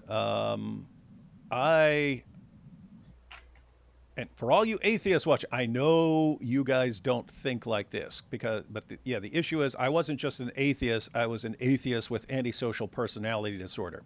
So I don't have normal emotional reactions to things. I don't have normal emotional connections to other people. And so if you believe that everything is ultimately pointless and that all of morality is just nonsense people made up, or it's just things that you've been wired to think, and then I'm thinking, well, I'm not wired to think like that. So if other people are wired, okay, I was born without that gene, and therefore why would I follow your thinking and how you're wired, and not how I am and stuff.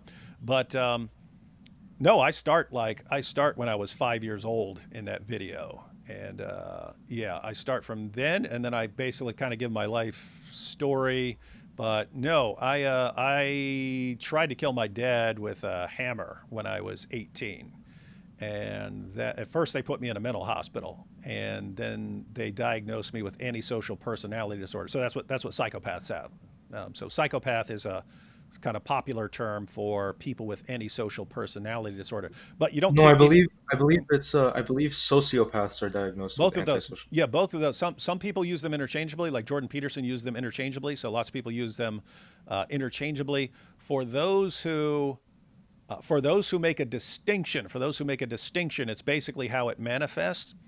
And the saying for people who distinguish the two terms is hot-headed sociopath, cold-blooded psychopath. So the psychopath is more like cold-blooded and calculating and manipulative, whereas the sociopath is more of a hothead. He flips out over things. But what they have in common is they lack empathy. They don't respect norms of society and so on. But they act differently. And so for people who draw a distinction, I'm way more in the psychopath category. But again, you got people who say they're both popular terms for the same disorder. But but you don't. That's not something you keep people in mental hospitals for. Once they find out you have antisocial personality disorder, if you've committed a crime, then you just go to prison. They don't declare you like psychologically incompetent for that. They lock you up. So yeah, went to prison for that. But yeah, I have Interesting. I have an entire video. You can again, since you're interested in stuff on atheism, the video is titled "How God Destroyed My Atheism," and I go through how I came to all these views, what I did as a result of those views, and how all of it just broke down and left me this drooling, pathetic thing in a cell. My personal favorite argument to use against atheism is the contingency argument. What do you say is your favorite, like philosophical or logical argument to use against atheism? It's going to depend on the atheist and on the situation, but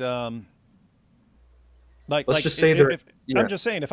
if I'm talking about just like a regular atheist, I'll probably go with like a design argument or a cosmological argument or something like that. Probably my favorite in the terms of like The how, most effective. yeah, I can't even say, because when you're thinking of effective, like the reason like a design argument is effective is because it's really easy for people to understand. Like really easy for people to understand. Wait a minute, look, you can recognize that this microphone was made by someone. Why? It's got all these parts. They don't just go into this order by nature. So someone put this together. Okay, guess what? You are way any cell in your body is like vastly more sophisticated than this. Any living cell, even the most basic cell that we can, not just the most basic cell that actually exists, like the most basic cell that like could even function. So that they actually like Yeah. they actually I'll have like give you an the example. I'll give you what's an that? example. So there's a protein and it's called collagen, and collagen is made up of 1,055 different amino acids, and the way that those amino acids are structured are in a way that is like, let me find it. It's like I don't want to butcher this quote real bad because it's like it's a really good substantial thing. Yeah, so atheist scientist Bill Bryson concluded that there's no rational explanation for the existence of the protein collagen, which requires 1055 amino acids in a specific sequence. So what are the odds it forms? Take 10 to the 230th power grains of sand. That is the amount of grains of sand on 1 billion Earths. Then paint one single grain of sand red and put it all in a pile a light year high. Then you pick the single red grain of sand on the first try randomly. That's that is the chance of Mhm. getting a that's the chance of getting collagen just randomly. Yeah, yeah. So the design argument is really good because it's so easy to understand. It doesn't rely on like a lot of philosophical concepts that people might have to like wrestle with. But yeah, I remember way back from the days of biology, and then I got interested in like intelligent design, like design and biology and so on. But yeah, I remember the math was laid out. I said the simplest, you got the simplest known life. You got the simplest known living cell. And then they do knockout experiments. So even though this is the simplest known cell, like they actually knock out little parts to see if it can still function as life. And so you get to like the simplest living thing that we could kind of imagine is a living cell and so on. And then they said, okay, how many medium length proteins are necessary for this simplest life that we can conceive of? And it was still hundreds of proteins. And then if you're doing the math, now the tendency of atheists is to think, oh, but it's a big universe and weird stuff happens and weird stuff's coming together all the time and particles are interacting and so on. And they don't understand how complicated this stuff is. So you can actually make these upper limits in the realm of possibility. So you can calculate the odds of forming one medium length protein by chance, and you get a number, right? You get a number, the probability of this thing happening by chance. And the average atheist reaction is just, oh, but it's a big universe and it's been around Big for universe, billions. anything could Yeah, happen. yeah, Yeah. it's billions of years and all these stars and stuff. So what, obviously it's going to happen somewhere. And no, you can actually do the math. You can say, okay, they multiply it. You can take the number of seconds from the Big Bang until now, and you say, okay, that's the maximum amount of time you have. Then you can say there are around 10 to the 80th particles in the entire universe. So 10 to the 80th particles in the entire universe. So that's the maximum number of particles that that you have to interact. And then you can say, all right, we're making the speed of light as an upper limit, meaning we'll say that all of these particles are interacting at the speed of light. Now we have the upper limit of what you have. So you've got you could just say, okay, let's assume every particle in the universe is interacting at the speed of light for the entire duration of the universe. That's the most particle interactions you could possibly have. And if you do all that math and then look at the probability of getting one medium length protein, you're not even close to getting one by chance. And yet you need hundreds, and they all need to be in the same spot to all come together in one cell. And it's like, seriously? That's what you guys are going with? Chance? Chance is your explanation?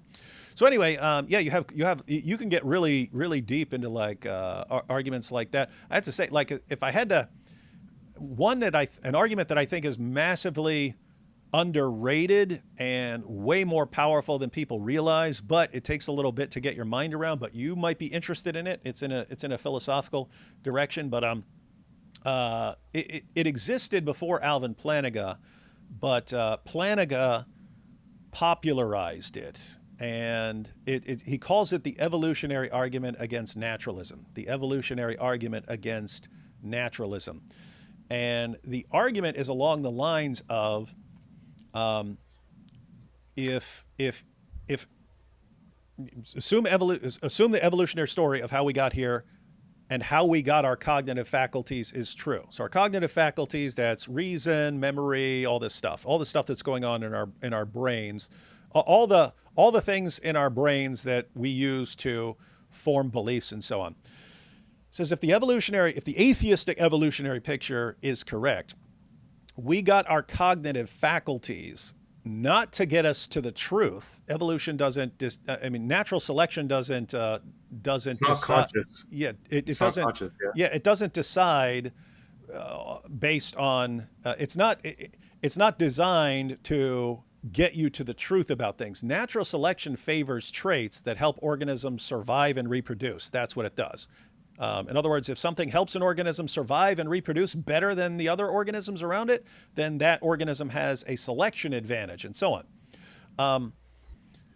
And so you've got that point. And so, wait, what were our cognitive faculties sort of designed, if you want to use that word, designed for? They were designed to help us survive and reproduce. Okay, why would you think that traits that help you survive and reproduce are going to get you to the truth in philosophy and science and all these other issues? In other words, you're basically a more advanced primate, but you have the same abilities as any other primate. They're just more advanced. You have the same abilities as that a rat has. In other words, a rat can learn things. A rat can think to some level. A rat can see another rat stuck to a trap or a glue trap or something like that and realize, okay, don't go near the glue trap. It can learn things like that. So it can pick up it has faculties that help it survive and reproduce. But anyway, here's the idea. If you have this ability or cognitive faculties, they are meant to help you survive and reproduce.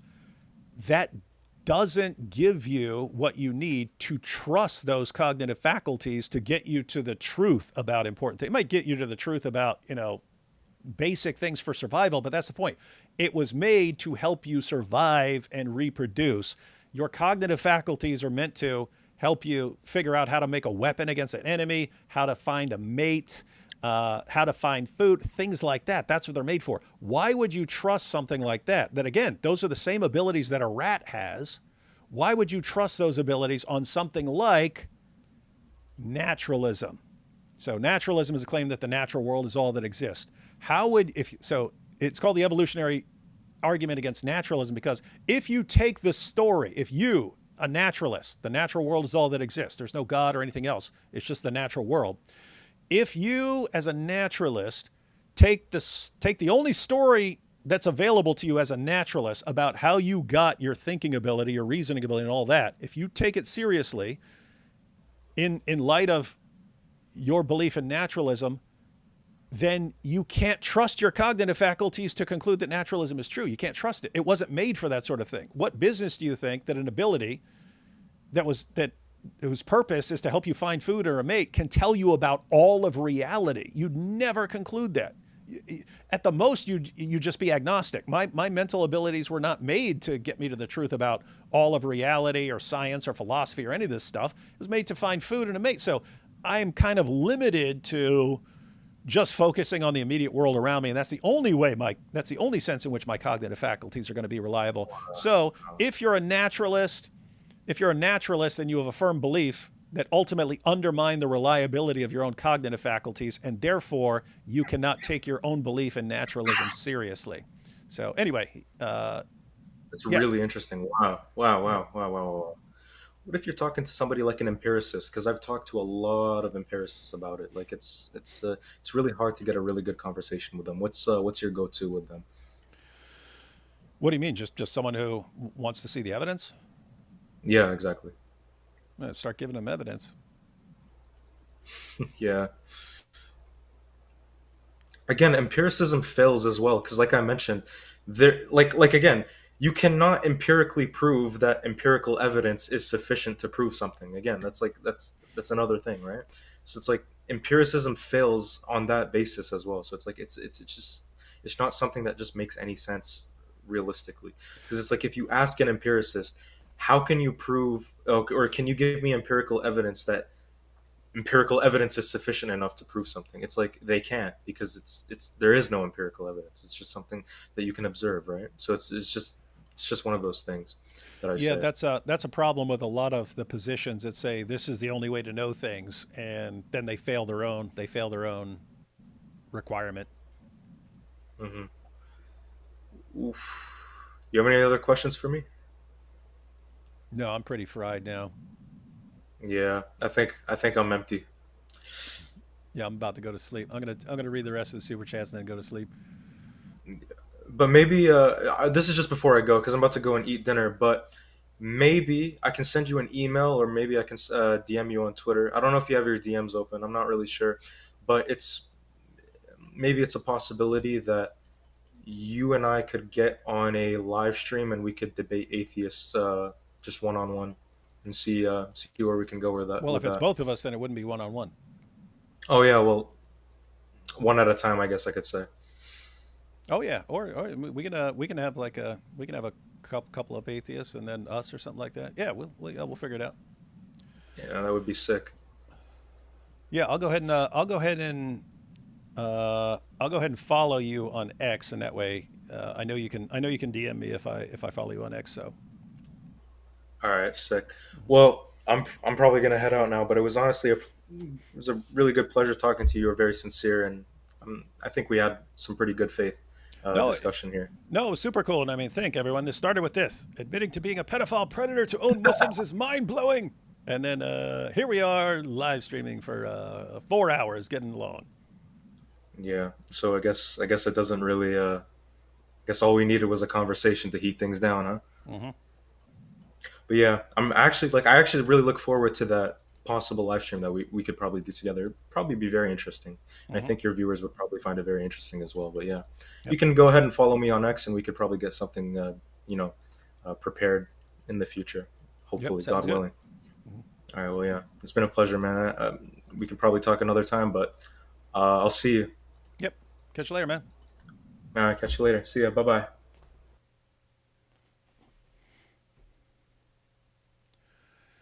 That's cool. He's friendly, Hundred right? percent, Huh? No, super hundred cool because percent. yeah, because super cool because he didn't seem friendly when we were initially just going back and forth. And I'm sitting there calling him a liar and this and that and stuff.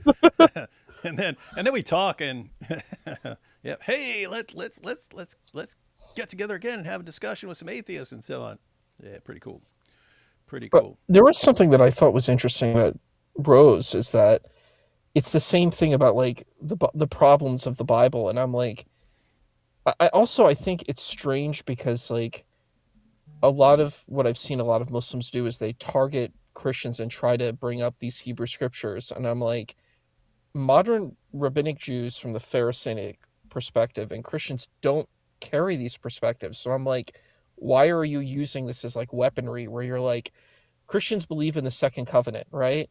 And Jews believe in the rabbinic lineage and injunction of dealing with this. So I'm like, from either perspective, it doesn't work. It's a kind of a moot position, but people keep using it, and I don't quite understand it. Anyway, the point here, Issa, is you don't have to be so hostile and aggressive towards everyone. You can have a friendly conversation. 100%, you're right. 1,000%. It was just that was something that arose to me that I've noticed that point comes up, and I'm like, it's curious. But you're right. I agree. All right, let's go through these super chat. And I am really totally fried because it's been a long week and still looking forward to getting some sleep tonight. He keeps saying chapter 65:4 is us saying command when we're saying it allows. Oh, yeah, he was saying doesn't command you to do stuff, but yeah, it does. Most of us are interpreting that as saying it allows. I don't see how else to read it. Let's see. The Torah regulates a harsh ancient reality by transforming captives from disposable spoils into protected persons with rights and guaranteed freedom. Yeah, my overall perspective is God basically takes people where they're at and then, changes things over time. And we've kind of, you would think we'd kind of pick up on that because we try this, right? We try like, we'll say as the United States, hey, we're going to go over to Iraq and we're going to give them a different government and then they're all going to love freedom and democracy. And it didn't work at all. Well, yeah, why? Because it takes a while to change your mind on these kinds of big issues. And if you're talking about 3,500 BC, you're talking about a completely different world. And you can't even get your minds around how messed up things were back then. Just where the coolest thing you can do for your God is, sacrifice your baby to him and so on. And very, very different world. But yeah, again, something we should have learned now is you can't just go in and tell people, hey, here's a new way of doing things and thinking about all these. You got to kind of take them where they're at. Stepping stones. I was an atheist for 43 years until I gave my life to Christ 3 years ago from trauma and still struggled until I met you guys. Avery, David, Mike, Sam, the Word and I, you guys saved me now in college. Wow, after 43 years. So, interesting. No, that's super cool. Gosh, where was that? That was down in North Carolina. Was it North Carolina? Yeah, it was North Carolina. It was when AP debated Andrew Wilson. And I was talking to a guy there who'd been an atheist a long time. And he said, I was an atheist until I had a heart attack and had a near-death experience. And then he was describing what happened to him in his near-death experience. And I was like, whoa. And he said, yep, I was Christian after that. But pretty crazy stuff. That's the thing that I've noticed about faith. It's not really about logic and rationality. It's about something different. There's a different kind of impact of why people take on faith. And I think these are usually the types of stories I hear too.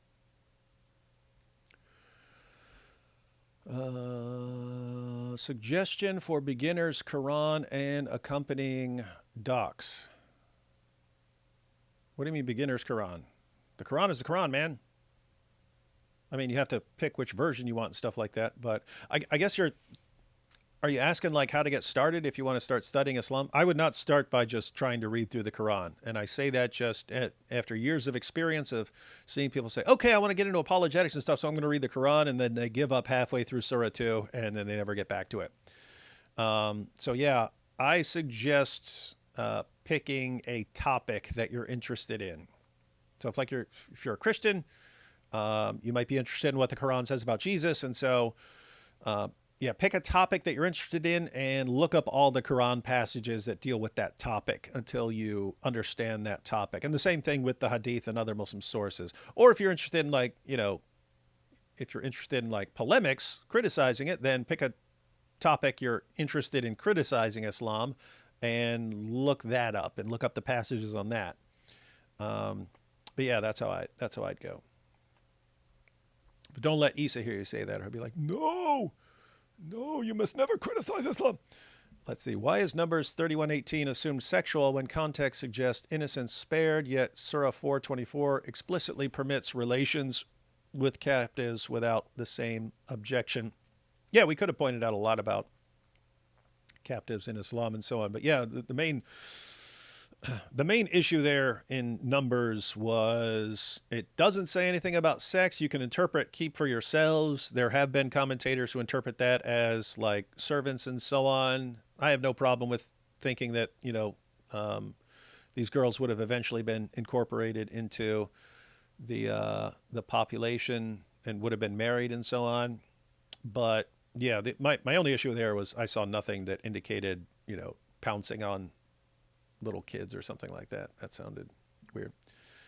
Muslim trainer thought versus Jewish and Christian train of thought. Did we ever claim prophets are perfect? Torah and Gospels are different from the Quran as to how they viewed among the believers of each religion.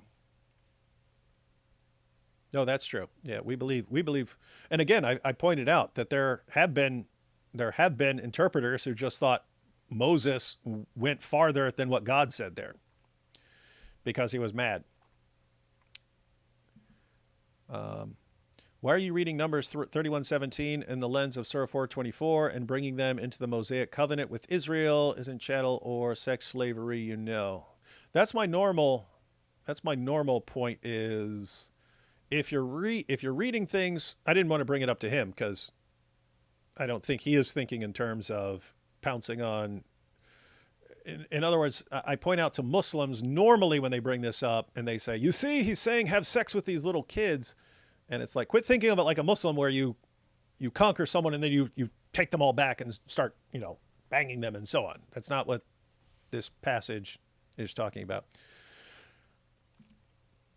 But Jews, but the Torah enough already. Defend your prophet, stop comparing. Well, the point wasn't to defend Muhammad there. It was on the issue of the issue with Aisha and so on. But yeah, first we're talking about me, then Muhammad and Aisha, and then for consistency's sake, what do we do? What do we do with passages? You shall bring her into your home, and she shall shave her head and trim her nails, and she shall also. She is doing these things, not you. Implies consent. I know, again, as Isa was pointing out, it's a different world back then. It's like, what do you do? Like we tend to think like, what's the perfect thing to do in these situations? There is no perfect thing to do. You have options. None of them are ideal. Let's see, read chapters 2:1-5 in the Quran because it says the Quran and previous books that was revealed. So I guess we can only believe the Quran in general. Yeah, it does say believe in all these things. And so if you're going to say parts, then that would apply to the Quran as well. I had a question to ask you. It's something that's so bizarre. I keep hearing this thing called general confirmation. What does that even mean? What is a general confirmation? You must have been listening to something else because we discussed that. So you apparently started daydreaming or doing whatever else you're doing there. No, I pointed out, and this is Jai and DOC pointed this out.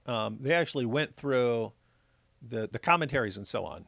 Like, it's basically I think it's in Ibn Kathir, it says something about this is a general confirmation. And so you had apologists like, I think Dee's response and Orthodox and so on. And they're like, oh, you see, it's just kind of condemning it in general. Doesn't mean it's just confirming it in general. Doesn't mean it's confirming everything.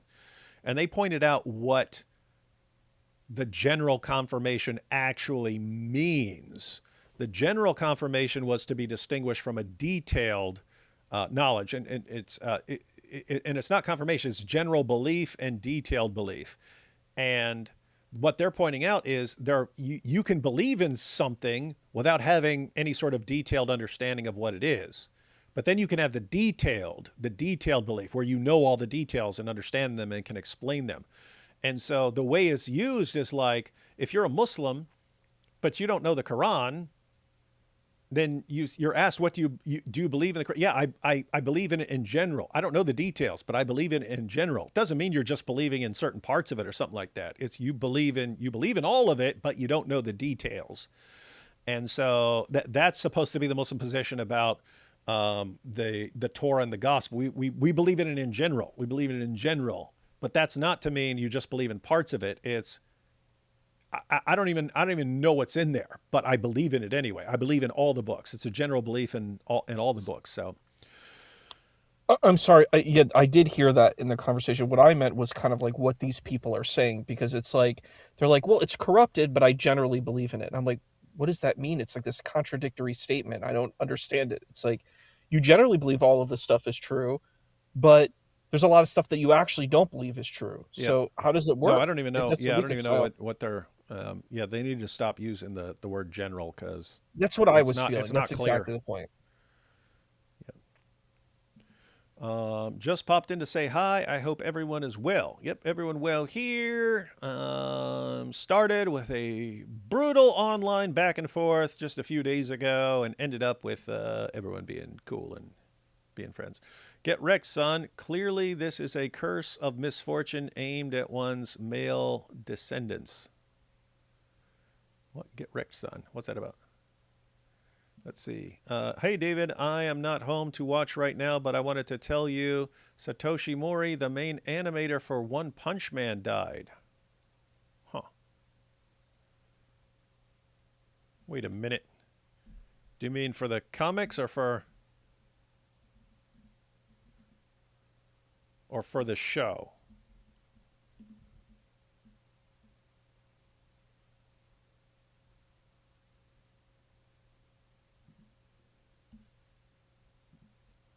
Says anime director Mori Satoshi has sadly passed away after a long illness. He was the founder of Studio Gift Animation and made meaningful contributions to the anime industry as both director and producer. Huh. First season of One Punch Man was one of the greatest seasons of any show ever in history. And then season 2 was not as good. And I heard season 3 sucked, so I didn't even watch it. I'd have to hear otherwise to even watch it. Did I ever tell you about that, Issa? Yeah, I love season 1. I actually No, rewatched again. I mean why I Yeah. ended up Oh. watching it, because that's the only anime I've ever. I saw like 2 With episodes your of Dragon kids, Ball. right? What's that? With your kids. Yeah, Your yeah, kids yeah. were watching it, Yeah, I right? saw like 2 episodes of Dragon Ball Z at some point because of it's over 9,000 when that thing spread around. And I ended up watching a couple episodes, but I couldn't get into it. And but yeah, it was my oldest 2 sons. I was like, I would regularly watch shows. We had the same interest in shows, so we'd watch shows together. My other son, he was watching shows that I was not interested in at all. So when he came up to me one day and said, "Hey, let's watch this show called One Punch Man," I was like, "I'm not interested in anime at all, but I never watch anything with him, so I'll sit down and watch it with him." And yeah, he said, "It's about a guy who's so powerful he can destroy everything in one punch." I'm like, this is going to be the most boring show I've ever seen in my life. It was like 2 minutes into it. I was like, "Oh, this is brilliant, man." Yep. It is. Watched- It's brilliant. Yep, it was awesome stuff. Would you look at Sean's interview with a Christian author of The Great Debate by a Muslim Convert? His recent book is Let the Convert Speak. Sean who? McDowell? Would you look at Sean's interview with a Christian author of The Great Debate by a Muslim Convert? His recent book is Let the Convert Speak. I don't know what Sean you're talking about. Which philosopher does C.S. Lewis owe the trilemma? I don't know. C.S. Lewis. No, I think that was a C.S. Lewis thing, as far as I know.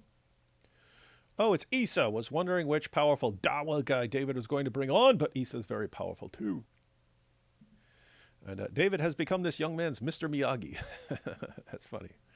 All right, guys. Well, we've been live 4.5 hours. It's funny. It was like what, 10:30. When I think it was like 10:30 when we were kind of wrapping up, and then we started talking. Anyway, yeah, my brain's fried now, guys. I'm going to sleep. Oh, Sean McDowell said Sean McDowell. Hang on, let me see what Sean McDowell's posting. So maybe that will be more clear. Sean McDowell. Oh, he just posted, why are so many Muslims turning to Jesus? It's 1 hour and 14 minutes. Is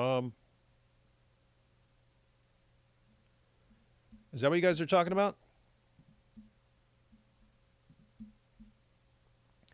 This is why I reject Islam. That's in the thumbnail. And it's why are so many Muslims turning to Jesus? I'm looking for anything else that you might be talking about. No, that seems like the only recent thing about Islam. If that's what you're talking about, we could always go through that.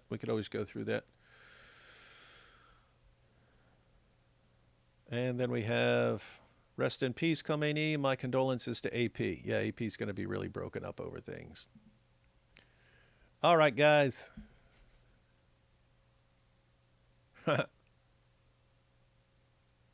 Fun time. It was good. It was cool. Thought that was going to be guy. thought that was Great going to be guy. way way messier based on our earlier interaction, but nope, turned out to be super cool. Super cool young man. And then I find out he's 17. Hey, hold up. Wait, where'd it go? There you go. That kid fried you, David. David Wood got cooked. All right, let's see. Yeah, Sean had a guy about a Muslim convert from back in the day whose apologetics haven't been translated yet. Okay, if that's that interview, yeah, I'll check it out. But remind me if I forget. Because I'm actually interested in that, so I'll watch that. All right, guys, gonna cut out now. Gonna go to sleep. Gonna be cool month, because now it's March 1st. And all you Dawa guys who are watching, playtime's over. It's March.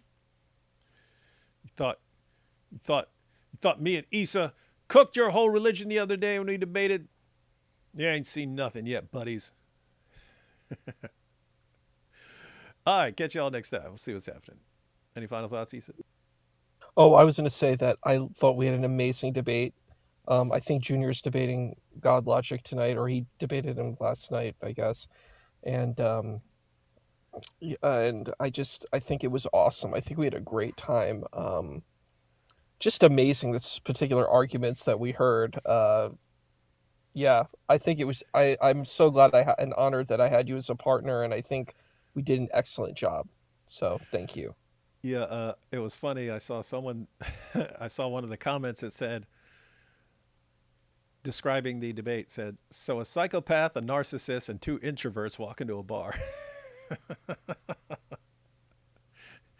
You know what's weird though?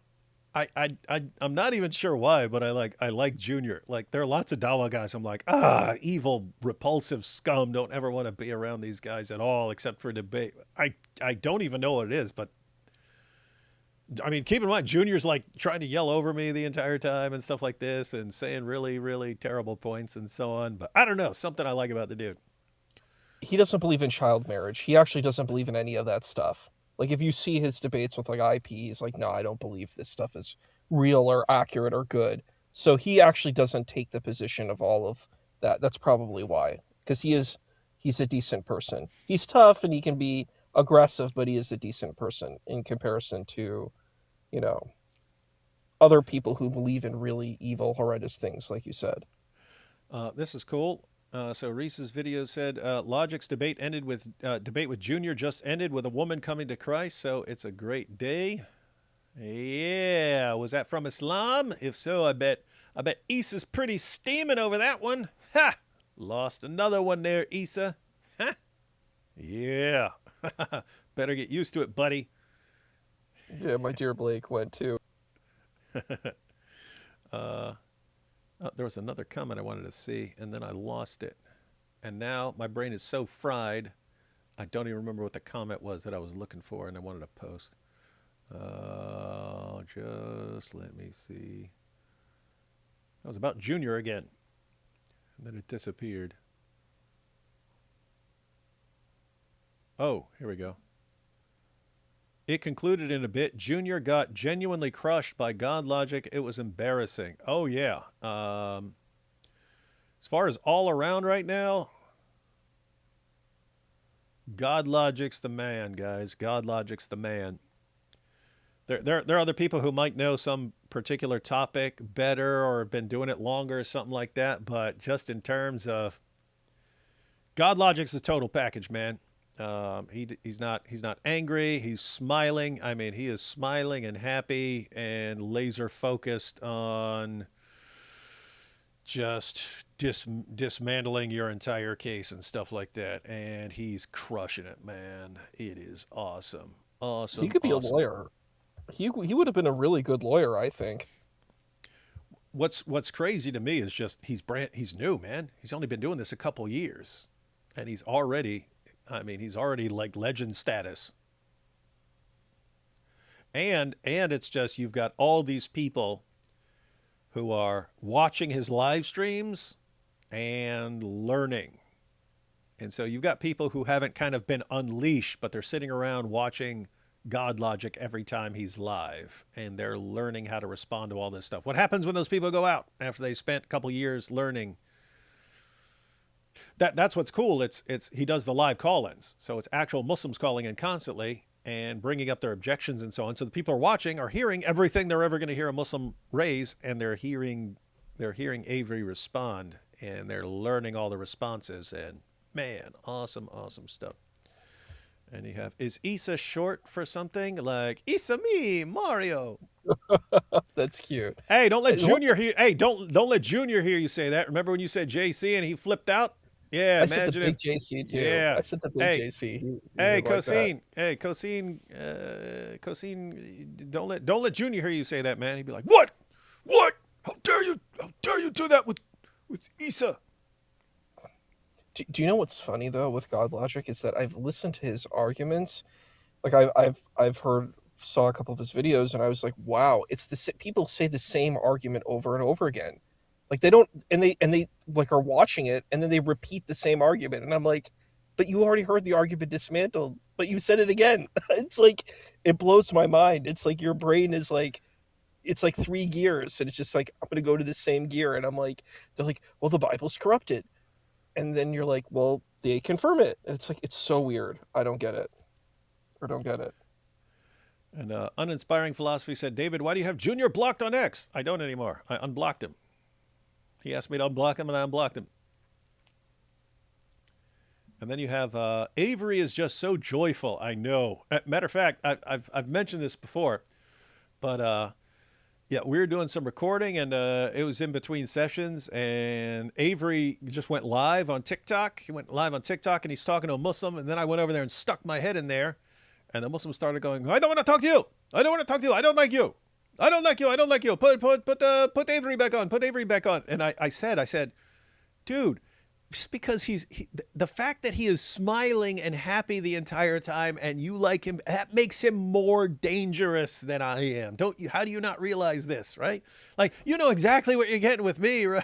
Right? Avery is sitting there like he is your best friend in the world and happy and nicest guy, and he is just crushing your whole ideology. But he's so happy, and like, you think everything's fine. Oh, it feels so good. Oh yeah, having this awesome conversation.